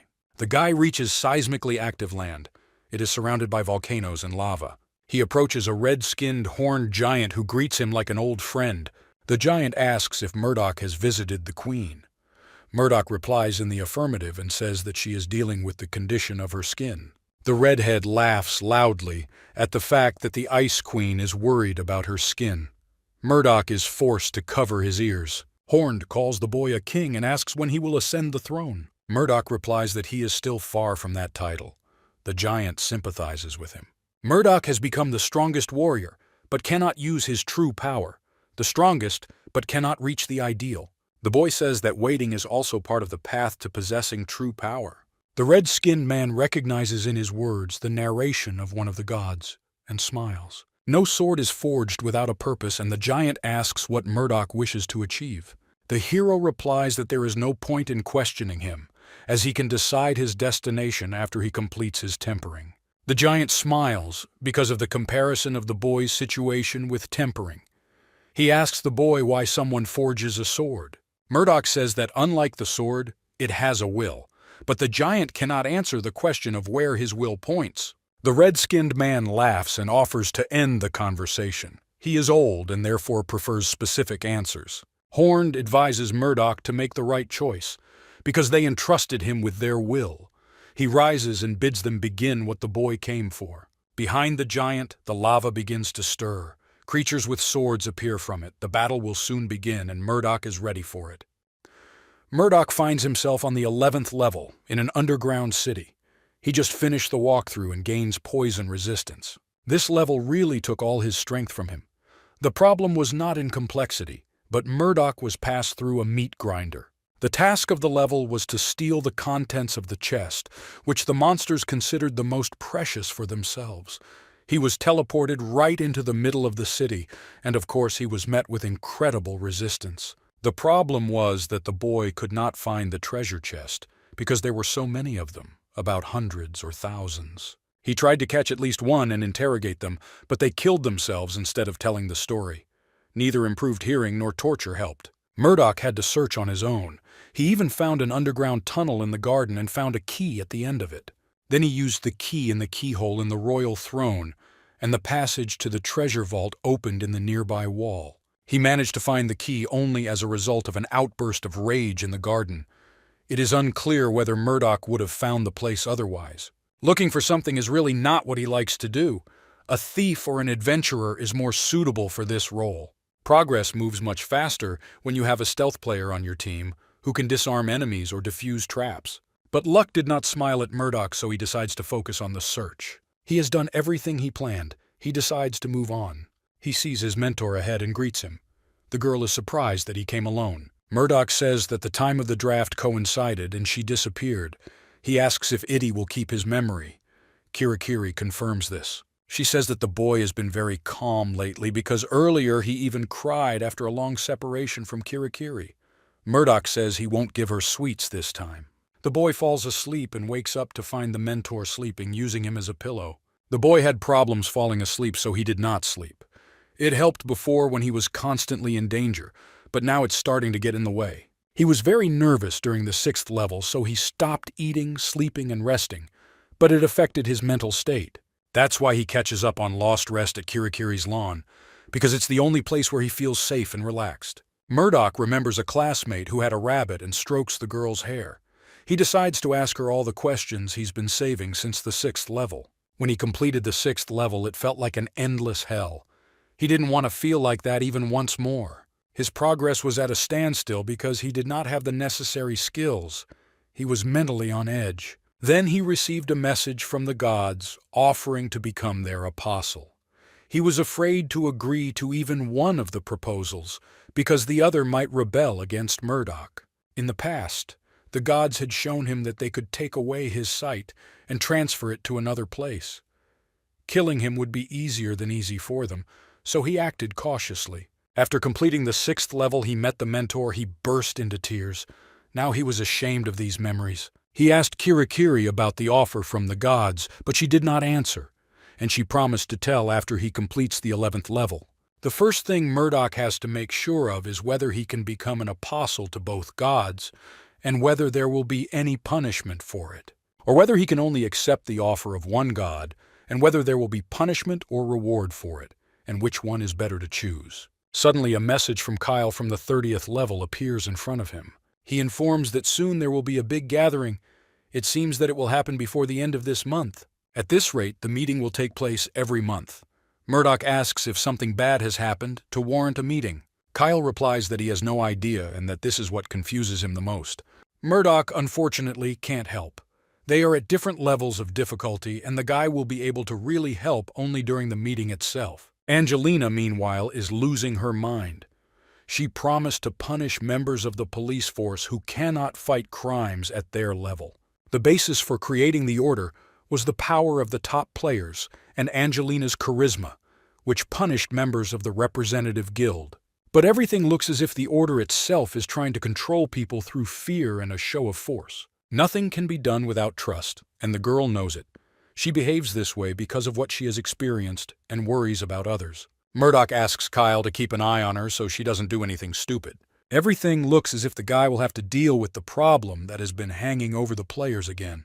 But now he needs to wake up Kirikiri, and he solves that problem by clicking her on the nose. Murdoch asks if it will be a problem if he chooses one trial or the other. Kirikiri happily chews the cake and says that nothing bad will happen if he chooses one or the other.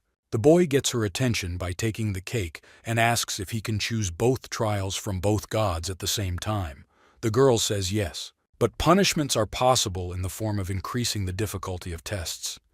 In the end, he can become an apostle for only one god, although he can accept an offer from both. Murdoch asks her about the trials, but the girl remains silent and draws something on the ground. It turns out to be some words, but the boy is unable to read them, even with his pre-Babylonian knowledge skill. Trials are needed to understand if the player is suitable for the role of apostle, and are designed with the player's personality and the god's qualifications in mind. Murdoch asks what the tests look like, but Kirikiri says he doesn't know, as the god's standards can vary depending on the player. Before deciding, Murdoch will need more information about the gods and asks Kirikiri to tell him more about them, but only in essence. He also asks her not to be distracted because he will never buy her sweets again. The god of adventure loves to watch someone face moral choices and danger, but fulfill their dreams and hopes at the end of the journey. The teacher talked about the god of slowness last time and what she does so it won't be repeated this time. The biggest difference between the gods is how they like players to deal with difficulties. In simple words, the god of adventure likes team play, and the god of slowness likes individual play. God of Adventure is the personification of an adventure campaign, a type of role-playing game where love and friendship rule, and the strong help the weak. If you think back to when the God of Adventure first became interested in Murdoch and his reaction to the boy's refusal to summon Edeltar, it describes him very well. But if those are the things an adventure god values, he might not fit the guy's play style. In the end, both gods want one thing from the apostle. Given Murdoch's current situation, he decides to choose the god of slowness. The boy asks the mentor which of the gods she thinks is the best option for him. Kirikiri smiles and says that the best option for Murdoch would be the god of adventure, because it would be difficult for a normal person to fulfill the duties of the apostle of the god of slowness. The teacher's answer unnerves the hero, but she also says that both gods would be a good choice. If you think about it, the god of adventure does not behave like a typical heavenly person. He is distinguished by an insatiable passion. Murdoch says he's ready to answer. The system reports that the god of adventure is nervous waiting for an answer. The teacher asks who Murdoch chooses, the god of adventure or slowness. The guy smiles and says he chooses both. He will, of course, have to choose whom to be an apostle to, but he will decide after he receives more information. Even if the challenges become more difficult, he will treat it as part of the path to progress. The system reports that the god of slowness is disappointed and the god of adventure is relieved. The gods of slowness and adventure decide to give some of the power to the one who wants to become an apostle. Murdoch is happy with his decision. He sees that he can now see how many tasks he has completed from the gods. He is interested in why the god of adventure requires 20 times more tasks. The boy already has 2 gifts from them, instant movement and Talaria wings, and he is wondering what they will give him now. The god of adventure grants him the strength of spirit, thanks to which the obtained powers will be correlated with the difficulty of the trials. The god of slowness grants concentration of effort. The more the hero focuses, the more reward he will receive. Murdoch finds it difficult to make sense of these vague descriptions. Fortitude resembles the iron wall skill that strengthens his body, or this skill will strengthen his fighting skills like his skills. Concentration of effort sounds like inspiration. If you do something for a long time, the efficiency of development will increase like double experience in games. These skills will affect all of his skills, not just his combat skills, and both are very useful. He decides to develop one skill in the waiting room. Murdoch regrets not having concentrated his efforts sooner. He feels that he has lost a useful doubling of experience just like that. The guy tries to restrain his thoughts because his loss was quite insignificant. He hasn't lost much, but any development for him is critical. Murdoch looks at the cheerful Kirikiri and tells himself to think positively. However, he does not often have to rejoice at the infernal difficulty. But he can't stand it and takes the cake from her, and then mercilessly eats the macaroon that the girl saved for last. He is tormented by his conscience and buys a bunch of macaroons as an apology. Kirikiri looks like she would sell her soul to anyone who would buy her sweets. Murdoch advises her if someone offers her candy not to follow that person. The girl does not see a problem because sweets are sweets, and she will follow anyone if she wants. After resting, Murdoch goes to the portal. He asks his mentor to give him more information in the menu about his new skills. It's a pity that both gifts are only of the first level, but it will be all the more fun for him to develop them because gifts from the gods have always been useful. Murdoch asks the mentor if he can ask her one more question. The girl replies that she can answer one small question. The boy excitedly asks what awaits him at the 12th level. The teacher assures him that he does not need advice, because his strength will be enough to safely pass. The guy smiles and leaves. He did not perceive any level as difficult after clearing the 6th. The fact that it took 5 players to pass the 6th level meant that Murdoch now contained the power of 5 hellishly difficult players. Some levels after also required team play, but he cleared them with ease. he decides that he shouldn't worry anytime soon. Murdoch says goodbye to Kirikiri. She asks him to promise that he won't cry from loneliness next time. It's nice when someone cares about you. If he had someone like Kirikiri in the real world, he would look at things and the game differently. The hero is ready to conquer the next level. After reaching the waiting room, Murdoch reads about the force of spirit. It turns out that his combat skills will increase in proportion to the number and strength of his opponents. Also, combat skills will increase, depending on the number of allies, the number of wounds and fatigue that affect the hero. The boy was happy when he read the detailed description. It turned out that his combat skills will increase depending on the situation during the battle. His strength grows in proportion to the danger he is in, and this will help him throughout the game. It also adds resistance to mental attacks. The system reports that the God of Adventure is waiting for a response from the player. Murdoch holds back a laugh and says that the God of Adventure is the best. Regarding the concentration of effort, the more a guy does something, the faster and more efficient the leveling of this skill will become. As Murdoch suspected, this skill is developmental. The secret of success is to determine how much you need to concentrate to get the effect. He wonders if he can level magic and swordsmanship at the same time, but decides he'll learn as he progresses or from a mentor. Preparation for the next level is over. Murdoch is ready for the 12th level challenge. Above the dense forest of the 12th level, a healthy head of a dinosaur is shown, drooling from its mouth. The guy leans against a tree and sweats. He angrily recalls Kirikiri's words about not needing advice. Suddenly, a roar echoes through the forest.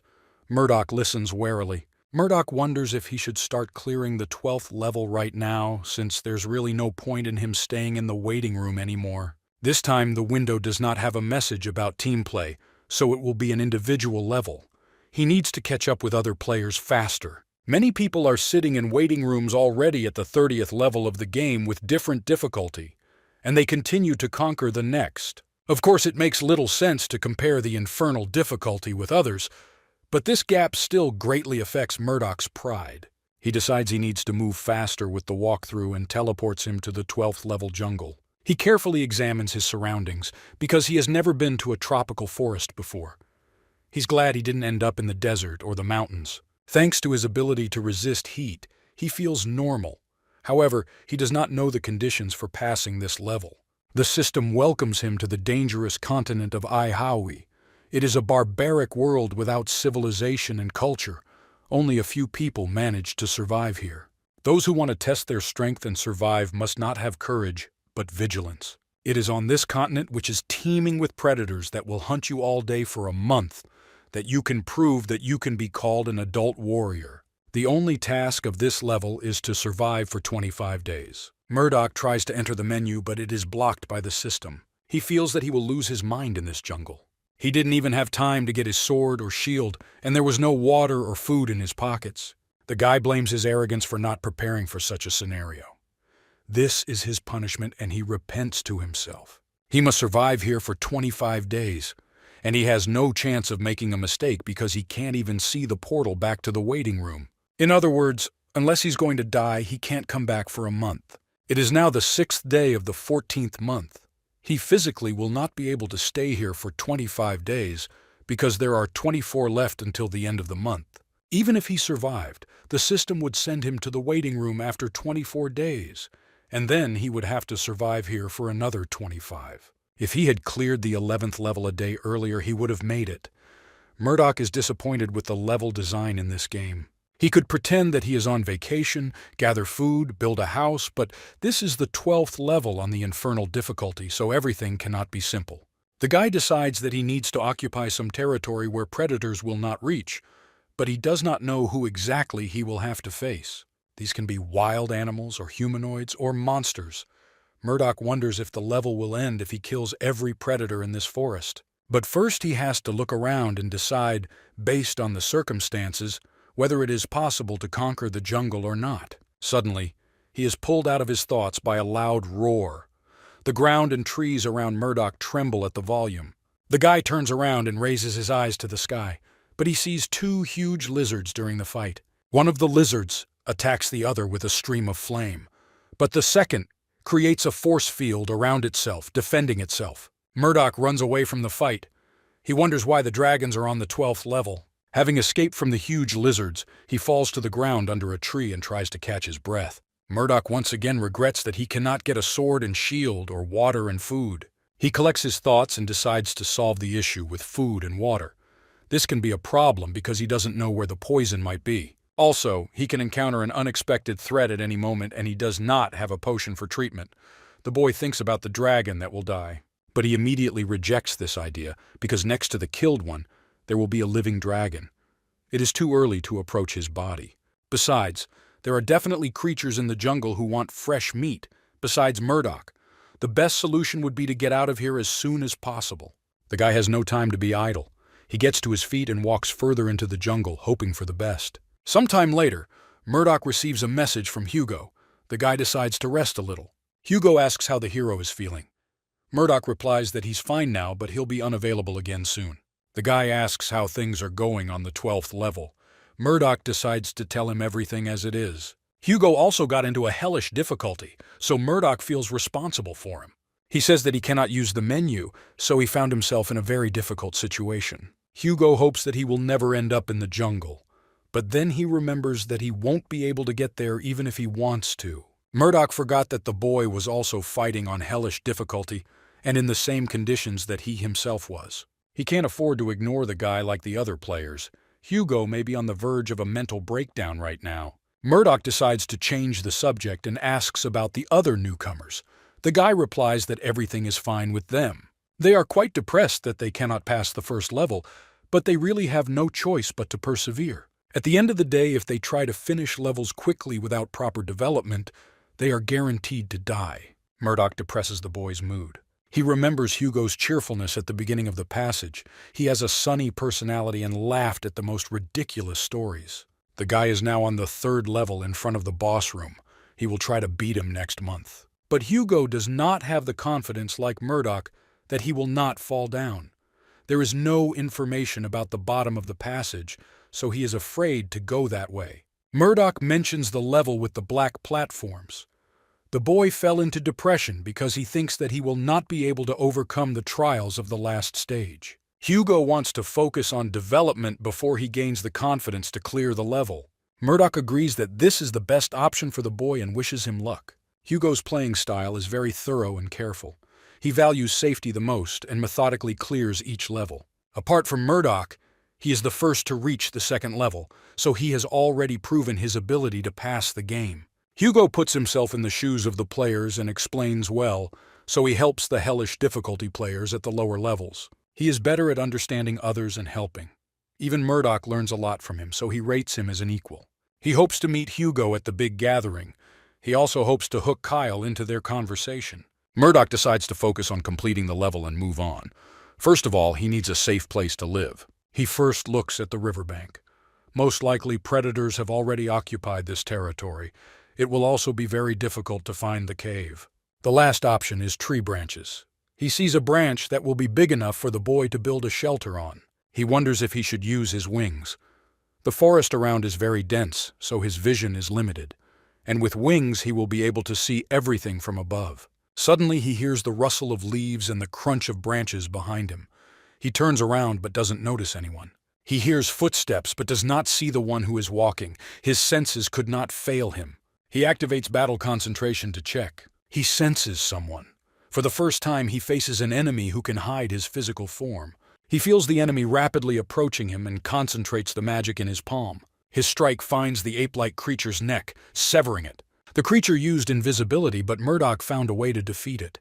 The creature stands up and swings its limbs, at the ends of which it has long, blade-like claws. Murdoch thought he was in a Jurassic simulation and was surprised to find a mammal here. The creature looks like an orangutan, with sickles on its forelimbs, reminding Murdoch of praying mantises. The boy concentrates magic in his hand and knows that the creature must understand him. He offers to chat, but the orangutan does not answer him. The boy tries to calm the creature down and says that he will leave it alone if they chat. The orangutan begins to scream frantically in response. Murdoch decides to give up trying to make contact because with every word he says, the orangutan only gets angrier. The beast attacks the boy and he cuts off his limb with one hand and pushes him back with the other. Murdoch can use his hands both as a weapon and as a defense, covering them with magic. but this is not even close to being compared with a real weapon. The boy kicks the beast in the stomach and throws it away from him again. The orangutan falls to the ground and Murdoch presses his leg to his chest. Murdoch lifts the beast's entire paw up and cuts it off as well. He hopes this will stop the beast from fighting so desperately. The orangutan breathes heavily, but does not try to escape. Murdoch says he wouldn't have done that if the beast had listened to him and talked. The boy demands answers from the animal. The orangutan remains silent and Murdoch decides to end his suffering. Hearing this, the beast begins to howl furiously. Murdoch barely holds him under his foot. There must be a reason why the orangutan started crying like that. And soon, the boy realizes that it was a signal for help. He is surrounded by a bunch of orangutans flying between the trees. Turning his attention to the animal under his foot, Murdoch notices that it is dead. The situation flared up very quickly and it annoys the guy. Murdoch does not know the landscape and the number and strength of the enemy. He found himself in a disadvantageous position on all counts. The guy decides to run away for now. He knew it was going to happen because nothing was just hellish. He runs further, but an orangutan jumps out to meet him. Murdoch covers his hand with magic and slices the animal along its body, continuing to run further. The trees in front grow very close, so Murdoch's field of vision is very limited. Orangutans jump out from all sides, and their death cries only call for more others. The animals stopped attacking when they realized that there was a gulf between their forces, but as soon as he shows even a hint of weakness, they attack. The orangutan suddenly attacks the boy, apparently willing to die in the process. Murdoch fights him off and runs on. These animals do not have the instinct of self-preservation. A whole day had passed since the moment they met. Animals try to tire him out and drive him crazy with unexpected attacks. If the beasts were weak, he would just go and kill them. But they are actually quite strong, enough to be on hellish difficulty.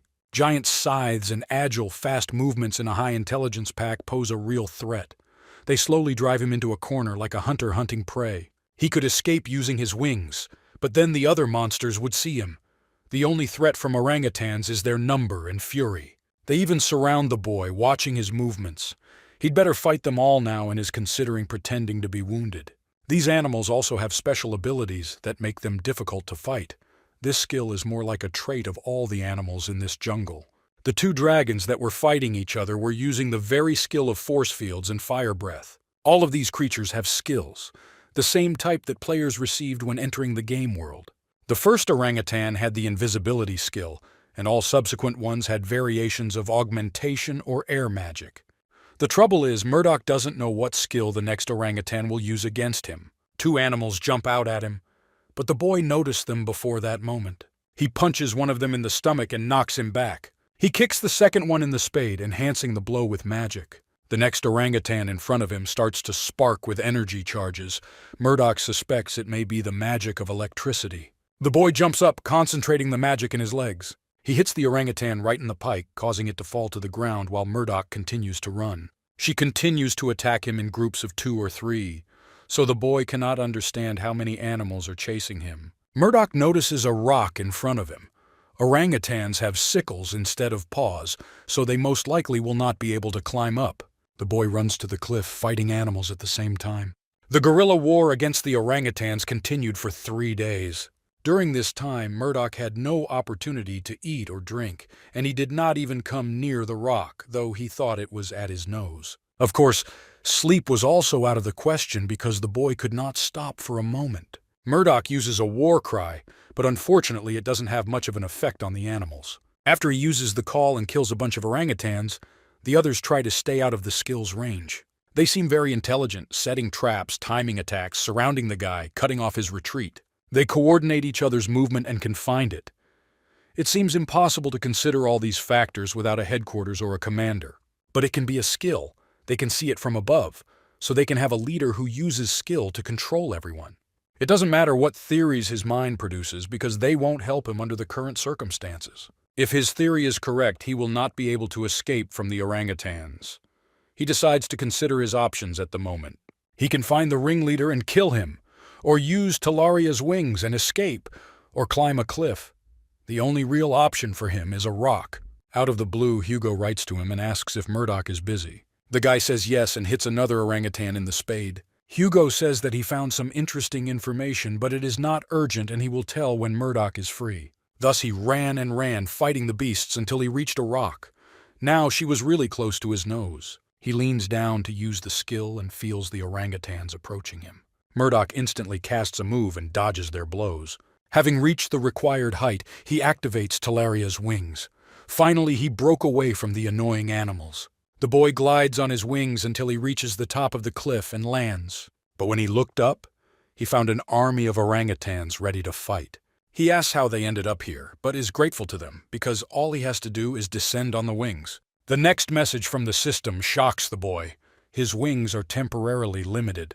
They anticipated his movements, deployed troops, and then restricted his wings in some way. Orangutans screech, but behind their screams there is vengeance, rage, and mockery. He able to fly against 3,000 orangutans with sickles instead of limbs. The hairy bastards are full of zeal and are confident that they will win this battle. Murdoch activates his magic to convince them otherwise.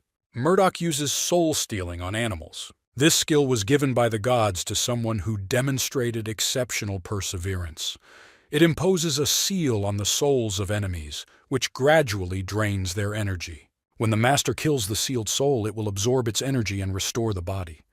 This effect not only weakens enemies but also heals the mage. Murdoch activates a spirit power that increases strength equal to the danger the boy is in. It is difficult to think of a better opportunity to try the effect of fortitude than now. Some of the orangutans start to run, but Murdoch activates a battle cry that stops them from running. Angry and confused, the orangutans have no choice but to continue fighting the boy. After a while, it starts to rain. Murdoch stands in front of a cliff top littered with dead orangutans.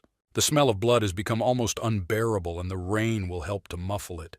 Murdoch decides to leave the cliff and activates Talaria's wings. The restrictions on the wings have been removed, and the boy can concentrate on other matters. Time to hide, eat, and rest. At first, the boy was disturbed by the orangutans, and now the rain became his enemy.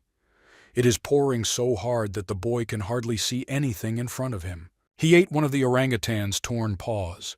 He had no way out, because the boy ran without stopping for 3 days in a row. As Murdoch descended the cliff on his wings, he saw the movement of the monster in the distance. The creature was going into the cave in search of shelter from the rain, as the boy understood. Suddenly his stomach hurts and he spits out the orangutan meat he ate earlier. Murdoch swears that he will never eat a piece of their meat again, and when he begins to starve, he will tear the bark from the tree and eat it. The boy understood that this level is not only about survival, but also about learning various useful skills. This level doesn't test his fighting style, but Murdoch feels bad enough that he would prefer a fight to the death. The boy finally finds himself near the cave. He yawns and calls loudly to whoever is in it. When no one answers, the boy throws a pebble into the darkness of the cave. He shouts for the monster to leave the cave because he will now live in it. After that, he hears soft footsteps. The crunch of pebbles against pebbles is heard, and round red eyes and sharp fangs beneath them begin to shine from the cave. Murdoch gets into a fighting stance, preparing to fight. A healthy head of an otter appears from the darkness of the cave. Charges of electricity appear around her paws with sharp claws. Murdoch is exhausted, and if he gets close to the monster, it will fry him. The guy doesn't even have a weapon to fight with. The boy activates a war cry on the otter, and the monster successfully falls under its influence. The otter goes berserk and makes a head-on attack on Murdoch. He decides not to hold back in response. The hero activates Talaria's wings and repels the otter's attack with them. The wings have high magic resistance and aren't attached to Murdoch's body, so he doesn't care about taking damage. The boy decides to put his worries aside and focus on winning, because if the beast gets too close to him, Murdoch will be finished. He's a little curious about how strong the creature's electric magic is, but if he tries to find out, the otter will end his life immediately. The boy activates a move and combines it with a strike, sending the creature to the other side of the forest. He figures that Talaria's wings and displacement will work together just as well at 12th level. Murdoch's health is restored, which is an effect of the battle cry. Apparently the otter monster died. A boy enters a cave and decides that he needs to study the resistance of electricity. He is pleasantly surprised that the cave is quite spacious and warm, but suddenly he hears some movement. He activates combat concentration and discovers that the enemy is here. It is difficult for him to see exactly where the creature is, so he turns on increased sensitivity. Suddenly, something jumps into his back. But Murdoch quickly grabs the creature and cuts it open with his other hand. It turns out to be a baby otter that he killed earlier. It looks as if it was born very recently. The boy looks at the scratch on his hand and it begins to heal. So he understands that natural recovery can heal such a wound in a minute. The fact that he can heal himself without potions is extremely useful and increases his chances of survival, but drains his magic a lot. He hadn't thought about it before because he always had a potion with him, but using a skill when his energy was almost at zero was harder than he thought. He has a lot of work to do, but he decides to rest first. He wakes up, his armor is removed, and Iddy is sitting at the entrance to the cave. She turns and wishes him a good morning. She calls him love and announces that she has already prepared breakfast for him. The guy, without thinking long, launches a stone at her. She dodges him in time. He shouts that he told her not to call herself dear. Iddy says he slept for 3 hours, which is quite unusual for him. Murdoch yawns and says he wouldn't have been able to sleep for 10 minutes if he hadn't called her. He never thought that he would be so happy to have Iddy by his side. Summoning the dead helps a lot, even if it has a limited number of uses and summon time. Of course, this skill would be extremely useful in the next levels, but he didn't regret summoning it now because it would be able to keep him safe. When he summoned Iddy for the first time at level 7, he needed a decoy that would attract the attention of the enemy, but she turned out to have quite useful skills. Iddy had longed to make him her husband at level 5, but now her fighting skills and calm and cautious personality help a lot. The strongest lizards have the right to choose their partners, and that's why she pursued him. But after the fight, he became the strongest in her eyes, and that's why she fell behind him. Now they have a rather pleasant friendship. Meanwhile, Iddy sets before him raw meat for breakfast, which she made from the Lambura cub in the cave. Murdoch decides to ask her about the Ihaoi continent, but she doesn't know anything about it. He asked her many things about the game and their roles, but she couldn't answer most of the questions, like she couldn't remember anything she knew.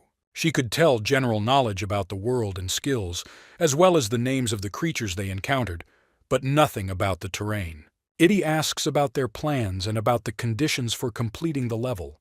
He replies that he needs to survive for 25 days, but is not allowed to use the menu. The lizard offers him to stay in the cave all this time, and then he will pass this test. He tells her about the end of the month, and she suggests that he pump his skills so as not to waste time. Murdoch says they can use the cave as a base and hunt the creatures near it. Iddy suggests that simply covering the territory is a good idea. But if you act recklessly, a stronger predator may appear nearby. Murdoch says there aren't many creatures here that pose a threat to him, but under the worst circumstances, they might just run away. The guy offers to go out at dawn and asks Iddy to keep an eye on the area while he rests. Murdoch tries to figure out how to activate the magic circle and assumes that the effect will appear if he puts more concentration. Iddy calls him. She says the preparations are complete and they are ready to move. Murdoch gets dressed and goes out into the sun. He notices a stake trap built by a lizard. She says she crushed the leaves of the kikimu plant and scattered the ashes around. The stench of this plant repels animals. Murdoch asks when she managed to do all this, set a trap, crush leaves, but Iddy only answers that she knows how to create miracles. In fact, he hadn't expected her to be such a big help. He would be happy even if she just helped him fight and rest. He praises her, and she smiles back and offers to go hunting. After some time, the boy looks in amazement at the boar, which was hunted by the lizard. She says that her own people chased her away, and that's why she has a lot of experience because she's always had to forage for herself. Murdoch suggests moving on to kill all the monsters in that area and suggests that she be in charge of the fight. She says that the separation of roles can be ineffective. The boy replies that he wants to practice his finding and tracking skills. He wishes to learn the orangutan's ability to track, because if he encounters an enemy with the ability to be invisible, he will die before he notices. There is also a possibility that the concentration of efforts is activated from efforts. He tells Ida that she is in charge of the fight, and the lizard prepares his trident. Iddy quietly sneaks up on another victim from behind, and before she realizes the danger, the lizard removes her head from her neck. Murdoch is amazed at how Iddy took the animal's head off with one movement. There is no doubt about the lizard's abilities. Iddy turns and calls Murdoch after him because he wants to teach him how to hunt. After a while, he learned to identify tropes, track prey, hide and approach, and how to use magic to hunt. Techniques that help to hide the presence, monitor the environment were difficult to learn, but effective. And in the last 2 weeks, they have developed step-by-step hunting animals in this area of the forest. Itty turns and says that there is no loot left in the region. Murdoch stands over the animal's body and confirms that he was the last one. The boy had acquired the necessary locating skill, and his other skills, including magic, had also developed greatly. They hunted all the animals that could pose a threat. Itty asks what they should do next and if they should go home. Murdoch says they will because he wants to train in the cave soon. The lizard calls the cave home and has even decorated it with furniture. She looks happy, even if they were just hunting today. Itty wonders if Murdoch wanted to learn the art of spearmanship. She is the best warrior, better than anyone he has met in his entire life. And this applies not only to the spear. He also wants to know about her battle tactics. They were stuck here until the end of the month, so he would prefer learning the spearman's art from her to simply hunting. Itty asks him to wait and heads off into the jungle, leaving Murdoch alone. He reaches the cave and ponders the mentality of the lizards, who might consider it tactless to ask to be taught martial arts. He decides to practice the magic circle. Lately, he has been activating the magic in himself every spare minute, but even now he cannot activate the concentration of effort. It takes him at least 8 hours to activate this skill. It senses when it is activated, and after that, its performance improves significantly. The focus has helped a lot in the last 2 weeks, especially the positioning, and he couldn't have done it without Itty by his side. The ability to locate requires magic, so he kills 2 birds with 1 stone by training the magic circle to locate at the same time. He can feel the interior of the cave, as if touching it with his palm. He activates combat concentration to find even insects. But he has a nosebleed and a headache that pulls him out of his concentration. This seems to be his limit. Itty enters the cave and calls Captain Murdoch after him.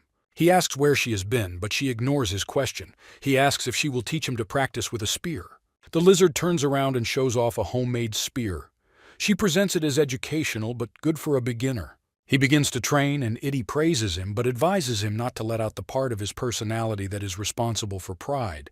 He will be perfect. Murdoch says being proud and crafty are some of the most important traits of a professional gamer. Itty will knock his speed of skill development and can't call it anything other than talent. Murdoch says talent is a big part of who he is. Learning the art of the spear is Murdoch's main focus, but along with it, both swordsmanship and hand-to-hand combat are pumped. The lizard turned out to be an excellent teacher. She edited the lessons to suit someone like Murdoch with extraordinary abilities. The day of the great gathering is coming. A portal appears in front of the cave and an invitation to join until the player is forcibly summoned to the clearing. The boy invites Itty with him, but warns that there will be nothing interesting. The lizard happily agrees to go with him. Players of all difficulty levels have gathered on the lawn and are chatting with each other. Murdoch and Itty join them, drawing attention to themselves. The players will recognize the guy as a hell of a player. Meanwhile, Angelina fights against those players who dare to break the laws that the Order has established. They were making drugs, and she's going to make sure everyone gets the punishment they deserve. Itty looks around and wonders how cruel people can be. Murdoch sees Angelina knocking the last brains out of the offending players' heads and tells her to chill. Murdoch calls her after him and mentions that she can only understand him, so there may be a lot she doesn't understand. The girl notices Murdoch and she and her henchmen bow to the hero. He smiles and feels uncomfortable because he didn't want her to notice him. Murdoch mentions that he can use the menu and yawns with relief, having missed him and his things so much. The boy takes out a white cloth and throws it on the lawn. The fabric straightens, increases in size, and a large tent appears in front of them. Murdoch invites Itty to join him inside. They enter a spacious room in which they find several interior items. Murdoch says that he received the tent as a reward for completing the 9th level. He plans to take the tent with him to the 12th level. Kyle enters the tent and praises his appearance. He greets Murdoch. He is happy to see the lizard that came with Murdoch this time and greets her. Kyle looks around, surveying the large tent. He asks how much Murdoch spent on it, and the boy replies that he got it as a gift.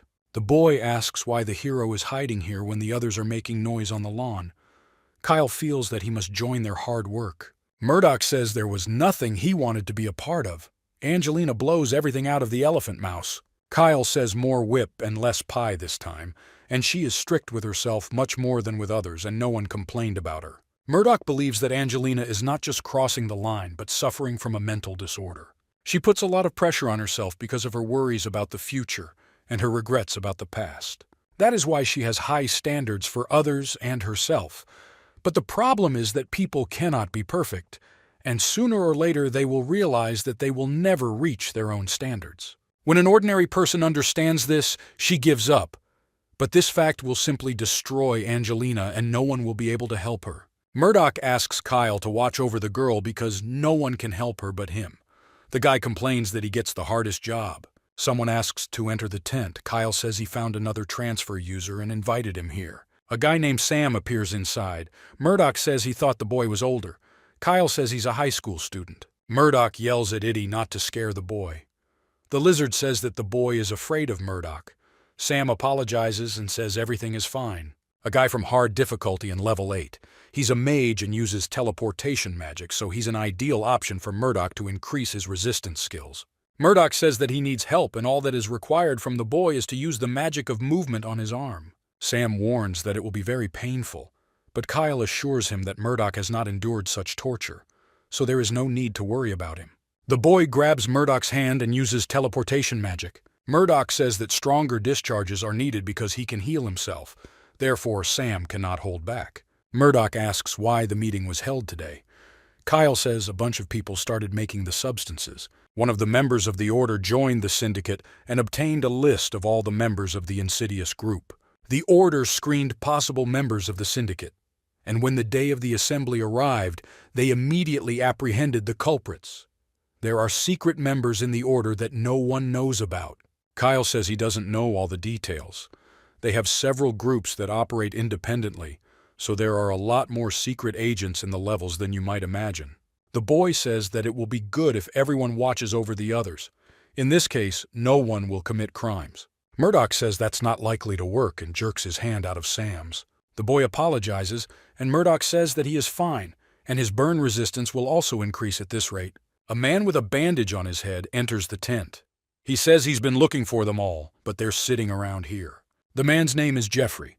Murdoch says they are busy with important business. The man falls into a chair and says that soon others will come here and the real meeting will begin. The entrance to the tent opens and the other players enter with Angelina. The first thing discussed by members of the Order during the meeting were the details of the reason for holding the day of the Great Gathering. They discussed preventive measures to prevent this from happening again. And after that, simplified lists were handed over to those in charge of equal levels of complexity. They were discussing the same things that had already been said in the general discussions in the chats. Kyle says there are two more important things to discuss. The first piece of news is Yang on easy difficulty, who has passed level 89. Everyone present applauds and rejoices, because the exit from the game is right in front of him.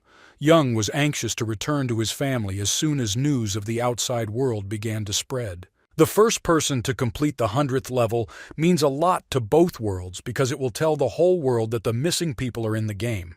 This person will encourage people not to lose hope and make all players wait. She will be their messenger. Kyle suggests discussing if there are any messages Lee will deliver to the outside world.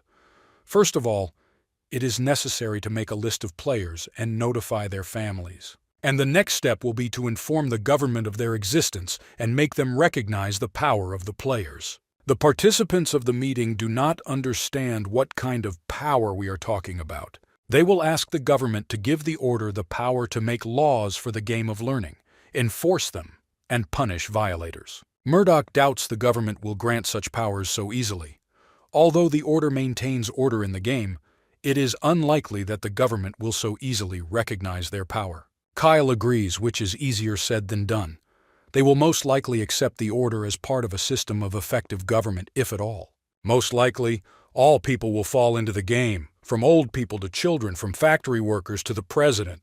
There will be no exception. And of course, if they get into the game, they will have to obey the laws they have made. If a violation occurs, the president will suffer the same punishment as a normal player. The Order has laws on punishment for non-compliance with laws, creating own laws or creating organizations of more than 10 people. If the government does not recognize the laws of the Order, it will be counted as a violation. Most punishments are executions, with the exception of warnings or banishment. This means that if one of the government officials does not learn the internal laws, he will be executed as soon as he enters this world. This proposal is too outrageous. The top of the government will definitely not be delighted with such prospects. Murdoch suggests leaving this topic until the next meeting. Jeffrey suggests discussing the choice of starting weapon in the game instead. Murdoch supports this idea. A person's chances of survival depend very much on the weapon chosen at the beginning of the game. Kyle brings up the subject of healers. There are very few of them, and not every level has at least one. This was to be expected because few people choose a magic wand as a weapon. At first glance, it looks like an ordinary twig. There's no point in adding a starting weapon message to the manual, because you have to select a weapon to use the menu.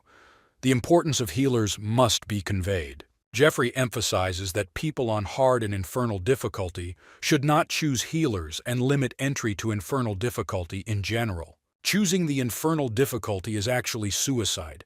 Hugo and Murdoch are the only players alive on it, and there have already been 14 new player challenges. Murdoch agrees that new players are not needed on this difficulty.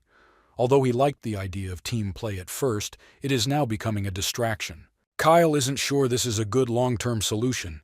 It is not known what awaits the players in the future. Murdoch says that it is difficult to pass levels on hellish difficulty and survive, even if there is a perfect plan of passage. After 4 hours of discussion, Kyle motions to end the meeting.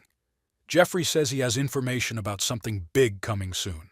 It doesn't look like it's going to be a gathering day. The details are still unknown, so the Order needs to focus on this topic. Murdoch is confused by the number of problems, even if he is not involved in gathering information. Angelina closes the meeting and wishes everyone fruitful work. Everyone leaves the tent and the girl is about to leave too, but Jeffrey asks her to stay a little longer. There was one more topic left that they did not discuss. Unfortunately, Murdoch will have to be present for the discussion, and so will she. Jeffrey whispers to Kyle to start the conversation. In response, he asks Jeffrey himself. Murdoch silently agrees that Kyle is better at talking than anyone else. Kyle says it's not a big topic, but it's about Angelina and Murdoch. The guy reassures that the topic is not very serious. They just wanted to discuss Angelina's attitude issues. She treats people quite coldly and harshly, but even despite the criticism of the participants, they respect her a lot. The only problem is that she treats Murdoch with too much respect, and they wanted to discuss that because it could become a problem. They understand that she is grateful to him for bringing people together, but judging players by their age and contribution is not very good, so she has to treat him like an ordinary player. Angelina assures that she already treats everyone equally as she should, regardless of personal qualities, with the exception of members of the Order. Jeffrey asks her to address Murdoch as she would address a player. Angelina blushes and mumbles his name, calling him Sir and Captain. Murdoch in the answer also blushes. Kyle and Jeffrey can barely contain their laughter. The guy is surprised that he is starting to find her cute. The usually cold Angelina reveals a different side. But this will become a problem in the future, even if there is a reason for it. She still considers him a hero from a fairy tale. The girl has too much respect for him and high hopes for him. This worries Murdoch very much. There will also be a question of hierarchy if she considers him above her. Even now, the boy is convinced that many members of the Order consider him higher in rank than she. This can become a big problem. Kyle is busy carving, which attracts Murdoch's attention. The guy remembers how he used to knit some time ago. Kyle calls him a dressmaker in return. He began to knit and embroider when he was close to a nervous breakdown. At that time, he did not know about the Great Gathering and felt quite alone. He found himself on the edge then, and used knitting and daily routine as a lifeline. Kyle makes furniture for his home because it is quite expensive to buy it. Murdoch says level 30 is the place for it. The boy's thoughts return to Angelina. He couldn't imagine that she had that side of her personality. To be honest, Murdoch is sometimes terrified of her. She didn't even think twice before blowing up the head of the man who made her suffer. He hopes that they can build a more comfortable and relaxed relationship in the future. But now the guy has another problem. It seems to him that Itty took offense at him. She must be bored. Or she's offended because Murdoch didn't pay enough attention to her during the meeting. Meanwhile, the lizard announces that it will sleep and not to be woken up. Sam enters the tent, but Murdoch can't remember his name for a long time. Kyle guesses that Murdoch called the boy to increase his resistance. The boy smiles and says he's counting on Sam. The boy asks if Sam will be able to get information about the Ihaui continent at the 12th level. The boy says he will try. In exchange, Murdoch gives him a bracelet that gives him an increased level of magic. He received it as a reward for level 10. Such powerful items can only be found on Hell difficulty. Kyle thinks he has the most talent among the kids here, so Murdoch gives him the bracelet, but asks him not to tell anyone. After some time, the hero remembers that he has to meet Hugo from the 3rd floor. Murdoch feels that the boy has lost his passion. This may be because he cannot pass the 3rd level. Kyle says that's not a problem Murdoch can help with. Leaving the guy alone is also a form of help. Murdoch agrees. The hero thinks, then turns to Sam. He asks if the boy has a stronger skill. The day of the conference ended, and with it the 12th level. Murdoch will miss the cave because it has become like a real home to them. Iddy says she also considered this place her home. She never had to live with other lizards in her village. She had no home and had to find a new place to sleep every day for her own safety. The level she was on felt like a prison rather than a home. This cave is the first place she can call home.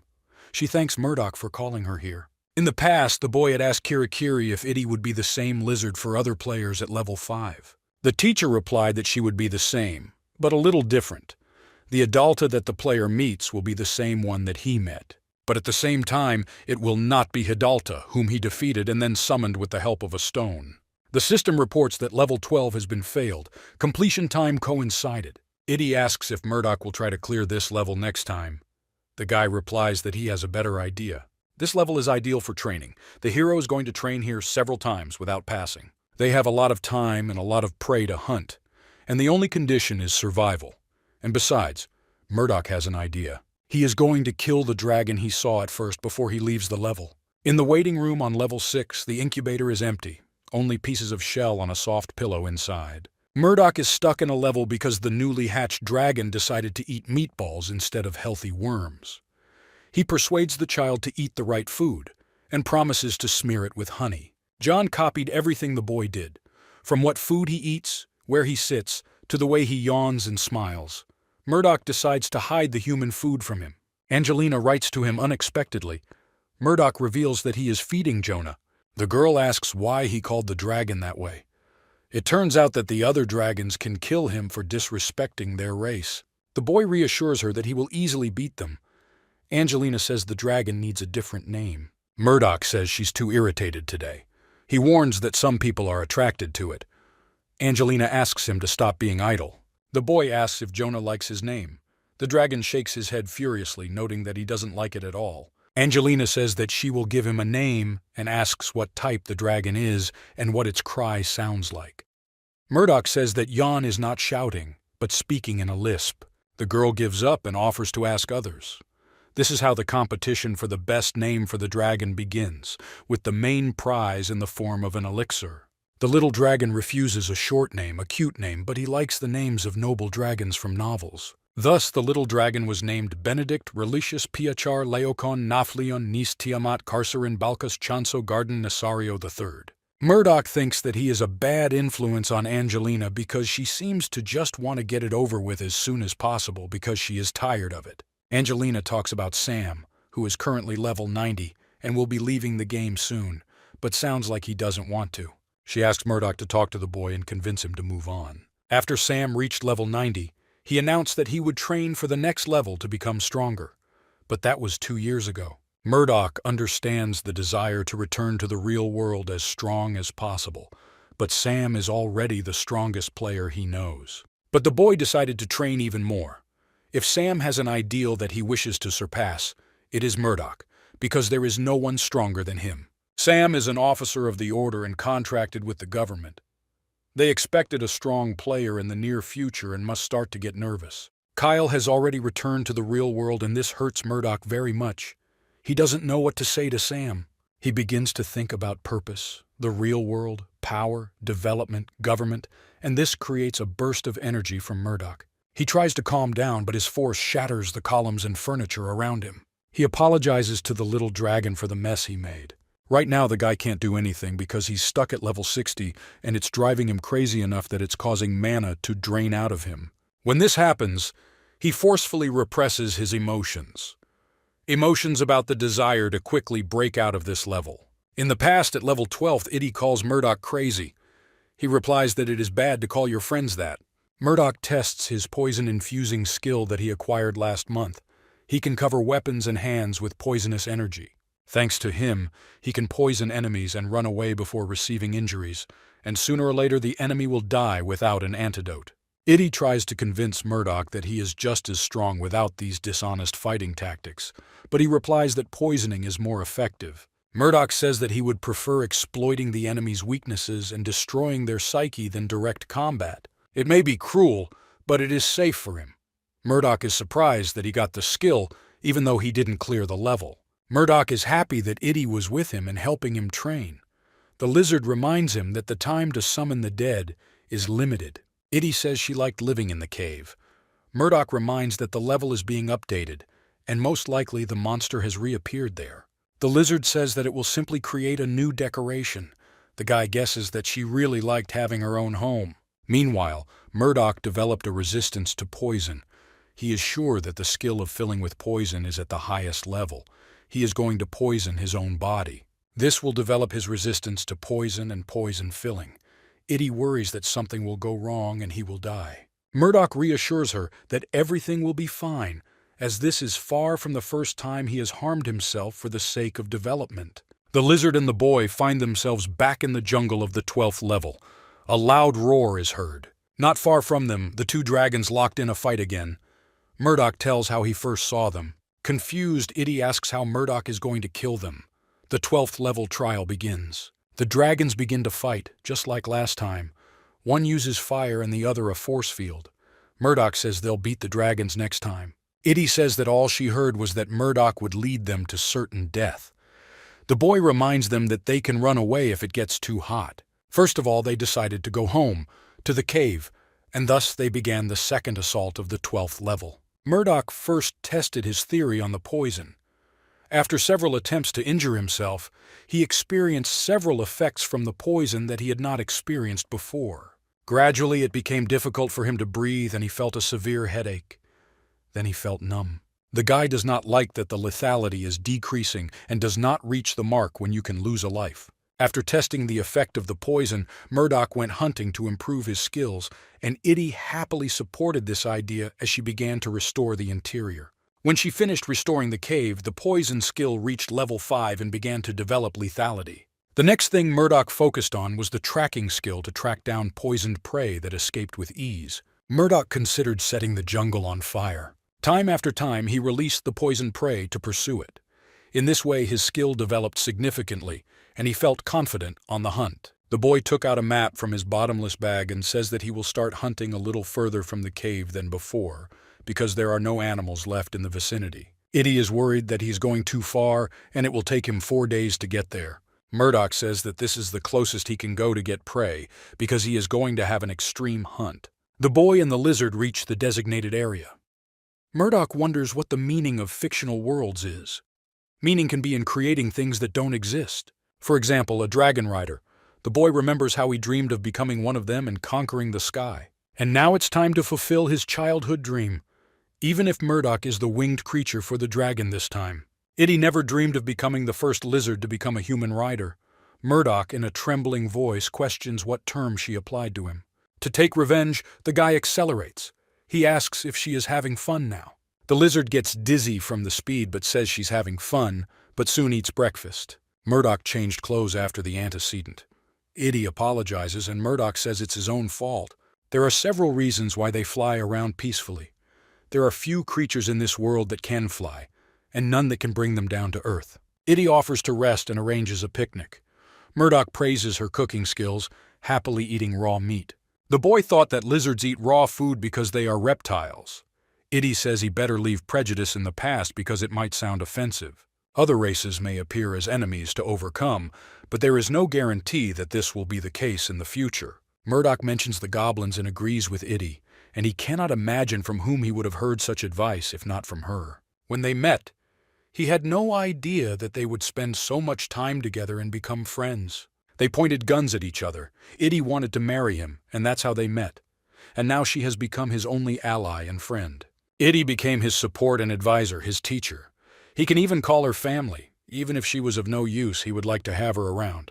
The system reports that the god of adventure is looking at the player with pleasure. After a few days, they reach the eastern edge of the map. The lizard jumps off the boy's back and onto the ground. In the information about the level, it was told about an invisible wall, and Murdoch touches it. Also, it hasn't rained in a while, so the conditions are perfect now. Murdoch sets the jungle on fire and takes Itty into the air. He is surprised at the speed of the fire. Murdoch will get a level up. The guy gets experience points if he kills enemies with fire, but only a quarter of the amount he would get if he kills himself. The boy is going to make the fire bigger by spreading more firestones. The fire continues to spread. Animals try to escape from the fire with horror. Murdoch and Itty, meanwhile, monitor the situation from the air. They notice a monkey with the ability to create water trying to put out the fire. Itty jumps off the boy's back and cuts the orangutan in half with one punch. Murdoch has every chance to burn through the entire 12th level at this rate. It is not so easy for animals to avoid such a catastrophe. Itty complains that she is very hot and gets a cold potion. When she lived in the forest, she was always afraid of fires. Murdoch replies that she needn't worry. She notes that at this rate, the fire will reach their cave to the west. This level wouldn't be their home anyway, because the boy was going to clear it completely this time. A deafening roar is heard. Finally, they see the dragon Murdoch was talking about. He uses a force field to protect himself from fire. Itty is amazed that he really wants to fight a dragon. He asks her to take the sword out of his bag and takes it in his hand. They're going to fly around without getting hit. Although this will only anger the animal, they will soon strike back. Murdoch casts soul capture on the dragon.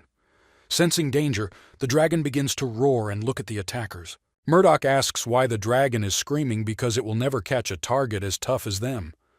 Itty notes that the boy is being sneaky. After a while, the dragon abandons chasing the target, flying around, and switches to fighting fire. Murdoch approaches the dragon and orders Itty to prepare for an attack soon. The lizard attacks the reptile's neck, but the blade of its spear collides with the force field. The dragon quickly blocked her strike. The dragon tries to attack Murdoch with its tail, but Murdoch quickly flies away. He did not think that such a healthy animal could move so fast. The dragon ignores the flames and watches the boy and the lizard again. They must try again. The advantage is on their side, because the reptile tries to protect its territory in the first place. They will simply run away when the monster focuses on them. Moreover, the barrier is an active skill that the dragon uses. If he ignores them, they will attack his blind spot. Itty says she feels sorry for the dragon. Murdoch says this is a bad time for that and casts a wind spirit blessing. They deftly dodge another tail blow from the dragon with a quick move. The lizard tried to attack again, but the beast used the force field again and blocked the blow. Despite its size, the dragon is quite fast. The boy uses teleport several times in a row, but the dragon blocks each of Itty's blows with a force field in time. Due to its large size, the dragon cannot observe the lower part of the body. Murdoch and Itty cut his legs with poisoned weapon blades. The monster roars in pain. If the animal does not have the ability to block the poison, where it will cause a lot of pain. Unfortunately, the dragon's body is too large for such a dose of poison to be lethal. While he was chasing them, the whole forest was engulfed in flames. Now the dragon has to choose. He can either start hunting for heroes or try to escape from the flames. Now it will be a war of attrition. The lizard and the boy fly towards the dragon for the next attack. After some time of struggle, the legs of the reptile are covered with many cuts. The forest trembles from his footsteps. It's time to end it. Murdoch tells Itty to prepare to attack as they approach. The guy hits the dragon between the eyes with a sword, and the dragon is no longer able to block the blow. The dragon falls to the ground engulfed in fire. The boy announces that their hunt is over. Messages from the system about leveling up and developing skills appear in front of the boy. The gods of slowness, adventure, battle, light, and dueling are amazed at his achievements. It had been a long time since so many gods had watched Murdoch. The dragon was not his target that he had to hunt, because it is much stronger than the other enemies at the 12th level. If Murdoch couldn't fly, he wouldn't have overcome the dragon. Murdoch quickly teleports down to catch Itty before she falls into the fire. Murdoch suggests that they rest because they were inhaling smoke. And then they will continue to burn everything here. Itty notices ahead of them the cave she called home, now engulfed in flames. The fire spreads too fast. Murdoch notices that Itty is crying and doesn't know how to comfort her. He did not know that she had become so attached to the cave. But Itty's sadness is interrupted by the appearance of a second dragon. Murdoch was waiting for him to appear. They fly towards the dragon to overcome it first of all, and it concentrates fire in its mouth. After a while, a rumble is heard. Murdoch stands on the face of a defeated dragon. He apologizes to Itty for the fire spreading faster than he expected.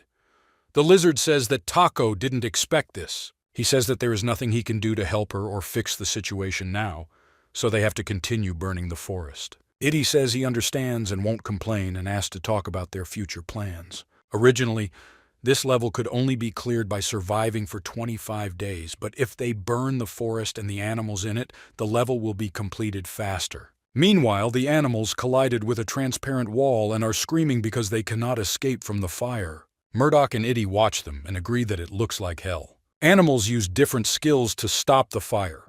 Even if they are not civilized, they are quite intelligent and cooperative. But on the other hand, there is a stampede among them. Panicked animals fight in vain for their lives. Itty hands Murdoch a heat resistance potion. He offers to intervene in the situation below. Murdoch and Itty land in front of the animals, who are too busy running away to notice them.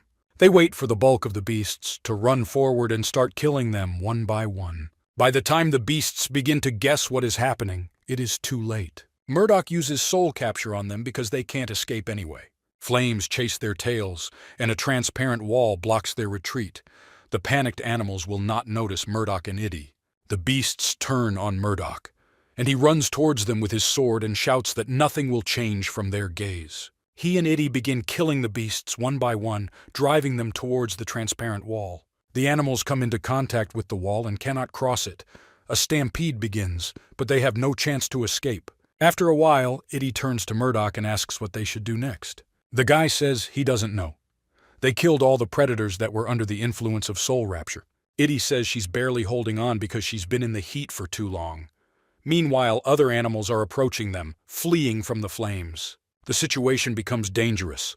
Murdoch offers to retreat and they leave the barrier with the help of Talaria's wings. They flew to the area, which turned into ashes and was no longer burning. The boy forced Itty to take a heat potion, but she still didn't feel well. Good thing Murdoch had a tent with him. He took it out of his bottomless bag and unfolded it. The tent has a temperature control feature and sends the lizard inside to cool off and rest. Murdoch brought the freezing potion with him and spread the contents around. The heat around him decreased a little, but the air felt like a sauna. After the fire was over, he and Itty flew around the level, finishing off the animals that survived. Murdoch noticed that the lizard was quite comfortable with their way of life. Or it would be more accurate to say that she had no choice but to fly around and finish off the beasts. The same applied to him. The environment, which consists of ashes, began to affect their mental health. The dead will sleep peacefully, but murderers never. Itty reports that they have run out of water. Murdoch looks around and realizes that they have nowhere to get water. They gained a significant amount of experience points, but at the same time they lost many things, such as a place to rest, sources of water and food. Although they encounter many corpses on their way, it has been a long time since they died, and there are very few living beasts left to hunt. Although there is water left in the lake in the south, they cannot drink it because of the corpses, because the animals jumped into it trying to save themselves and died. Murdoch suggests that Itty practice in the cave because they have nothing else to do. But suddenly, she disappears from his back. The guy is angry that the draft time is over and that he didn't even say goodbye to her properly. He's about to challenge her again, but thinks twice. Itty wasn't going to help him now, and she didn't like it here anyway. This is how Murdoch's life became even more difficult. Even when he found an animal that was alive, the boy did not know how to cut the meat and did not know how to cook it.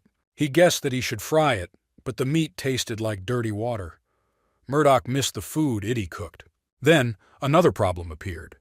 The wrongly cooked food upset his stomach, but he doesn't even have anything to scratch. He used to use leaves. Now he quickly looks for something that will fit in his bag and finds hororong. That's what he called the homemade scarf he tied on the second floor. These were the fruits of labor from the time when he was on the verge of a nervous breakdown. Murdoch decides to ask Kyle what is more valuable, dignity or precious memories. The guy heartlessly replies that he is busy. This leaves Murdoch alone with the decision. The boy installed a tombstone and signed that the brave warrior Hororong rests here. A system message suddenly appears. The boy is angry that the level was counted late when Hororong's tombstone was already installed. Many animals survived the fire and continued to roam the ashes, but Murdoch killed everyone he met. The last monster must have just died. The entire ecosystem died in the flames. Murdoch had already found it difficult to find food, and in the near future he could die of hunger. A bunch of messages appear in front of the guy about increasing skills, scoring points, and restoring his body. Murdoch expected that he would be given a new skill, because last time he was given a reward for a failed level. The boy is satisfied that he finished the passage. The system says that his heat and burn resistances are combined into level 1 fire resistance. Prior to this, the only passive skill he was given was resistance to mental damage. In addition, the description of resistance to fire is suspiciously short. He also wants to know why his 12th burn resistance and 6th heat resistance became the first fire resistance. The system reports that all the gods in the White Holy Temple are watching Murdoch. It was the first time he had received so much attention. The boy counts 100 gods, but decides that it is too early to draw conclusions. For now, it's time for him to meet Kirikiri. Murdoch promises the buried Hororong that he will avenge him. The teacher happily greets Murdoch and says that he can cry on her shoulder. Nothing has changed since last time. Murdoch does not consider himself a person with a good personality, but he remembers insults very well. He buys a big cake and shows it to Kirikiri, but thanks him for the gift. But before she can try it, Murdoch flies upstairs and asks why she didn't humanly tell him about the toilet paper. She says it wouldn't be so much fun then. The boy uses displacement and escapes with the cake. He forgives her but demands that she not do this again. Kirikiri eats and promises not to do that again. Murdoch opens the menu window and asks her not to hide any important information from him for her own amusement. He takes out a can of candy and surprises the teacher with it. Most likely, she said she was doing it for fun, just to tease him. Kirikiri has always been responsible for giving out important information, even if at first glance she seems empty-headed. Murdoch says that he sensed something at the 12th level. Monsters possessed various abilities, which also count as magic, but they didn't understand it like magic through theory and practice, but just used it like any skill. Murdoch asks if he can learn more about magic. The teacher says that he cannot study magic yet because there are too many things connected with each other. Murdoch asks if he can learn more from the books on his own. Kirikiri says he can buy them, but learning magic through them will be very difficult. Magic books can only be purchased through a mentor. They are considered weapons, and Murdoch managed to buy a basic theory of magic and a book on barriers and seals. The boy became interested in barriers and seals because of the monkey leader who blocked his wings. He can learn the same from a book. The teacher says that he can learn barriers, but the magic of the seals is very difficult, and people cannot use it. They can be learned only if you become an apostle of God and receive the skill of seals from him. Murdoch had not expected this skill to be so advanced. The girl says that the magic theory is different from the usual one, and there is no guarantee that the boy will understand it. Murdoch says he'll try anyway. The boy asks what event will happen soon. Kirikiri says she has no right to tell, but he bought her a cake, so she will tell. Murdoch says that he will work even harder to make Kirikiri more happy with sweets. The girl says that the hint will be small and that Murdoch should listen carefully. She tells the foreigner, and the second, and these two words are the only clue from her. After a while, the girl watches the guy buy a bunch of toilet paper. She asks if he is going to sell it. Murdoch says that she will not understand the grief when there is no toilet paper, and that he will not be able to buy it outside the waiting room, just like the potion. After he's done shopping, he says goodbye to Kirikiri. She asks him to buy her a cake next time. Murdoch enters the 13th level waiting room. He rejects the idea of writing to Kyle because he is usually asleep at this time and takes out a book. He opens the book on the first page, which has a question about the first ingredient needed to change the infinite afterlife and finite life. He turns to the next pages, but they are blank. Nothing is written in the book except for one question. And that's the question about the time-shifting ingredient.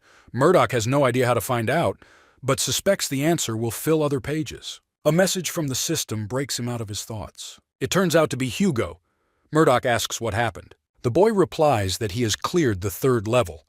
There were many traps on the way down that were in the previous levels. The arrows were poisonous, and the temperature kept dropping and rising to incredible levels, but he still passed this level. Murdoch congratulates the boy on his victory.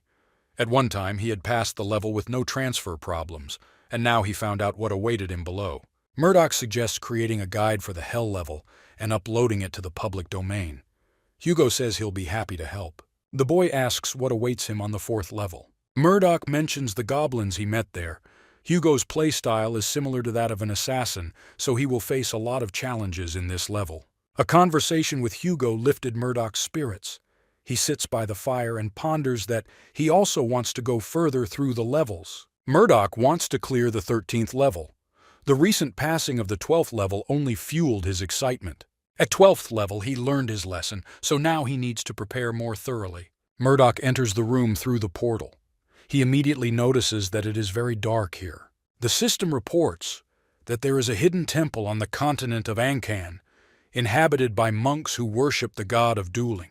One who wishes to become a martial artist and laughs at the ideals of the monks can try to defeat all the monks and prove his worth. The condition for clearing the level is victory in at least 15 rooms. The boy suspects that the level looks like this because the dueling god doesn't like him.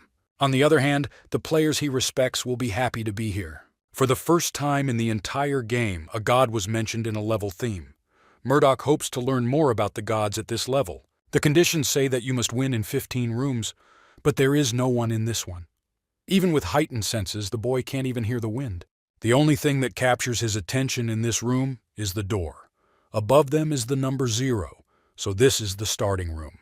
Murdoch opens the door and steps out into the hallway and walks down it until he stumbles upon the next door. The number above the door indicates that the next room is number 1. There are corridors between the rooms, and it feels like the difficulty will increase with each room. He opens the next door and sees a silhouette hiding a shadow. Silhouette says he's glad to finally meet the arrogant guy the teacher said he was. The monk must be about 2 meters tall, with big muscles. But there are no weapons to be seen, he is unarmed. But a monk is definitely not a person. Murdoch says that of the two, he is definitely not the arrogant one. The boy asks why the monk has no weapon. The monk replies that the boy is definitely arrogant because he asks such a thing of someone who has conquered the pinnacle of his art, and such crutches only hinder development. Murdoch says that conquering the top means invincibility, and someone just as strong but with a weapon has every chance of defeating him. The monk gets up from the floor and offers Murdoch to use his weapon in a duel with him, as it is time for the trial to begin. The monk offers to see if Murdoch can defeat or kill him and proceed to the next room. A guy can understand giving up weapons for the sake of skill development, but it's not wise to dismiss them as unnecessary. With the help of weapons, people developed their ability to wage war. Without it, it is impossible to reach the pinnacle of art. The only thing the pinnacle of martial arts should lead to is victory, and Murdoch is going to prove that to the monk. The boy throws a knife at the monk, and he does not have time to respond other than to repel him, which causes him to fall back. As soon as Murdoch dropped the knife, he immediately took out his spear and charged forward. As soon as he reached the monk, he stabbed him straight through the heart with his spear. That was the end of the fight. A monk will never reach the pinnacle of art. He fell to the ground, life left him. Murdoch is disappointed with the fight, even if it was just the first room. He hopes that the next room will satisfy him more, but in the following rooms, he did not encounter difficulties during the fight.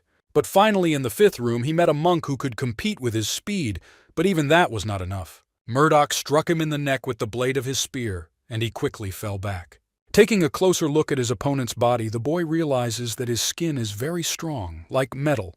You have to be born with such a body. If you are behind in the aspect of strength, there is an opportunity to make up for it with magic or skill, but this will only help if you become stronger than the opponent. The one with a more developed base will win. Monks are born with this data but ignore the advantages of weapons. Murdoch finds this illogical. The dueling god quietly clears his throat. The boy understands that God agrees with him in some ways, but not completely. He decides to take a closer look at the monks in the next rooms and their physical characteristics. With each room, the monks became stronger. There is a possibility that at 15th level there will be a monk with similar characteristics as Murdoch. Murdoch examined the body like a surgeon, trying to find more differences between their bodies. The system reports that the gods are displeased. The dueling god feels uncomfortable. The god of slowness is angry with some. Murdoch asks him not to distract him with his reactions. Kyle writes to Murdoch out of the blue. He says that he has learned about an event that will begin soon. Murdoch is surprised at his speed. Murdoch says he learned something too and tells him the information Kirikiri gave him. Kyle guesses that Murdoch first asked the mentor about other things, and then asked for a hint with the remaining energy. Kyle says he's already posted the following information about the event, so Murdoch can check it out anytime. He weaned himself off dry meat while he was with Iddy, and decides to ask her next time about meat preparation and cooking. The hero washed his hands, warmed the milk with chocolate on the heat stone, and took out a bun to snack on while he read the news. The event is called the competition. It will take place by the end of the 5th month. All players can participate, but withdrawal before or during the competition is allowed. The winner of the competition will receive a skill as a reward. The Order really tried to collect so much information. The gaming community is going crazy after hearing the news. Reviews are generally positive. They count on the Order to take care of all the problems. It also becomes known that the competition will be either individual or team. The players start arguing over who can win, and the majority vote for Murdoch. Murdoch yawns, tired of reading their pointless bickering. These people know nothing about him, but they discuss him. Of course, he will be the winner of the competition. Murdoch wipes the blood from his cheek as he looks at the defeated monk. They obviously get stronger with each subsequent room. The system informs him that he has fulfilled the level condition and asks if he wishes to continue. Of course, Murdoch chooses to continue. Kyle informed him that the competition would last several months and that players from other countries would be joining them, and the Order had to take that into account. There is no guarantee that foreigners will obey the laws of the Order. But the Order is unlikely to make an exception, and in the event of a conflict, Murdoch will be involved in a show of force. Also, Kyle put him in charge of the normal difficulty players during the competition because the guy was getting really tired of it. From the beginning of the Order, Kyle did everything he could to prepare for the most unexpected circumstances. Murdoch believes that the boy developed paranoia. But now, Murdoch decides to focus on leveling up. He reflects on the weaknesses of the monks he has met up to this point. Their weaknesses stemmed from the negative effects of having such strong bodies. They did not know how to quickly assess the situation and act. There is also a feeling that they fought among themselves, but not with anyone from the outside. They lack combat experience. Of course, these weaknesses are leveled with each room. Murdoch finds himself in the 19th room. With a force capable of sending tremors through the earth, the monk charged forward and approached Murdoch. He narrowly ducked his head and avoided being hit by a spear. An ordinary person would not even be able to trace the trajectory of the blow. With one kick, the monk knocked the spear out of Murdoch's hands, and he flew into the ceiling. The monk's fist moved with incredible speed. Murdoch, meanwhile, summoned a sword into his hand. The monk hits the boy's hand and stops the sword. Murdoch jumps away from the monk. He looks at him with anger. The monk looks relaxed, and it pisses the boy off. He admits that the monk is strong enough to send him to the next world with his bare hands. The difficulty increased rapidly after the 15th room. The skills and martial arts of the monks became more and more developed. They no longer have weaknesses. They use incredible speed and deliver single but perfect strikes. It had been a long time since Murdoch had wielded a sword and shield combination. He chose them first, especially for such situations. The monk asks if Murdoch thinks it will help him. He sounds calm, and that pisses the guy off even more. Murdoch knows that a sword and shield won't help him make up the speed gap between them. The monk offers the boy to demonstrate his true power. You can't spoil a duel with silly pride. Murdoch says the previous monk said the same thing. The monk replies that their goal in the duel is not to win, but to reach the pinnacle of martial arts. There is one fact that the boy does not want to admit, but he has no choice. This room is the limit he is capable of reaching in his current state. Murdoch activates Spirit Force. His combat abilities increase depending on the strength of the opponent and the general exhaustion of the hero. Usually, Fortitude is a passive skill that is always activated. It seems that Murdoch turned it off earlier on purpose when he was training with Iddy. She was sure that it is useful for people to be able to regulate their skills. Murdoch activates Soul Steel and Combat Concentration. Murdoch suggests starting the fight over. As the monk wanted, he will demonstrate his full power. He used the transfer and found himself right in front of the monk's nose. He hopes to stab him in the throat with his sword, The monk reacted even though the boy was using instant teleportation, and deftly dodged the sword. The boy focused his attention on the monk's fist that was flying in his face. He wasn't sure he would have time to avoid the blow completely. He thought about his next move. He calculated the trajectory of his fist, threw away his shield, and rushed forward. The monk's fist barely touched his face. He tried to pull his fist back, but it was too late. Murdoch grabbed the monk by his clothes and pulled him over. In the other hand, the boy held a sword and aimed it right into the monk's heart. The iron cut through his rib cage. The monk fell to his knees and thanked him for a good duel. His breathing was uneven, and he tried to stop the bleeding with his hand. Murdoch reminds that after activating his skills, the duel was over in 10 seconds. The monk says that he learned a lot from him and will train. Murdoch says he can kill him right now. The monk says that would also be a good ending to the fight. A guy walks past him, calling him crazy. The monk stops him and offers to give advice. Murdoch must be careful in the next room and fight with his eyes closed. Something influenced his decision-making. Before, he would kill an enemy for experience points, but killing someone who doesn't even resist is wrong. Whether they look human or not has never affected the fact that their lives mean nothing to him. So that's not the difference. Murdoch suspects that he has come under a psychological attack, although he does not feel any magic around him. This is just the level of the game. As soon as the month ends, everything will be as it was. All the dead will come back to life and their memory will be erased. Murdoch promised himself that he wouldn't devalue someone's life, even if they were monsters and revived after leveling up. Up until this point, he had kept his promise and cleared the levels without regretting his decisions. But this time, something changed. The system reports that the gods of adventure and slowness are watching over him. Murdoch decides to find a psychologist when he gets out of here. The boy enters the 20th room. The monk greets him. With each subsequent room, they became stronger and more hospitable. The monk invites him to sit next to him to get used to the darkness of the room. The darkness inside was unusual, as if something was blocking the hero's vision. Murdoch doesn't sense magic around him. It feels like one of the cardinal skills. He feels such darkness for the first time. The monk must be a few steps away from him, but the boy cannot see him or even his own hands. That is why the previous monk advised to close your eyes. Murdoch used his magic and activated the locate skill. This allowed him to see what the monk looked like and where he was. But the boy admits that it will be difficult to fight him while keeping this skill activated all the time. The monk smiles and says that there is no point in frowning like that because they are now in the same conditions. The monk says that the boy had better get used to the darkness first, but Murdoch already draws his sword and prepares to attack. It will be difficult. Because of the magic, his attentiveness suffers a lot, and the boy will have to use his cardinal skills to fight quickly. Murdoch activates the soul capture, still angry that the advice of the monk from the 19th room proved relevant. As soon as he casts the effect, he immediately activates the movement and is next to the monk. Murdoch aims his sword at the monk's neck, but the blade cuts through the air. The monk crouched in time. The monk experienced such high-speed movements in complete darkness. Murdoch pulls out a shield, and quite in time, because he would not have had time to dodge the monk's blow. Murdoch's body was thrown against the wall, and his shield shattered.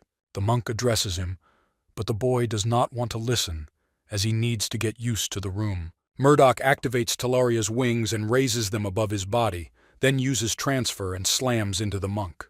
The wings absorbed the first blow, but the second wave was absorbed by the boy's entire body. He doesn't know when he last used such a dangerous method. His body was immobilized, but it was much lighter than the blow the monk received. Murdoch grabbed his knife and threw it at the enemy, who was carried away by the force of the blow. Amazingly, the monk, having been hit by the blow, accurately deflected the knife flying in his direction.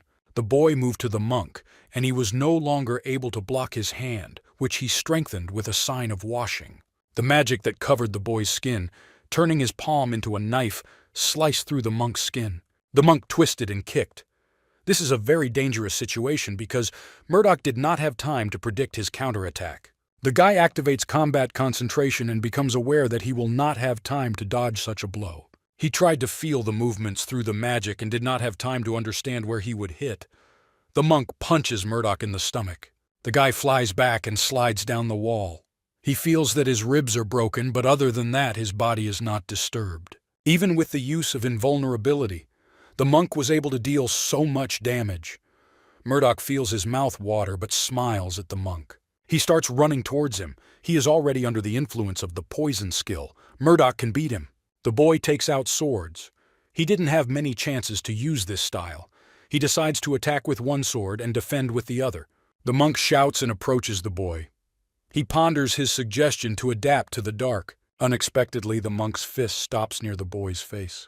The monk coughs and falls to his knees under the influence of the poison. The boy asks if they will continue the duel. Murdoch stands over the enemy and says that he poisoned him and then diligently exhausted him so that he would eventually fall under the influence of the poison. The old man is pleased with the battle and thanks Murdoch.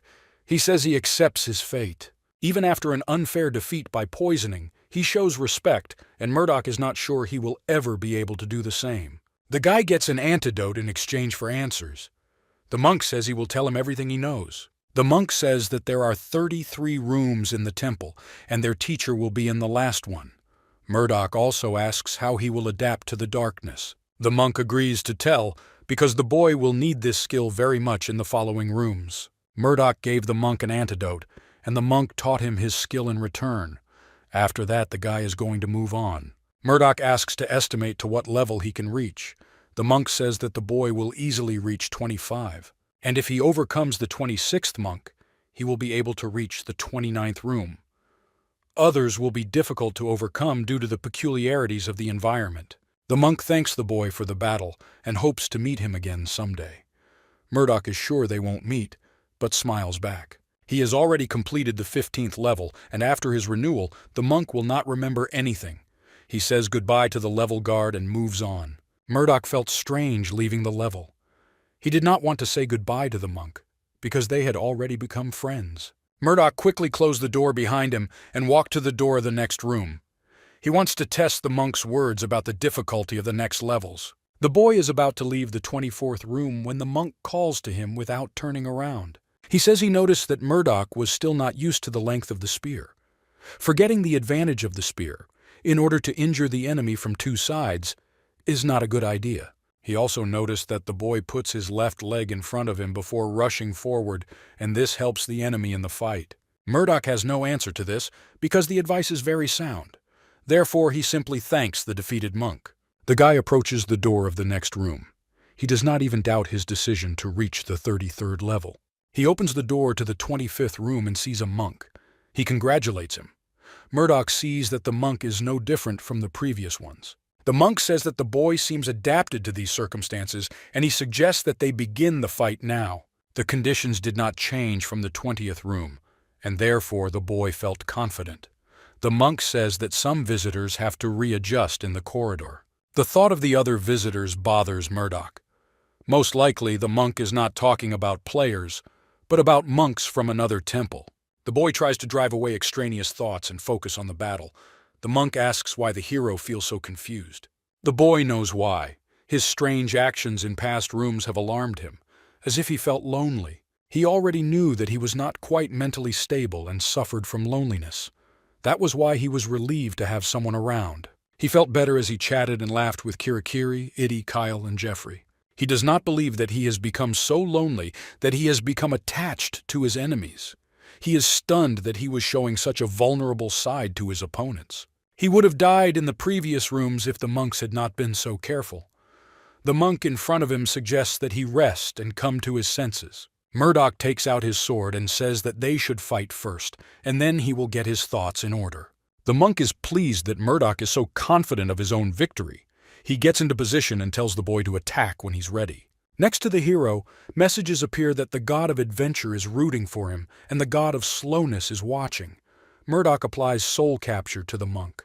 The monk raised his fist and simply deflected the flow of magic in his direction. Murdoch understood why the previous monks had warned him about this monk. The shockwave destroyed the wall behind the boy. Fortunately, he jumped to the side in time. Pebbles fall to the floor. A building can collapse from such force, and direct contact with a fist will mean a ticket to the afterlife for Murdoch. The monk created shockwaves one after another. The guy decides not to use the move because he will simply stand under the next wave. He chooses to use movement only for attacks. The boy runs away when he sees that the monk has taken a stance to strike. Murdoch sped up and runs around the monk in a circle. He thinks to protest if the monk can handle his speed. He jumps on the wall and pushes away from it, rushes towards the monk with a sword in his hand.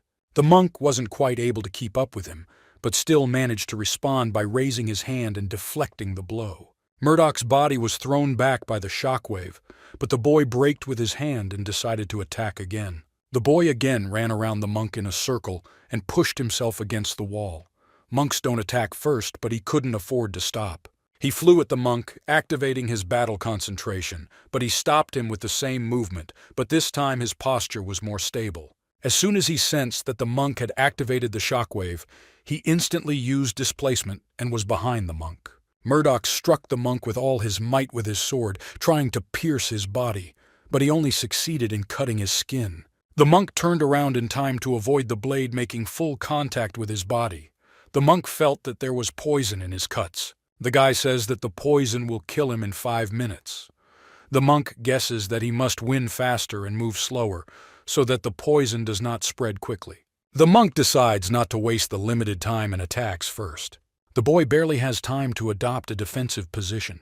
He quickly raised his hand to block the shockwave with the iron wall skill. Murdoch realizes that it is necessary to provoke the monk into close combat, because if he continues to stand, the boy will die before the poison takes effect. The next shockwave knocks the sword out of Murdoch's hands. All he has to do is fight in hand-to-hand combat. A monk has a 3-level advantage. He is physically stronger, his attacks hit a larger area, and he is also more adapted to the darkness in the room. On the other hand, he is poisoned.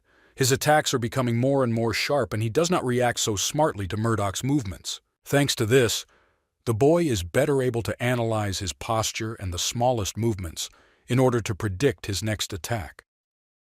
The guy activates heightened sensitivity. The monk aims a blow at Murdoch's heart, but he manages to avoid it. Instead, he quickly closed the distance between them and counterattacked. The monk managed to block the blow. His reaction speed is still extraordinary. But he will not be able to predict the boy's plan. The monk grabbed Murdoch's wrist, preventing a blow. He tries to put the boy on his back like a judo fighter, but Murdoch is stronger. Before touching the ground, he uses displacement. Murdoch was not affected by the kinetic energy and was given a chance to rehabilitate. He rushed at the monk with a fist in his face. For the first time, the boy managed to strike him thanks to the action of the poison. Even with such a body, reaction speed suffers from such a blow to the head. A monk cannot assume the correct position. Murdoch won and he knows it. A monk from the 30th room greets Murdoch. He is amazed that anyone has made it this far. The guy feels that something is wrong. From the 20th room, his vision was completely limited, and now he can't feel his body like he's floating in water. He tries to ask how many people got here, but can't get the words right because of the room effect. The monk understands that it is rare to find local conditions and offers Murdoch to get used to them first. Murdoch nodded and sat down on the floor. He didn't even feel her under him. And when he closed his eyes, he did not understand whether he was standing or sitting. It became impossible to understand without sight. The monk won't attack him until he gets used to the room. The guy decides to put his thoughts in order. A boy reflects on his loneliness and how easily his guard is lost when someone approaches him as a friend. Having finished putting his thoughts in order, he decides to concentrate on what is important at the moment. First of all, he needs to adapt to this place and defeat the monk. He activates soul capture and draws his sword as he charges. After some time, the boy passes by the monk of the 32nd room.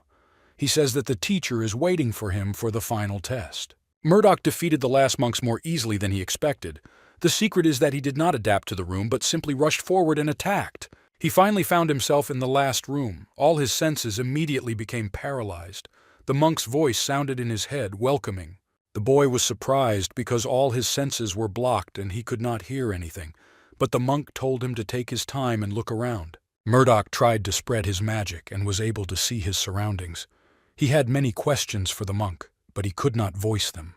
The monk assured him that he understood him, for it was part of his skill, given to him by the god of dueling.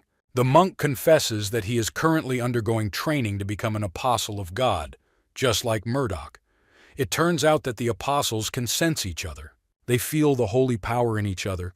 The monk says he's surprised Murdoch didn't know this. However, in order to hear thoughts, he needs to use magic. The monk asks if Murdoch managed to suppress his thoughts. He had been watching the boy since he first stepped into the temple, using the same technique the boy was using to see him now. Murdoch is surprised by his strength. The monk had seen him from here from the very beginning. He is afraid that he might die here, at the hands of this monster. The monk scolds him for an offensive nickname. Murdoch tells him not to eavesdrop on other people's thoughts without permission so as not to offend. He says he has quieted his thoughts to some extent. The root of the problems was that he did not suspect their existence. The monk says that the first step to solving a problem is to determine the cause of its occurrence. He offers to explain to Murdoch the conditions of this test. The final room challenge will begin soon. To successfully complete it, you must receive the teacher's recognition by completing 2 of his tasks. The first task is to survive in this place for 24 hours. The second is to endure a duel with the teacher for 10 minutes. Even the first task is very difficult. To maintain his heightened senses, he uses magic, the supply of which will run out in 4 hours. After that, he will remain in a world where only his thoughts exist. And after that, an opponent with divine power will be waiting for him for a fight. Murdoch tries to reduce the use of magic. For now, it will be enough to feel your own body parts relative to him. The second task is the most difficult. He needs to survive 10 minutes in a battle with a monk. Murdoch should forget his own pride and try to just hang on. The boy asks if the monk can teach him telepathy if he survives the first trial for 48 hours. He agrees. The guy takes a pill. The monk says that it is forbidden to use magic restoration drugs, but Murdoch explains that the drugs are to prevent defecation. The first test is to survive in a room for 48 hours without any feelings. The first 5 hours were easy. Murdoch meditated and noticed the changes in his body as he circulated magic through his limbs. But very soon his magic ran out. To prepare for the second test, he decided to keep the last bits of magic inside him. From this moment the test really began. He found himself in the world of his thoughts. Everything except his soul ceased to exist. He wasn't sure if he was alive. He thinks, therefore, he must exist. Murdoch felt as if he were sinking into the depths of the ocean. His thoughts grow heavy. Out of the blue, the monk asks him about his feelings. Murdoch feels as if a bucket of water has been poured on him, and he has been woken from sleep. The monk explains that his role in this is to talk and prevent Murdoch from sinking deeper into consciousness, from where he will not return. Few people were able to return from the depths. It is almost impossible for consciousness to rise to the surface under its own power. In these cases, someone must help the consciousness to rise. Those who can do it on their own are equal in strength to the gods. Murdoch wishes to end their conversation to concentrate on meditation. The monk says that the boy can relate to his voice as to the sound of the wind. First, the monk decides to talk about the void and its role in the creation of the universe. After a while, Murdoch is sure that 48 hours have already passed. The monk replies that it is not. Murdoch guesses that this room also affects his sense of time. The boy feels like his thoughts are racing to the limit. This is the worst possible scenario. It is not known how much time has passed since the beginning. It could be less than a minute or 47 hours. The monk is satisfied with his thoughts. He came close to one of many answers. The monk advises him to think about it more. A test that takes away all the senses along with the sense of time passing. Thoughts about time lead him to the god of slowness, a god who values the process more than the result. Monks are very similar with their philosophy to him. The monk is amazed by this answer. The dueling god says that's the right answer. However, he had never heard of a god of slowness. Unfortunately, his thoughts about the gods ended at this point. He began to think about his past. He remembered his childhood, his mother. He thought and thought about years long past, about which he had never even thought. And then his magic completely ran out. He spent even the crumbs he was saving for the battle with the monk. He does not understand what state his body is in now. The boy realizes that he no longer hears the monk's voice. Either he stopped talking or consciousness sank too deep. He realizes that he is in danger and decides to think more. He does not know if this decision is correct, but he decides to concentrate as hard as possible. The monk says that it will be difficult for Murdoch from now on. Blood flows from his eyes, nose, and mouth, but he does not notice it because he has completely lost contact with his body. In every popular science film, there is a scene with an astronaut who is lost in space due to an accident.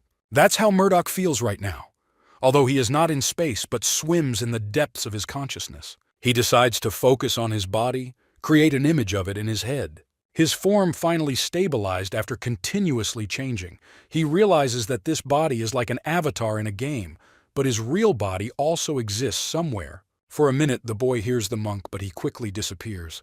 The sensations seem to be transmitted to his body, a fake one created by his imagination. He called it the shell of the mind and started meditating with it.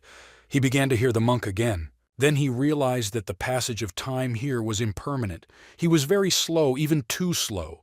But time continued to flow. After an unknown amount of time, he finally overcame this obstacle. The boy calmed down and began to think of it as resistance training. Some time passed.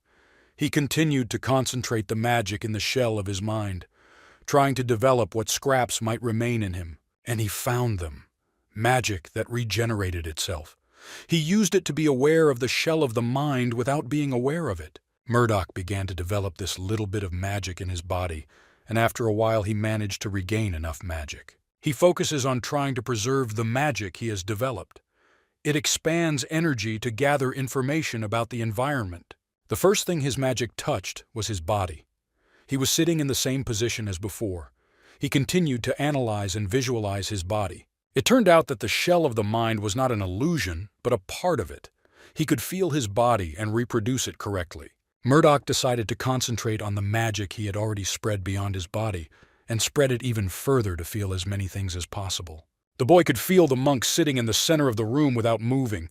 He continues to spread his magic. Soon he reached the door of the room and the energy spread even further. He sensed the monk from room 32. He continued to spread the magic even further. I felt the 31st room, the 30th, the 25th, and did not stop. Soon he spread the energy to the very beginning of the temple. He panicked because with his level of magic right now, he couldn't sense such a large area. Murdoch gains a sense of energy. The god of slowness is pleased, and the god of dueling is displeased. The guy's other skills are also getting stronger. The hero opens his eyes, coming to his senses. After sensing the entire temple area, his sense of time recovered a bit. The monk congratulates him on passing the first test. Murdoch finds it hard to believe. He still does not hear, see, or feel anything.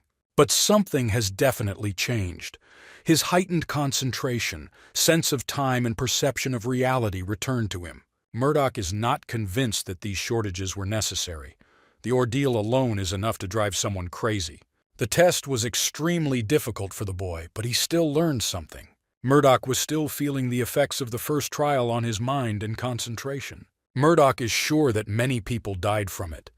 The monk laughs and says that the boy is dying right now from the excessive force of his thoughts and concentration. He suggests that the second test should be carried out as soon as possible, because there is very little time left. Murdoch has about 20 minutes left, but he can give up and leave the room. But this will mean the failure of the second test. In this case, the decision has already been made. Murdoch says it's time for them to start their second mission. The second test is to survive a 10-minute battle with a teacher monk. Overuse of concentration pushed the boy's body to the limit. The monk says he better give up now. Murdoch says they shouldn't waste precious time talking. The monk tells him to count to 6, and he adjusts his attack accordingly. He starts the countdown. He needs to activate his brain. There is little time left. He still does not feel anything and cannot imagine how he will survive in this situation for 10 minutes. He only had a little bit of magic left, but it wasn't enough to fight such a powerful mage. He decides to save his regrets for later. The difference in strength between them is extremely large. Monk is too strong even for hell difficulty. Murdoch has to figure out how to survive. The boy recalls the experience he gained in the first test. He sensed the whole level thanks to a bit of magic and decides to try to do so now. Murdoch activates battle concentration. It heightened his perception as if the entire world was made up of his magic. It activates willpower to enhance abilities. He then activates soul capture and ends the account. He lacks the magic to see and hear or to capture a larger perceptual area. Instead, he decides to channel magic into his brain to speed up his thoughts, to increase his concentration and understanding to the limit. It feels like suicide to strain your brain so much and push it to its limits. But the strength of spirit helps him in this. He feels the magic approaching him. She is mixed with the desire to attack the boy and slowly approaches him. He watches it for a long time and then realizes that it is the fist of a monk teacher. He uses his right fist and aims at the boy's heart. His body moved and avoided the attack. He could not check the state of his body, but he was sure that he had avoided being hit. He also avoided the monk's next blow. He really feels it. The last shred of magic in his body allows him to detect attacks. The boy wasn't sure that he had dodged every attack, but the monk was not as strong as he thought. He calms down a bit from that. Murdoch realizes that he is not feeling the monk's magic, but his will. The magic is in his blows and his intentions. He feels them. This could be a clue. He recalls the first test and the extreme concentration with despair. There is intent and magic behind the monk's attacks. Just like Murdoch used magic after despair, he decides to recall that feeling and memories. The system reports the acquisition of the ability to sense energy of the 6th level. At that moment, Murdoch opened his eyes and spread his magic. He immediately sensed the whole room and the monk. He was still blind, but he could see everything because of the sense of energy. The system notifies you of skill enhancements. Murdoch watches the monk move like a sloth through the boy's extremely focused mind. The monk does not seem at all excited about a possible counterattack. His posture is quite open to any blow. The boy mentions that punishment is the best cure for carelessness. It activates Talaria's wings, teleport, and iron wall. The perfect combination to kill. The monk is thrown aside by the force of the blow. The dust falls to the floor bit by bit. The silhouette of the monk says that wishing for death was a little too much. Murdoch apologizes for his intentions. The monk admits that he actually almost died. His organs are destroyed and the bones in his shoulder are crushed. Murdoch also admits that the combination was quite risky. Although the monk was badly injured, Murdoch was not so lucky either. His body and hers were on the verge. The monk announces in response that the time has coincided and the end of the trial is coming. The system congratulates Murdoch as the first player to fully complete level 13 and announces rewards and recovery. A boy decides to spread magic to check his surroundings and his own body. He discovers that his face is covered in blood, but he will wash it off later. However, he can no longer feel as much as before. Obviously, this is not a skill that he can use whenever he wants, but only with extreme concentration and willpower. The god of adventure wishes to give him an additional reward. It turns out to be Talaria's wings at maximum level. The boy decides to ask Kirikiri about it. Murdoch mentions the reward his monk teacher owes him. He replies that right now he is ready to teach the boy to use magic to communicate with others. The monk spent the next 12 minutes studying. This skill turned out to be very difficult, so it would take time for Murdoch to learn how to use it. As a reward for completing the 33rd room, the monk gives him an elixir to instantly strengthen his body and increase his magic. He also offers an elixir with enhanced properties in exchange for the pill the boy took before the test. The monk tells that every year there is an event where the monks have to complete the first test, and every year an unpleasant situation occurs. Murdoch gives him a supply of pills in exchange for an elixir that isn't even for sale. This should be enough for years. Unexpectedly, the monk gets the strongest elixir because the god ordered him to duel. He admits that this happened to him for the first time. Murdoch says they're not on very good terms with this god, but it looks like an offer of friendship. The system reports that several gods are watching the situation. The boy says goodbye to the monk and leaves the level through the portal. He ends up in Kirikiri's clearing. The teacher greets him, but he is distracted because he feels that something has changed. Kirikiri asks if he will buy her sweets this time, but he stops her. Something is wrong, and Murdoch is worried by this feeling because his senses should have returned to normal as soon as he left the level. He sat down on the ground and activated his magic. He checked his own body and his surroundings and soon realized what was wrong. He is so used to using magic to learn about the world around him that using his senses now feels more difficult. However, he wants to see with his eyes, smell aromas with his nose, and eat delicious food in order to truly enjoy life. He hopes that with time this unpleasant feeling of using the senses will disappear. After losing Itty during the 12th level, he understood loneliness, but he didn't realize how acutely he felt it. He is human, so he can be afraid and feel lonely. This he learned from the monks, talking and fighting with them. There is an order in the world, of which the boy is a part. During the trials, he had a lot of time to understand himself. His emotions and past actions still affect him. While the past is important, Murdoch cannot allow it to become a chain that holds him back from achievement and growth. There is a possibility that this is just a dream, and the real one died of alcohol poisoning and sees imaginary events. That's why he focused on rapid development and one victory, blindly moving forward. But now everything is different. He felt alive, even if it could all be a dream. He just wants to enjoy the moment and be happy. Kirikiri says she is very happy for him. The system reports that the god of adventure is very pleased. At level 60, Murdoch is reading a newspaper. Reports say that Kyle, a former member of the Resistance, started his own clan of players after the game ended. Murdoch thought he would go to the government rather than start his own organization. He decides not to worry about it because Kyle will be fine. He knows Murdoch's plans and will act according to them. There will also be a competition between the hellish difficulty contestants, Brian from the States and Laura. Murdoch is proud of his student. Although she is currently at a fairly low level, her rate of skill development and potential is much higher than Brian's. Out of the blue, a message comes from Sam. He apologizes for not seeing Murdoch's message earlier. The guy says that he was busy completing the 91st level. He is sad that he has to leave the game soon. Murdoch says it's time for the guy to get out of the game. Sam replies that he is used to thinking of himself as the main character in this world. He thought he could stay here and grow until one day he surpassed Murdoch. But the gap between them only grew and now he cannot develop. The boy says he will go outside first and wait for him there. Murdoch replies that he will also leave the game sooner or later and promises to meet in the real world. Murdoch is approached by a baby dragon, and the boy plunges back into the routine of taking care of him and tolerating the evil clone. A guy is resting in a clearing after level 13 and receives a message.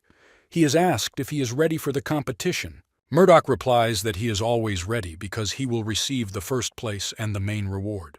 Kyle says he's asking about the normal difficulty contestants that Murdoch will help. He tries to avoid responsibility but gives up. After feeding Kirikiri sweets, the boy asks her about divine resistance.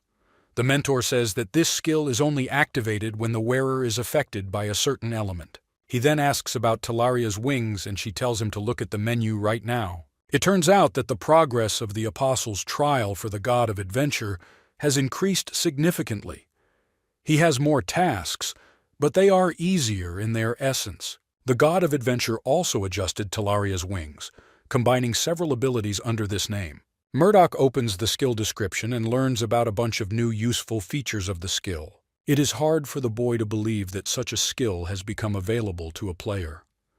The system reports that the god of adventure rejoices for him, and the god of slowness yawns. After that, he said goodbye to Kirikiri, although he did not want to leave the meadow. The boy finds himself in the waiting room of the 14th level. First of all, he decides to check Talaria's wings. They now increase stamina and magic regeneration, combat skill, magic resistance, and strength. The god of slowness fights the god of adventure for this. Murdoch can't test most wing skills in the waiting room, so he decides to test flight. Surprisingly, the increase in combat skills depends on the development of the skill itself in the hero, and therefore the strengthening on the wings of Talaria will only increase. The system informs Angelina that she has completed level 42. After that, it was time for the test everyone was waiting for. The girl informs the players that the competition will start in 5 days and suggests everyone to rest before that. Angelina was worried that she would not have time for work. She takes out a table and a chair from the inventory. The leader of the order admits to herself that she has never been as diligent as she is now. A girl approaches her and offers to make tea. Her name is Kate, and she is 2 years older than Angelina and has helped her since the very foundation of the order. Kate reports that a normal level 24 player died, but the rest of the party survived. Angelina says she will report this to Kyle and asks for a report. The girl tries with all her might to remain calm. She begins to work and solve the problems of players who write to her. She says, "What should be done, Kate?" She pulls out the reports of one of the players' campaigns that fail the 22nd level sweep. One of the players there is a member of the attack squad. This unit was created from members of the resistance order. Their role is to smooth out any unusual situations. Of course, unforeseen situations do not happen often, but you cannot avoid preparation, because the lives of the players may depend on it. The order was created precisely because of such situations, and the girl is alive only thanks to one person. Murdoch used his awesome strength to fight against the Guild of Representatives and defeated everyone who stood in his way. Angelina remembers the incident in the tent and is very ashamed of what happened there, but cannot share her experiences with anyone. 4 days pass. Participants of easy difficulty rest. Kate made Angelina tea and says that the girl needs rest.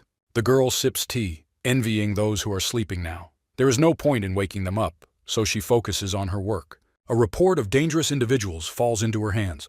It turns out to be almost empty, and its author is Murdoch. Making a list of dangerous individuals is a common practice for the Order.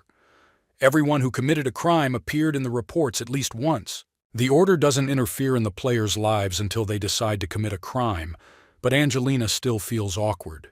They must prevent crimes, monitor suspicious players, and punish those who break the law.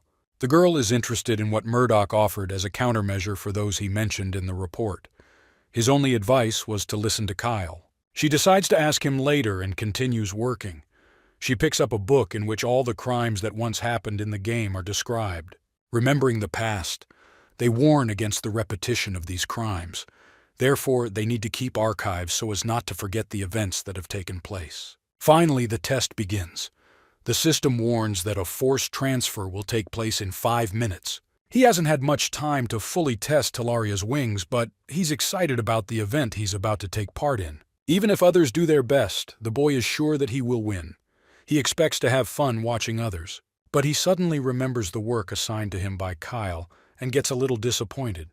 In the end, he has no choice but to join the competition. Murdoch appears in the square, surrounded by 2-story houses in the style of movies about the Wild West. There are too many people at the place of arrival, and the hero decides to go somewhere else until more players arrive. Suddenly, someone addresses him through a megaphone as if to a newbie, and asks him to wait a minute and not go anywhere. But after looking closely, the guy apologizes for holding up Murdoch himself, and the hero just continues to walk by. Murdoch notices Kyle in the crowd and approaches him, surprised by his surroundings. Kyle replies that the scenery is a replica of the 30th level waiting room. The guy asks Murdoch to stop anyone trying to leave the square and leaves him for 30 minutes, wishing him luck.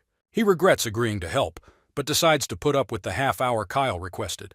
The hero enters the stage and attracts everyone's attention, greeting with a voice enhanced by magic. Murdoch says that the Order is now learning the details of the competition to help the players. They need 30 minutes and all players must remain in place. He asks if the players have any questions, but a resounding silence fills the square, a multitude of eyes watching him quietly. No one answers his question, but everyone remains in their seats. Nobody even talks to each other. 15 minutes pass like this. Murdoch is getting bored that nothing is happening. He is thinking about improving one of his skills. The boy takes out the magic book he bought at the 12th level.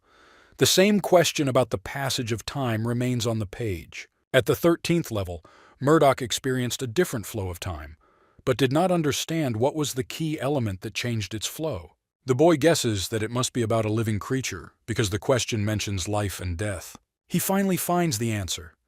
The main element is the one who is affected by time. The book begins to glow in his hands. After that, the pages of the book are filled with words. More than a third of the book was filled with text, and Murdoch guessed that the other pages would eventually be filled as well. The day is coming. The hero asks Kyle if he has been telling scary stories about him to regular players. The fact is that everyone is so afraid of him that they lose the ability to talk. Murdoch has only interacted with people a few times, so he blames his reputation on stupid gossip. Kyle says they have arrived at the location. In front of them stands the Colosseum. The guy says that there are living rooms and a special arena. The system asks if Murdoch is ready to participate. The guy even agrees to a team game, confident that he can win on his own. Kyle says it will look really sad. He invites Murdoch to join him and Angelina. Jeffrey will also be participating. The hero asks why it is being used for useful purposes. Kyle is in anticipation of new sensations because they have not participated in such events for a long time. If Murdoch is going to participate, he will join him. Murdoch agrees, but asks Kyle to be careful not to ruin the other player's thirst for victory. A message from the system appears before it. Having agreed to enter the arena, he finds himself inside the Colosseum. Next to it are several other rings with people who got here earlier. The rings were not far from each other, so the boy could evaluate others. Murdoch turned his attention to the stands filled with people. They chose to observe rather than participate. For some reason, it really turned him on and reminded him of his pro gaming days. The system reports that the tournament will start in 2 minutes. To win, you need to survive and defeat others. To lose, to give up or pass out. Suddenly, something starts to appear in the middle of the arena. Some players scream and leave the arena. The Colosseum was filled with screams from the spectators from the stands. They are thrilled to be able to watch the famous Murdoch from hellish difficulty. In the qualifying round, participants will not fight against each other, but against a race of monsters. Goblins appear in front of the players. 2 soldiers with shields stand in front, protecting 2 spearmen and 2 archers behind them. Such an order is difficult to overcome. The player fires an arrow, but it bounces off the shield with a resounding sound. He is surprised that they are so heavily armed. The goblin knocks the archer off his feet and he announces his surrender. Murdoch agrees that it's better to give up if you feel like you don't have a chance. Many members who are not used to fighting alone will give up now. Many are used to fighting only in a team in certain roles. Meanwhile, the goblins use strategy and battle plans. Goblins look like they're from hellish difficulty. To defeat them, you need the appropriate power. Murdoch turns to the goblins in front of him and asks why they are not attacking him. The goblins are amazed that he speaks their language. Murdoch, in turn, suggests that they surrender. They think about the proposal for a few minutes, but then their faces distort into a fighting expression. Murdoch guesses that the system forces them to fight, so he has no choice. He stands before them, and the goblins' eyes begin to glow with fear. They ask Murdoch to pardon them. Murdoch calms them down and says he won't be cruel to them. He runs up to the goblins with the intention of ending the duel as quickly as possible. He kicks the goblin shields and they fly out of the ring with a ringing echo. Murdoch defeated the spearman and returned to the last archer. He cried and asked him to be gentler with him. Murdoch isn't sure what he means, but tells him to turn around. He hits him on the neck with his hand and he falls to the ground. The system announces that Murdoch has passed the selection, and he is unhappy that he did not have time to warm up. Kyle recalls asking Murdoch to hold back on his power. The boy replies that he was restrained anyway when he launched the goblins into flight. Murdoch notices Jeffrey and Angelina sitting next to them. They welcome back. The girl says that she has urgent business and quickly runs away, blushing. Murdoch excuses himself for asking her to feel free with him. Murdoch says that she has too high expectations from him, and that is why she feels so awkward. Murdoch and Jeffrey guess that love makes people stupid. Kyle doesn't understand what they're talking about. Murdoch offers to meet in the evening and have a drink. Jeffrey really likes this idea and suggests that everyone get drunk until the blackout. Kyle reminds them that they have to deal with Angelina. The main round of the competition begins. Players now fight each other. After the duel, only the winner continues to fight. Whoever beats them all will get all the prize points, so it's best to start as early as possible. But Kyle stops Murdoch and forbids him from participating. Jeffrey offers to bet money on the next competition. Kyle answers that members of the Order cannot tarnish their name with gambling. Jeffrey is about to participate, but Kyle stops him and tells him to give up so he can get back to them in the stands and continue watching the matches. Unexpectedly for Murdoch, Hugo of hellish difficulty enters the arena. The hero watches his student, expecting from him results worthy of a participant of his level. The Hugo participant wins for the 4th time in the individual competition. Murdoch rushes to fight, but Kyle tells him off because there are still several heavyweights in the arena. Jeffrey asks Kyle to let him into the arena because he also wants to take part in the main round. Kyle reminds them that they agreed not to participate in case something happened. Murdoch is sure that even if it comes down to it, no one will be able to beat Hugo, so he will definitely remain the winner. There are 20 seconds left in the round. Murdoch rushes to join the fight. Kyle says beating the last contestants will be brutal. There are 10 seconds left in the round. Hugo asks why Murdoch decided to show up so early. Murdoch says no one else wanted to participate. Hugo replies that someone would definitely agree to participate before the end of the allotted time. The boy says that he did not expect to win from the very beginning, but he will do his best and wishes them both success. Hugo asks Murdoch not to hit with full force and takes out a knife. The hero agrees with him. Meanwhile, the waiting time coincides. Hugo jumps up and runs towards Murdoch using his calling card, Speed. The boy relied heavily on evasion and always chose the safest option like a scaredy cat. The boy runs straight at him, but at the last moment changes his trajectory and avoids Murdoch's blow. Murdoch can already see that Hugo has just lost his balance because he is trying to avoid any harm. It was better to dodge when Murdoch approached to put distance between them. The boy still has a lot to learn. Hugo thinks he's in Murdoch's blind spot and attacks. But the boy blocks his shot and says that anyone would have predicted this move because he is not in the blind spot. As soon as Murdoch's hand touches his leg, Hugo puts the knife away and says he's giving up. The boy asks why he didn't keep fighting. Hugo falls to the ground tiredly and says that there is a gulf between their forces. Murdoch praises the boy and says that he will give him an analysis of their fight later because the boy has a lot to learn. After these words, Hugo teleports to the stands to wait for the tournament. After that, many players challenged Murdoch. Many felt worthy after Hugo, others just wanted to see his power. Murdoch picks up his 5th win in a row after defeating Sam. The boy thanks for the opportunity to fight him. Everyone who wanted to fight him has already done so. Murdoch feels Kyle's gaze. He looks like the boy has ruined everyone's fun, but he has to see that Murdoch is holding back his power. He does not use any of the cardinal skills and limits his movements to make the fight as fair as possible. Murdoch is used to symbolizing the power of the Order, so he does not want to be seen as a monster. But it is only good for the Order that its power is respected. At that moment, a familiar man teleported to the arena. Murdoch recognizes him. The boy thought that he was not interested in such things, but he was pleasantly surprised. Sitting in front of him is Lee, a player from the highest level of the game. He watched his surroundings because he had no choice and decided to gain some experience points. Lee is at level 91 and on easy difficulty. A player's power is based on how many levels he has cleared. Most normal difficulty players are now at level 50, and hard difficulty is at level 30. No one can tell how strong Lee is. He is focused on seeing his family as soon as possible. Murdoch feels that he has faced difficulties at the 91st level. The guy doesn't know much about this man, so the fight will be tough. The stands support them both. Lee and Murdoch wish each other well in the match. Kyle looks at Murdoch in confusion.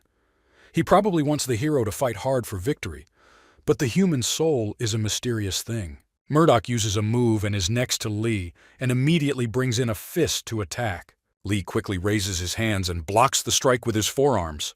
With a loud sound, Lee's body left the arena through the air. Things often don't go the way you plan. And there is a certain beauty in this too. Kyle gets mad at him and asks why he didn't control the power. Murdoch makes the excuse that he only used the move to get closer. But in Kyle's eyes, that doesn't justify Murdoch beating him with one punch early in the match and now having to change tactics. Although Kyle seems annoyed, Murdoch is pleased with the results of the individual events. As a reward, he received a mysterious box. Inside can be anything, but the content will be very useful. In front of them, Murdoch sees Angelina and Jeffrey. They were waiting for the boys in front of a residential area. It's time to drink and party. This will be their victory celebration. Jeffrey yells for them to hurry because he will drink it all himself. As soon as they got to the hotel, they went to Jeffrey's room and immediately started drinking. Murdoch was not drunk from alcohol, but the atmosphere helped. The holiday was exceptional. Murdoch saw Angelina laugh for the first time. It was a long time before they could laugh and relax with such company. The guy wishes they had opportunities like this in the future. Maybe next time there will be more than 4. After the holiday, everyone went to their rooms. Murdoch began to feel lonely again because of the contrast of the party and the quiet room. It seems to him that Angelina is starting to feel comfortable in his company, even though they hardly spoke. She seems happy to him. He tried to fall asleep, but he couldn't due to insomnia. He gave up trying to sleep and sat up, wondering what to do. Suddenly there was a knock at his door. Murdoch was surprised to see Angelina there with a bottle of wine in her hands. She offers to share the last bottle with her. The party ended because the alcohol ran out. The girl admits that she hid one bottle just for them. Murdoch is surprised and panicked that she wanted to have a drink with him.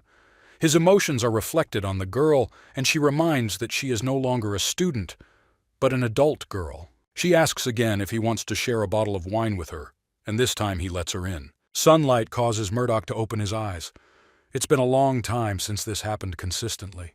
He feels that something is missing and remembers that Angelina left early in the morning because she had business. It was after she visited him at night, and they split the bottle. The guy worries that he is not attentive enough to her. He respected her and cheered for her, but he never thought of Angelina as a woman, until last night. Next will be the team competition. He decides that he needs to read information about the competition as a whole.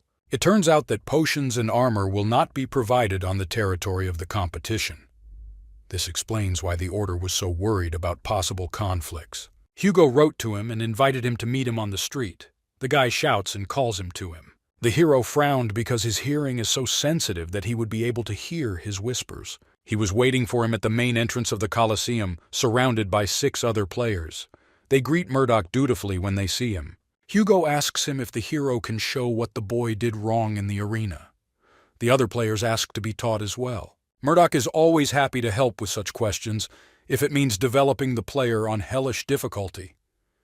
It is not known whether the boy will ever need Hugo's help.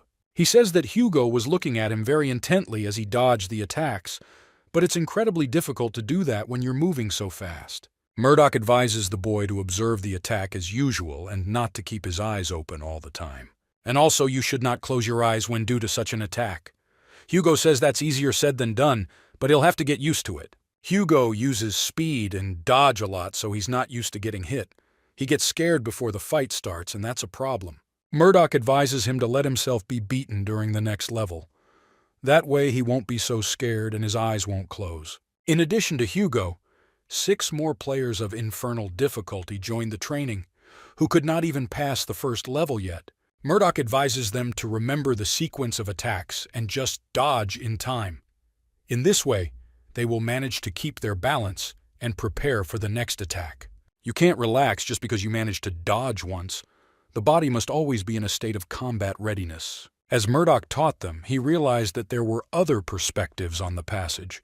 Murdoch cleared levels to become stronger. In turn, other players focused on banal survival. They notice only the arrows flying at them and do not see the point in development. Murdoch can understand this philosophy. In fact, it is he who is strange because of his value system. In hellish complexity, the most valuable thing is hope. Hugo says that he will not participate in the team competition because he has no one to team up with. Murdoch offers him to compete with other players of the infernal level, but he replies that they have no combat experience at all. The hero suggests that they at least try the qualifying round. It will be a good experience for everyone to fight with other players. Of course, they may not hold up in the main matches, but gaining experience points is always useful. In addition, it is necessary to participate not only for their sake. They need to get stronger for level 6. It is so complicated that you can lose all hope. Even Murdoch had a hard time. That is why it is important to become stronger. They cannot stay at the first level forever. Hugo smiles and says that he will try to convince them and take part in the qualifying round. After some time, Murdoch joins the team. Kyle says the guy is late. The second day of the competition begins. Murdoch's team includes Angelina, Kyle, Kate, and Max, a member of the Order at the 30th level. Meeting Angelina's eyes, Murdoch felt awkward. There were so many things he wanted to discuss with her, but now all thoughts were gone from his mind. The girl blushed, but smiled as she greeted him. The two of them were always distinguished from the others by their gloomy expressions. Kyle notices this exchange and asks why there is such a strange atmosphere between them and if they want to kill each other. Selection for group competitions begins. The task is to survive and defeat the enemy. The monster appeared in the arena in front of the team. Murdoch asks what they should do and if he should get rid of him himself. Kyle replies that there is no need. It will be better if Murdoch hides his own power and sits on the sidelines. They will be able to defeat this enemy. Kyle told the rest of the group about their tactics. They didn't prepare for it, but they plan to use the team roles. The competition starts in a minute. Murdoch steps aside and does not worry about the fate of the participants because he is confident in their abilities regardless of the level at which they were. This was especially true of Angelina. She was the first to use firearms as the main weapon and was the strongest in this. Pistols had their drawbacks and advantages, but with enough support, the marksman was the strongest class among the characters. Kate, meanwhile, retrieved the shield. He was gigantic compared to her body. Murdoch guesses that the shield must be her only weapon, which was extremely rare. Kyle and Max attacked the monster with spears.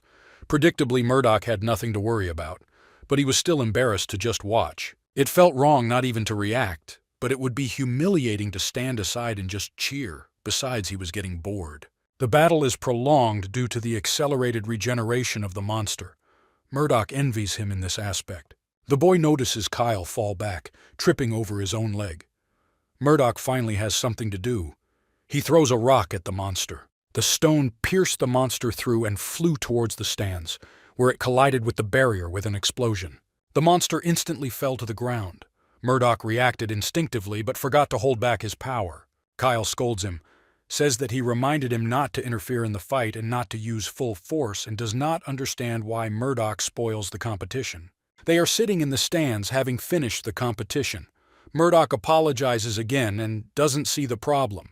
He saved his friend, and instead of being grateful, he scolded him. Murdoch decides to ignore Kyle's mumbling and eat some popcorn while watching the fight. In the arena, he saw players of hellish difficulty, and they are doing very well. The first level players only do is avoid shots. They don't even think to attack the monster, so the battle drags on. In the end, Hugo will take care of the monster, but everyone else will gain the necessary experience. Kyle catches Murdoch's attention. He yawns and takes some popcorn from it.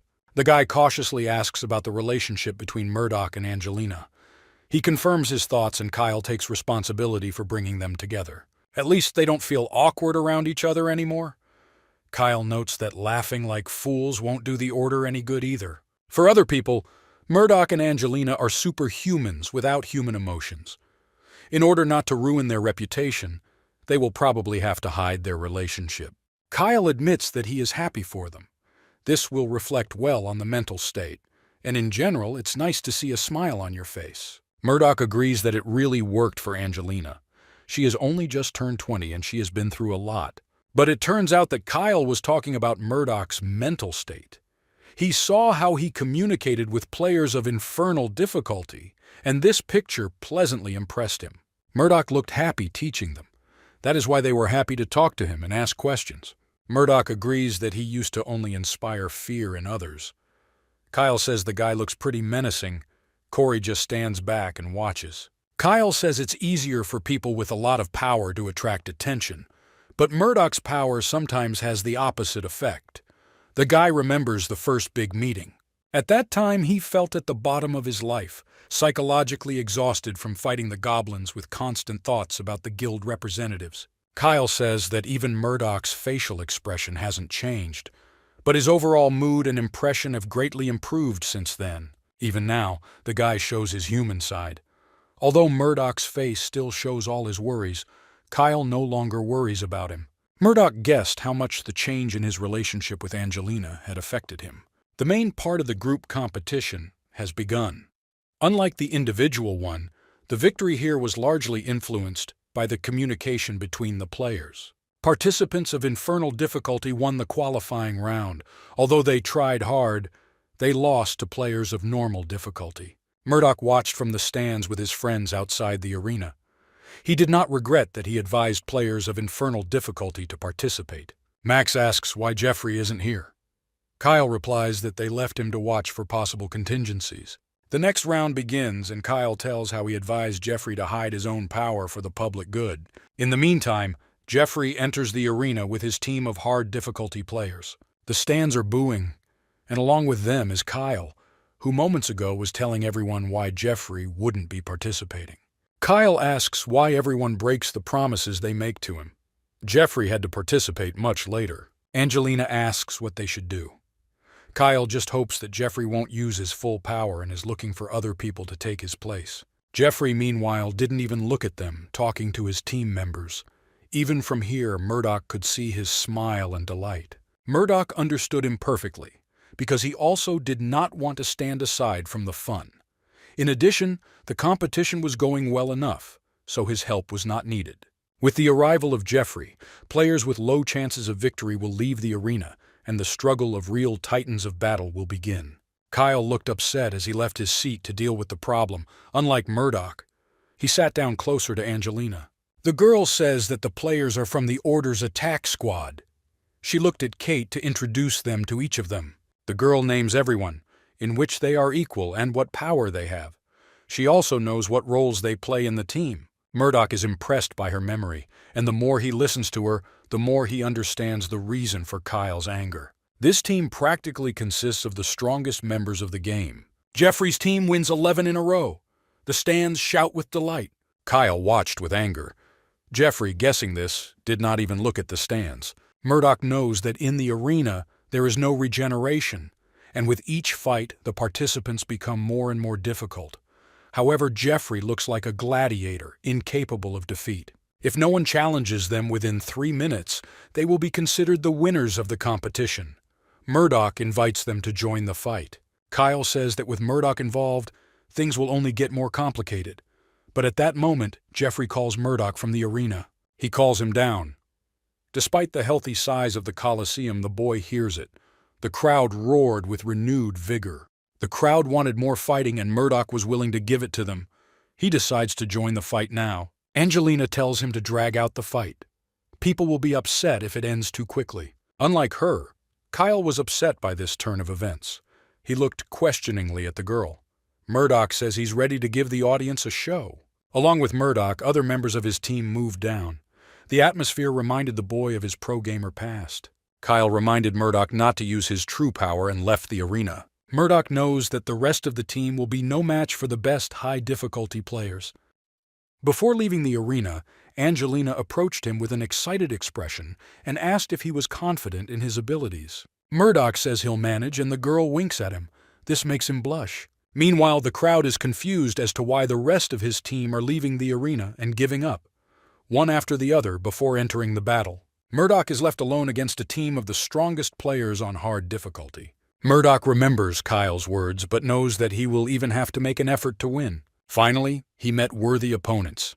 Their team was well composed, and the hero expects an interesting battle. Murdoch felt exhilarated before the battle.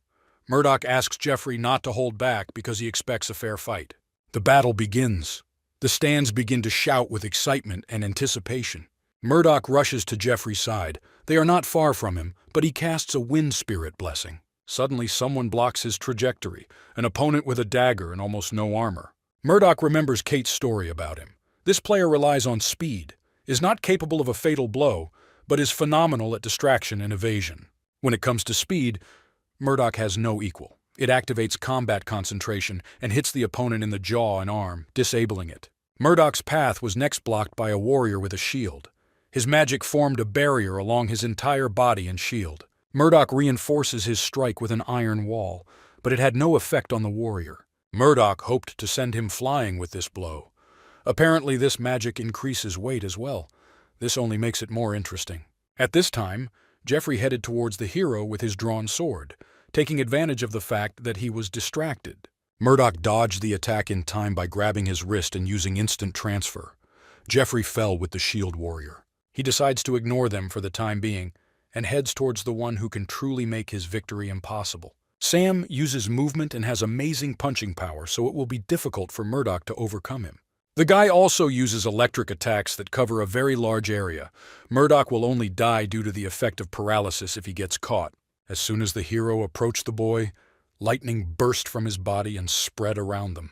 This ability prevents Murdoch from getting close to the boy, but he cannot waste time and opportunity when he is already so close. Lightning struck his body, but he ignored it with his resistance skills. Sam tried in vain to stop him. The boy struck a large area, but in terms of strength, he could not be stronger than Murdoch. The hero grabbed him by the arm and threw him outside the arena. Normally, he would have knocked out or killed his opponent, but this was Sam, and they were in a friendly competition. He was not given a chance to catch his breath. The spearman rushed towards him. He easily dodged the blade and was already celebrating victory, eliminating the main threat. Rejoicing at the victory that would soon come, he felt a strong flow of magic behind him. Jeffrey had an incredible amount of magic in his hand. The attack looks like it takes a certain amount of time to prepare. Murdoch decides to deal with Jeffrey first. When the preparations were complete, the boy rushed towards Murdoch. He focused the magic in his hand, palm facing the hero. Everything happened very quickly, so the magic affects his physical condition. Murdoch guesses that this must be a cardinal skill. Before meeting Jeffrey's hand, Murdoch used Talaria's teleportation and wings to get behind the boy. This did not surprise Jeffrey. He quickly turned around. He reacted quickly because he had already seen a similar movement from the hero. Murdoch also concentrated his magic and rushed to meet him on the wings of Talaria. Murdoch yawned from the idleness and made himself more comfortable in his bed. The competition ended yesterday, and they have 3 days of rest ahead of them. Kyle and Jeffrey returned to their duties after the group competition was over. Jeffrey looked ready to run away from Kyle's teachings. Murdoch had a meeting scheduled, so he decided to rest during lunch.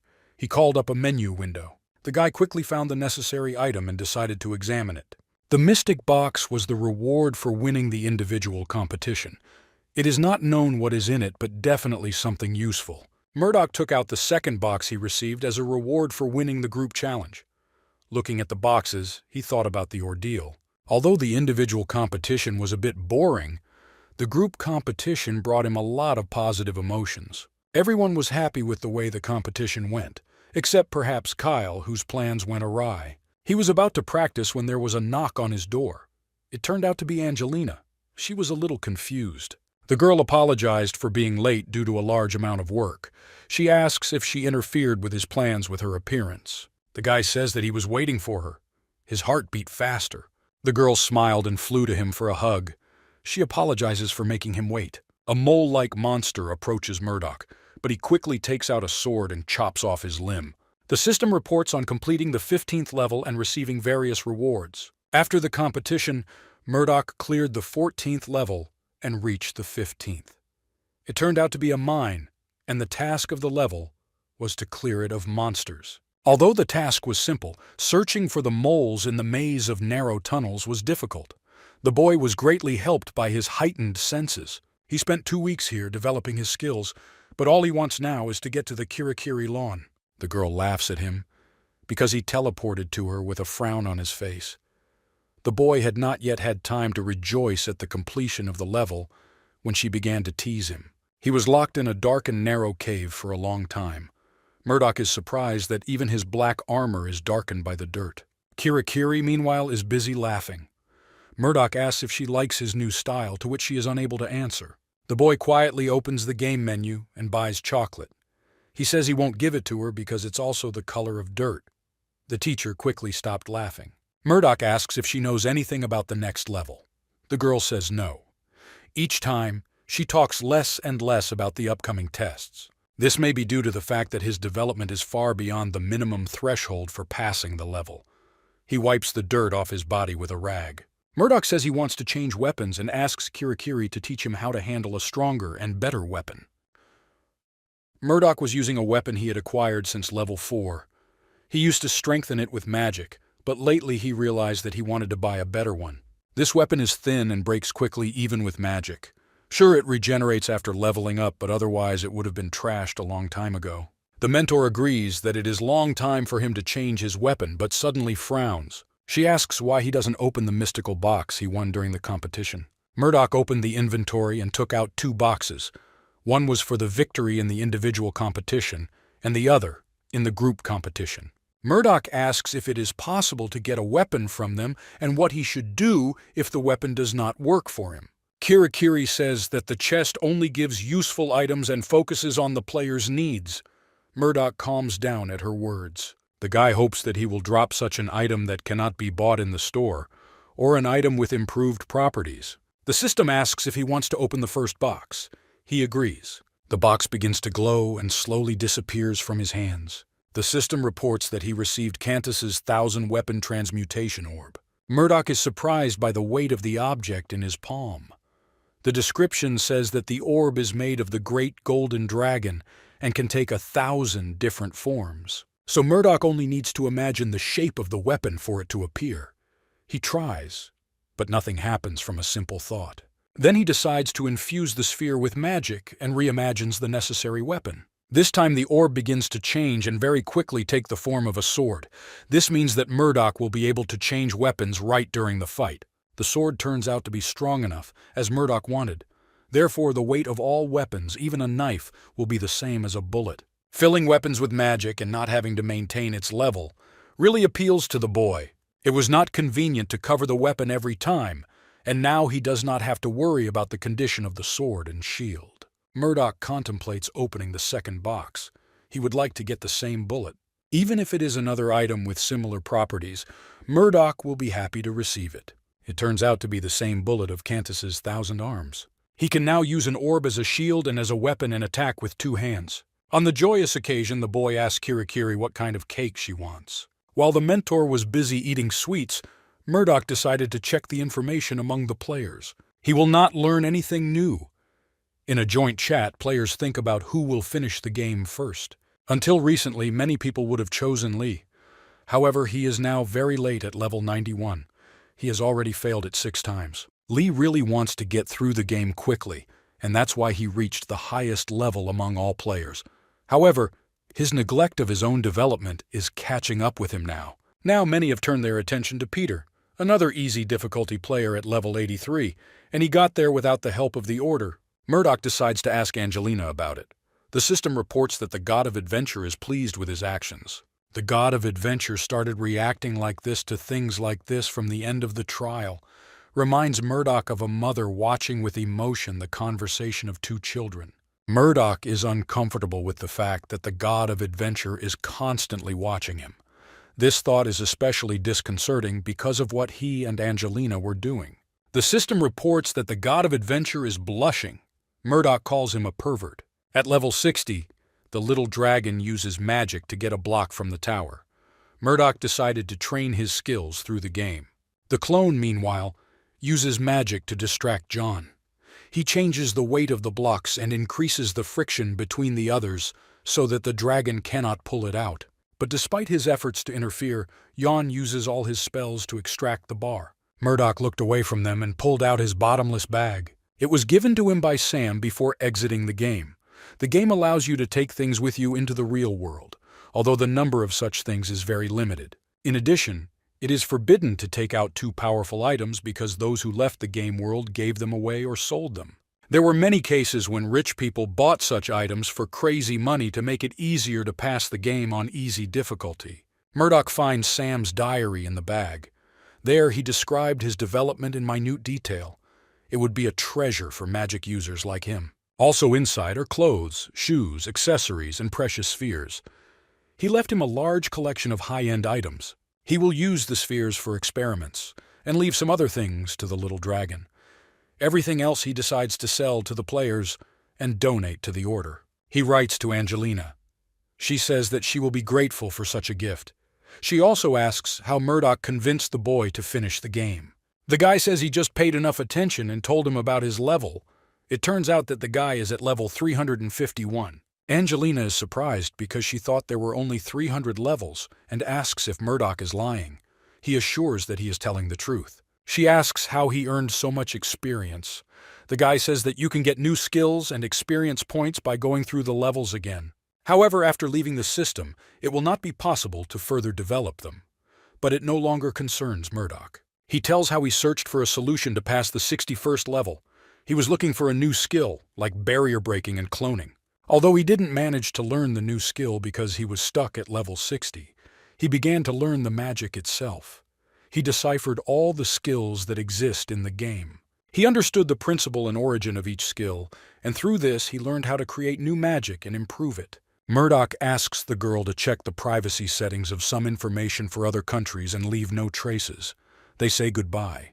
The boy decides that he needs to make more devices for safety in case his magic starts to leave him again.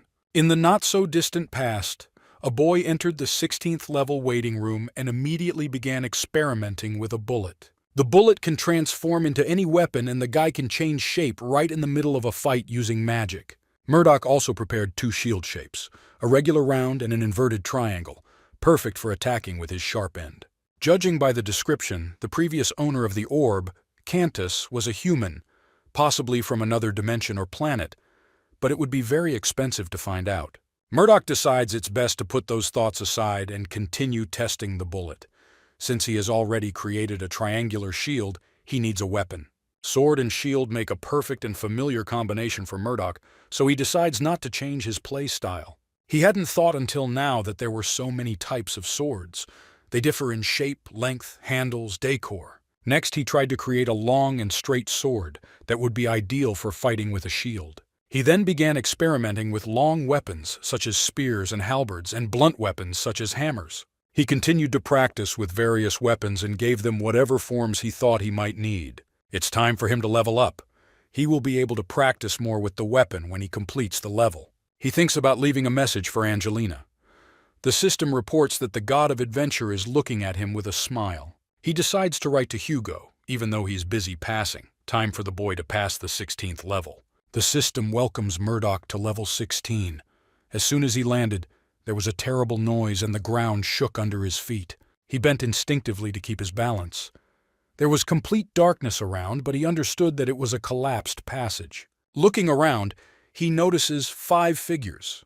So he is not alone here. The system tells you that the objective of the level is to defeat the doppelganger and leave the dungeon. An unknown dungeon was discovered 10 years ago. It became known that a valuable treasure lies in its depths. Paladins, adventurers, knights, and mages gathered together to find the same treasure. After a year of searching, they found a hidden tunnel. But with the find, their cooperation ended. In order to take possession of the treasure, they began to fight with each other. But engrossed in the fight, they forgot to check what was inside. As a result, they awakened the sleeping dungeon master Doppelganger. Doppelganger is a dangerous demon that poses a threat to all humanity and must be destroyed. Murdoch carefully studied the legend and conditions of the level, not losing sight of those present. A soft voice echoed off the walls, summoning light. Now Murdoch could see the entire dungeon. 5 people stood in front of him. The system reports that the dungeon contains a paladin, a knight, a mercenary, an adventurer, and a mage. They say they've lost a doppelganger, and the passage is now walled up. In addition, replenishment is among them. Paladin says doppelganger is still among them. His artifact still warns him that demonic energy is nearby. The knight says that it could be invisibility because demons are good at magic. The mage raises the staff in the air and uses a spell to remove all invisibility charms. But nothing changes. There are only 6 of them here. The knight says that the doppelganger kills people and takes their appearance. During the collapse, someone was killed, and a double took his place. Murdoch decides to summarize the information he knows. He needs to defeat the double and get out of here. Excluding him, the doppelganger impersonates one of the 5 people in front of him. The clue says that a search team should arrive, and until then you need to find the doppelganger and survive. But there is nothing in the conditions about the survival of other people. In other words, he can kill them and thus complete the level. However, he postpones this idea. He meets people for the first time as level characters. He decides to team up with them and try to finish the level peacefully. Suddenly, he meets eyes with the magician, but the magician looks away as if ashamed of Murdoch. The god of adventure watches the events with a smile. Murdoch doesn't understand why God likes to look for subtext where there isn't one. The mercenary says that they have to wait for rescue. Paladin says that they need to concentrate so that the doppelganger doesn't end up in the outside world. The knight says that it is not easy to detect a doppelganger. He not only steals appearances but also copies memories and habits.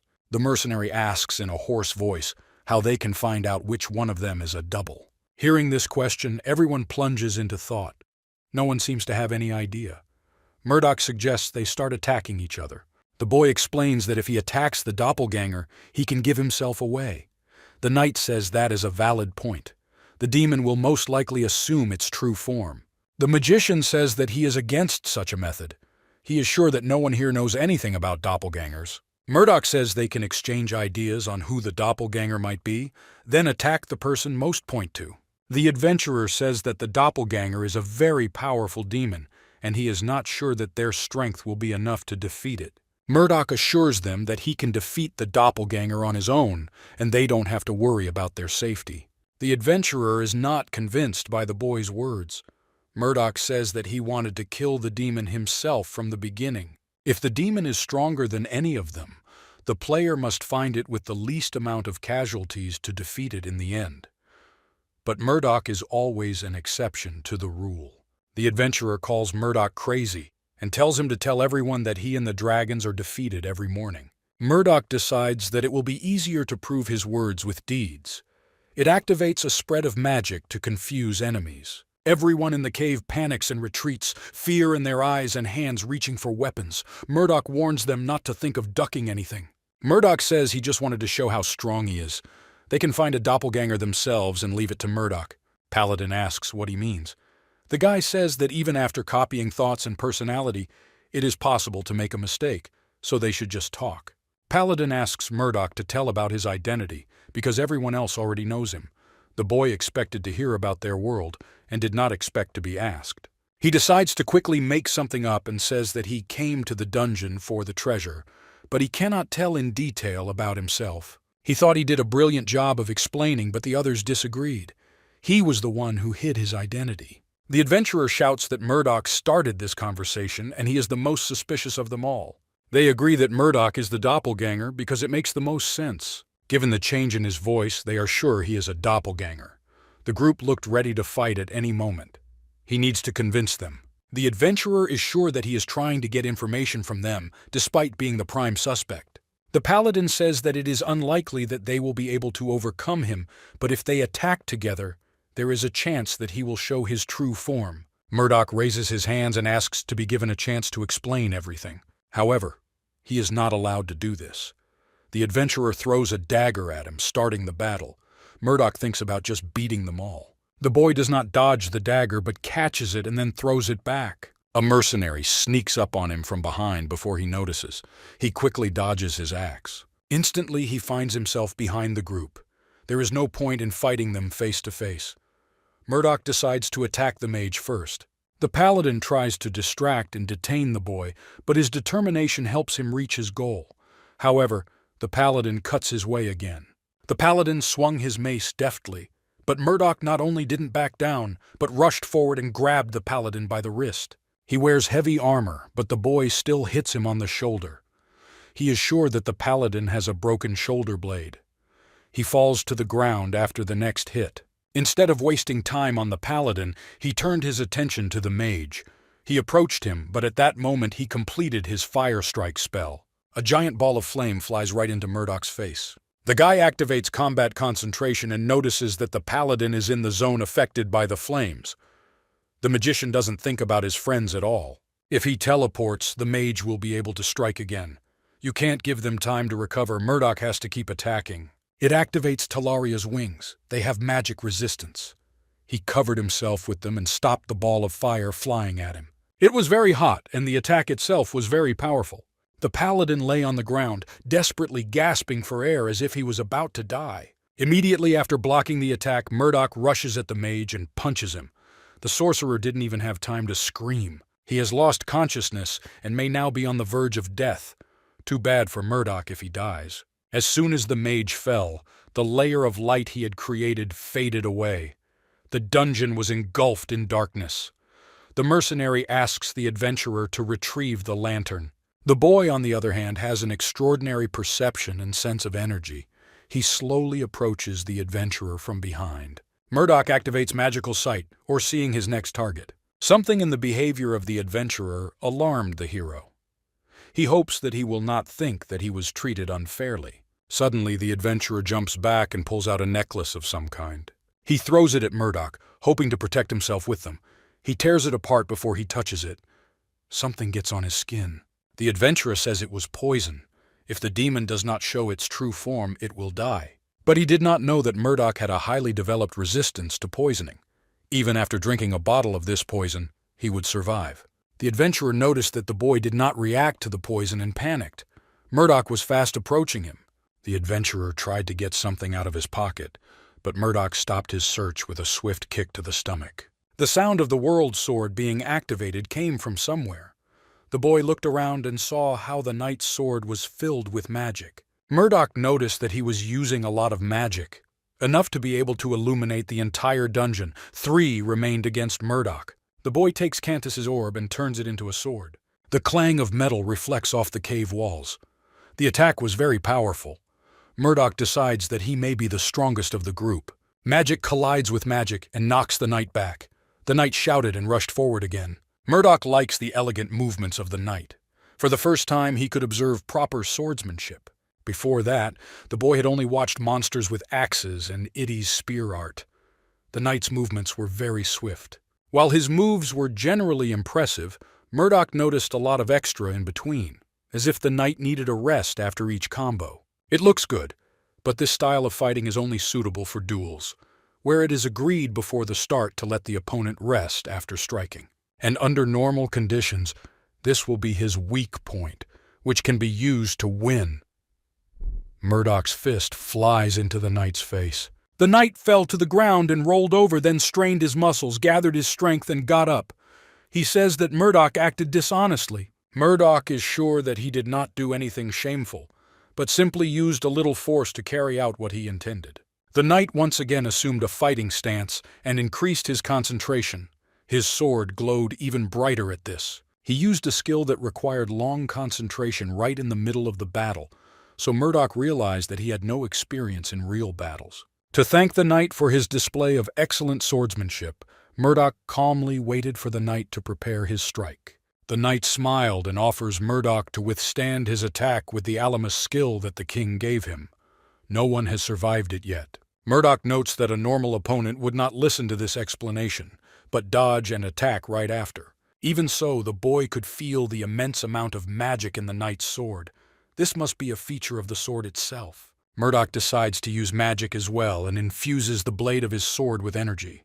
The knight rushes to the boy. Murdoch says he doesn't have to announce his next move. In response, he also raised his magic-covered sword to parry the knight's strike. The clash didn't sound like swords.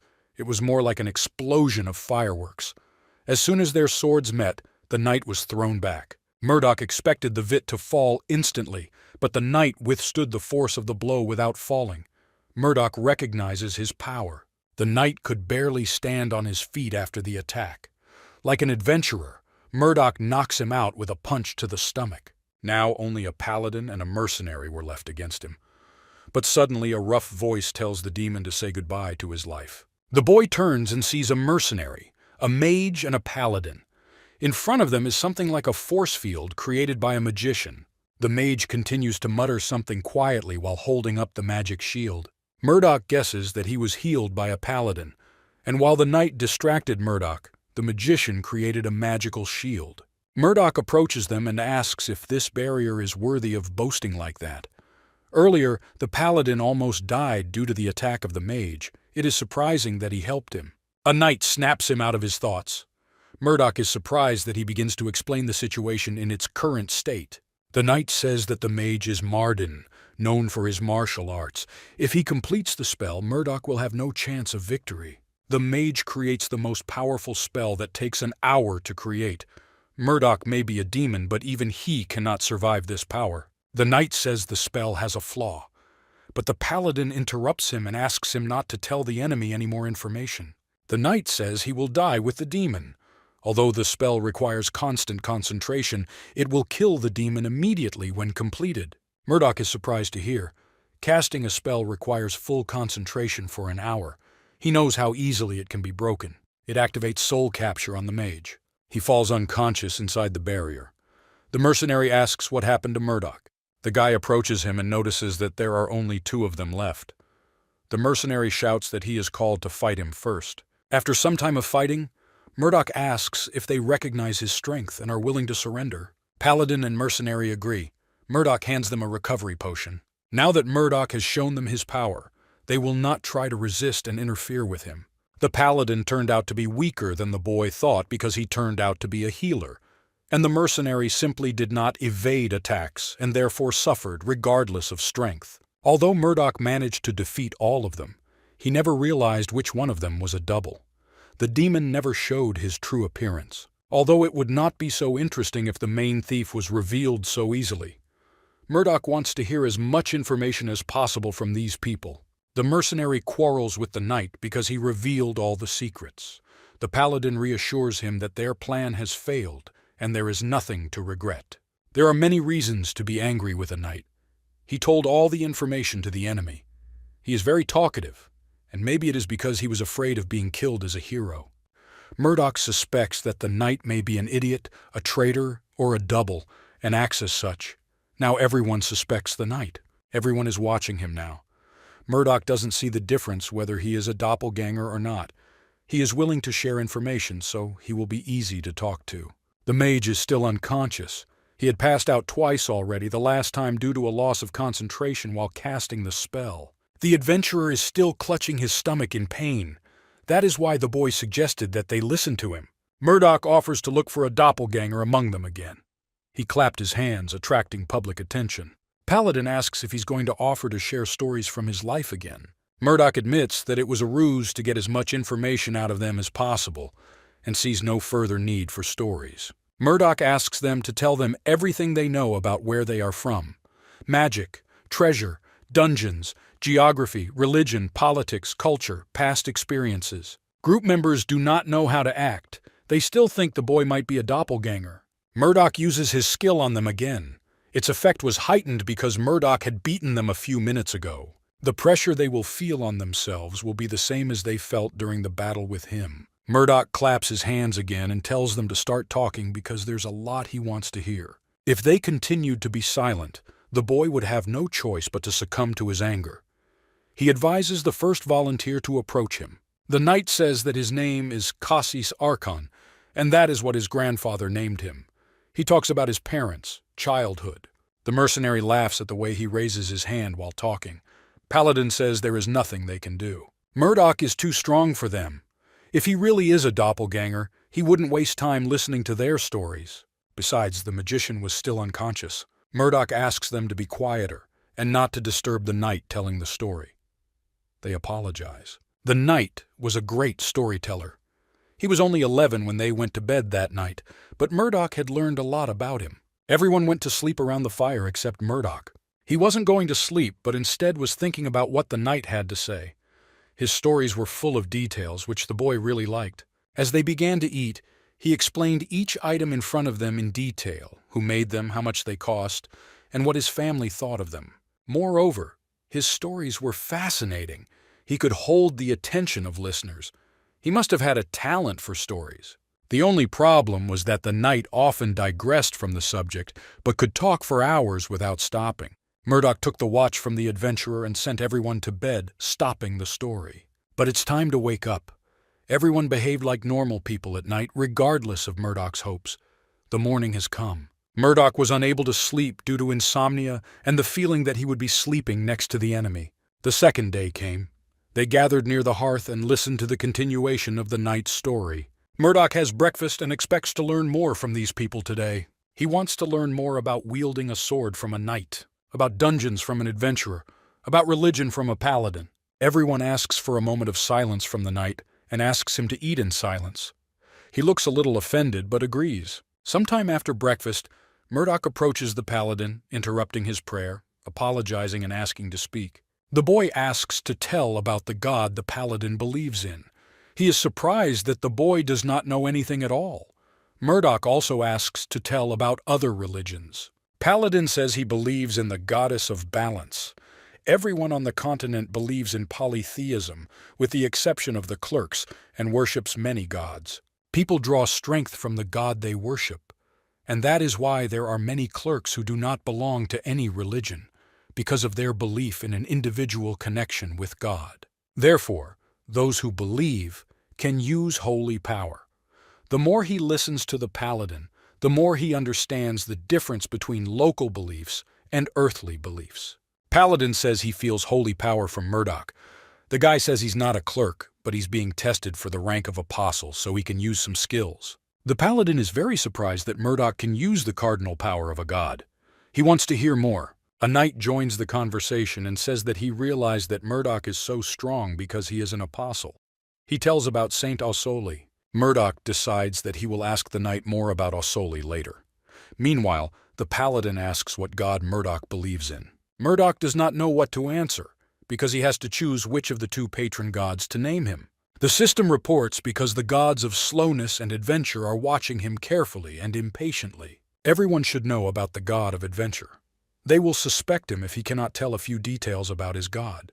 He says he serves the god of slowness. The paladin says he has never heard of such a god.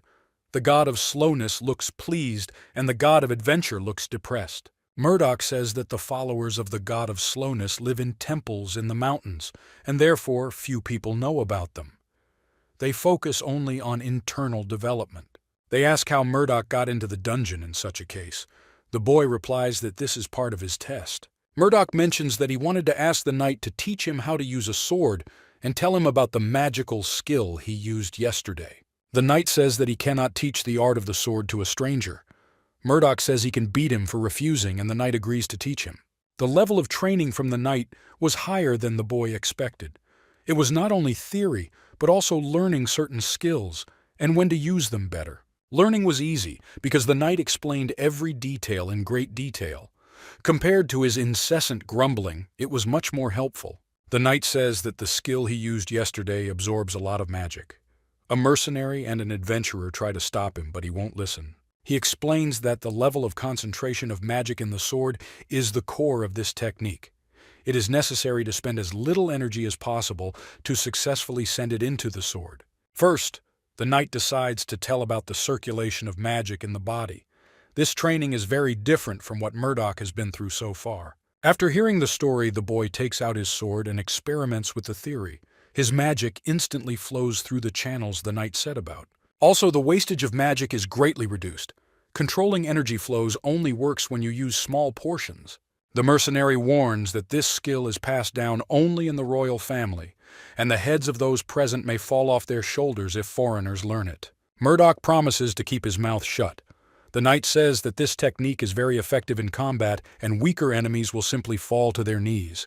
That is why the knight does not use complex techniques with the sword, because this technique is much more effective. Even the position in the knightly order depends on its development. Murdoch guesses that this technique is used for show-off, not for real combat. This proved useful. Using unusual channels for magic is very beneficial compared to natural ones. He also learned a lot about the art of the sword. For him, the possession of a sword is the key to survival, and the theory from the knight helped him realize and develop this. The mercenary looks at the paladin tending to the mage and says that he has a good heart. During yesterday's battle, the mage put the paladin's life in danger, but the paladin takes care of the mage no matter what. But it looks strange. Murdoch agrees. The magician put all his friends in danger. If it weren't for the boy, the adventurer and the knight might all have perished together. Murdoch wonders if the mage could be a doppelganger. He was fighting the boy, but at the same time, he was putting others in danger. Although now even the knight seems suspicious. Adventurer, on the other hand, is just scum. You can't forget about the mercenary. After yesterday's battle, he is ready to tell anyone who does anything suspicious. Paladin can be eliminated. He is known to be rational and kind, although he has some strange character traits. 6 days remain until the end of the test.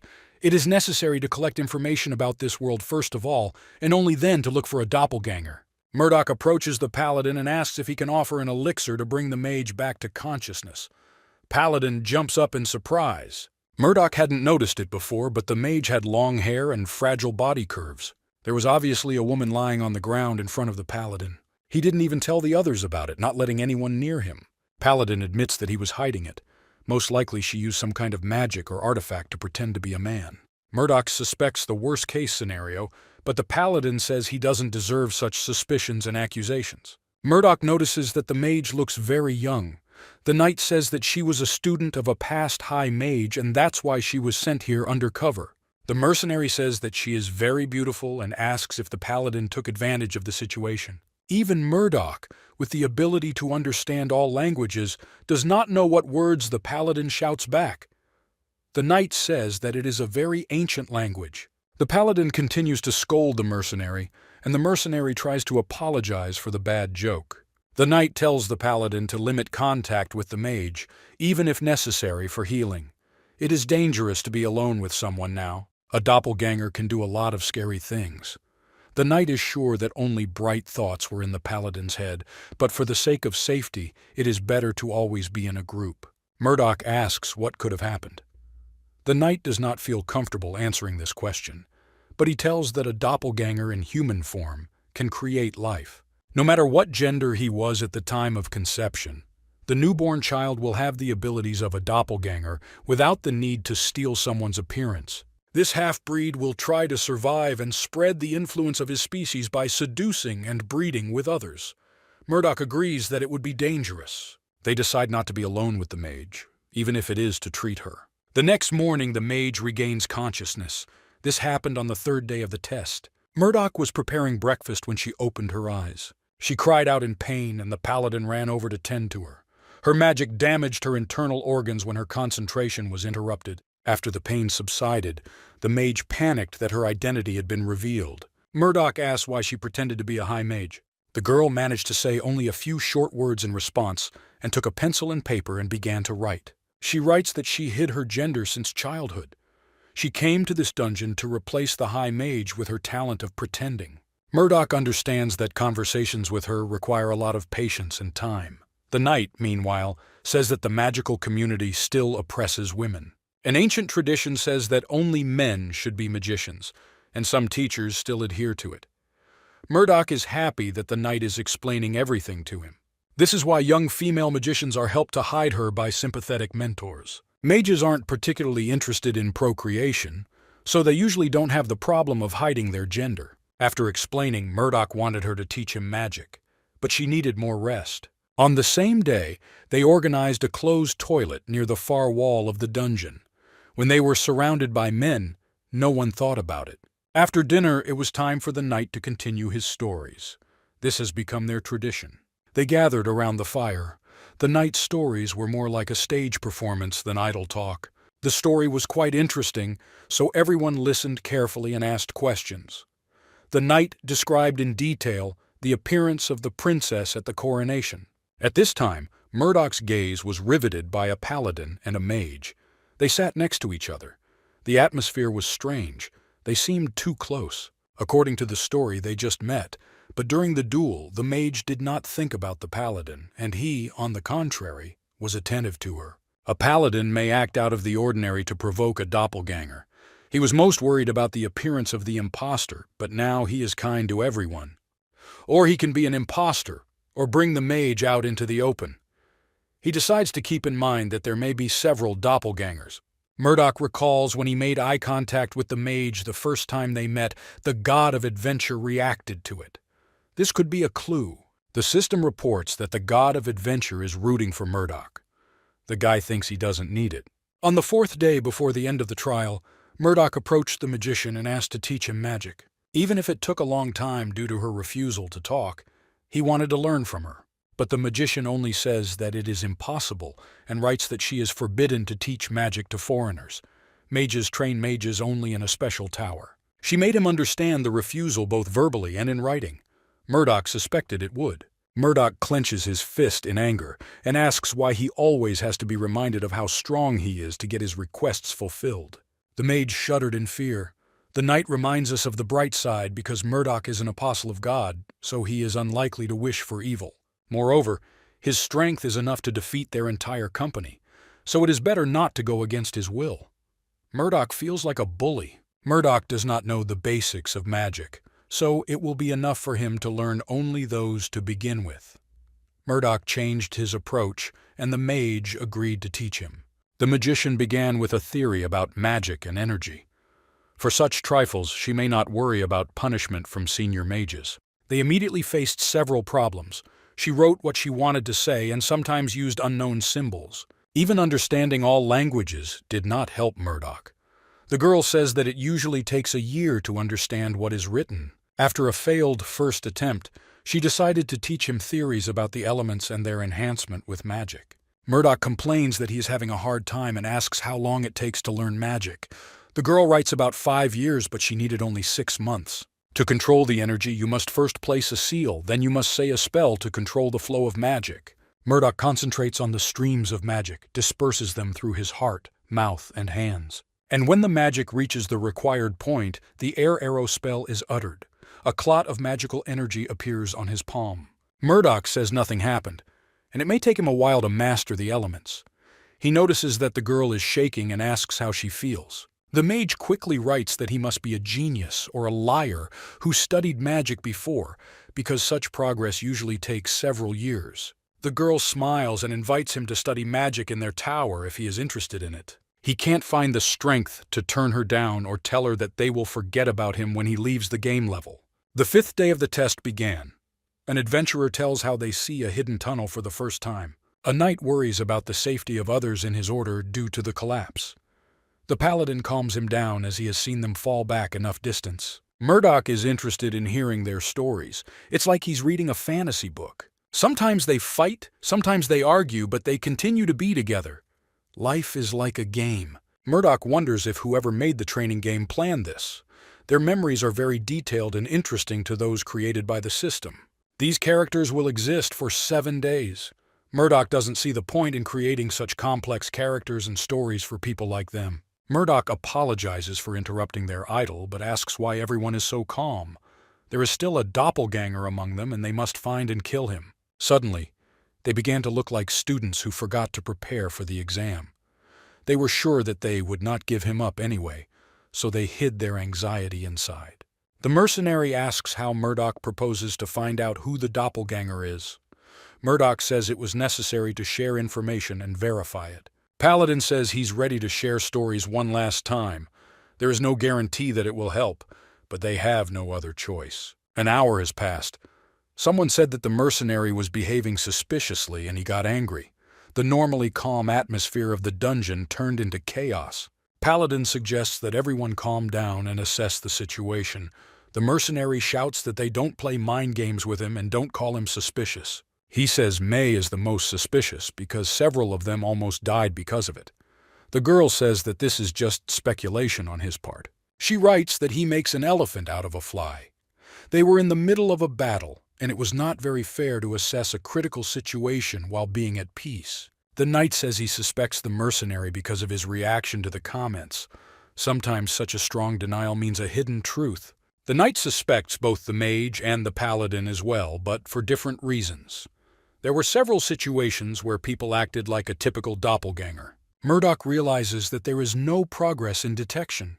He once again contemplates beating them all and dealing with it after that. Even if he finds a double, he has to check all the others in case there were two of them, each in turn. The only reason he hasn't done it now is because he doesn't want to. The mercenary rushes at the knight who provoked him, but is stopped by the paladin. They were very fired up, but interference here will not help. Murdoch decides to move away from them and practice magic. While they were arguing, he was practicing, but he suddenly felt someone approaching. He immediately opens his eyes and asks if they stopped fighting. The whole team is standing in front of him. Paladin asks if Murdoch heard their conversation. He says that he too has perfect concentration. Murdoch saw that the knight wanted to say something, but hesitated. Murdoch asks him what he means. The knight says that they spent the last 2 hours debating, and finally decided who was most worthy of the title of doppelganger. Murdoch asks who it is. The knight begins to be silent, but soon says that they consider him to be a doppelganger. It was completely unexpected for the boy. The members of the group looked away from him, not knowing how to share their findings. Murdoch activates soul capture and takes a battle stance. He wasn't panicking, but the conclusion they had reached tickled his nerves. He is sure that the knight will explain everything soon, but before that he will knock all the stupid thoughts out of them. It activates Talaria's instant movement and wings. As always, the mage must be neutralized first. She already knew he would attack her first. She made a barrier in front of her. The boy focuses the magic in his fist and hits the barrier with all his might, causing a tremendous noise. He notices a crack in the barrier. He needs to aim at the same place with something heavy, and he creates a hammer from the ball. Unlike many others, he does not have a visiting move or kill. He focused the magic on his body and clenched the hammer in his hands. He managed to strike smoothly. A loud, angry sound was heard. Combining the instant movement and the hammer strike, he found himself next to the mage. The sound sounded more like an explosion than a weapon hitting the surface. Cracks covered the barrier like a spider's web. When the hammer and the barrier met, there was an explosion of magical energy. The explosion was so bright that the boy had to close his eyes. Several minutes passed before he opened his eyes and looked around. His back began to ache, and his shoulders tingled with tension. He hadn't felt this beat up in a long time. Murdoch realized that displacement attacks still had their drawbacks. If the opponent is able to withstand the blow, the shock wave is returned to him. He chooses not to use a move with a hit. He takes out his hammer and says it's time for the group to learn their lesson. The knight asks him to stop. He says they surrender. The mage was unconscious, but everyone else took their share of the beating. The adventurer cries non-stop, and it annoys Murdoch. He asks why he's being ordered so harshly. The guy gathered everyone around him and demands an explanation. The knight reminds that they explained everything to him before the attack. They consider him a doppelganger because he never once answered a question about himself. Murdoch can't tell them he's from another world. The knight says that the doppelganger is gradually taking control of the boy's body, forcing him to forget his memories and erasing him from existence. Murdoch finally has a better understanding of how the doppelganger works. He needs time to get everything under control. They suspect that a demon lives inside him, but he won't be able to find out until the end of the level, and he is not sure that he can reject such an opportunity.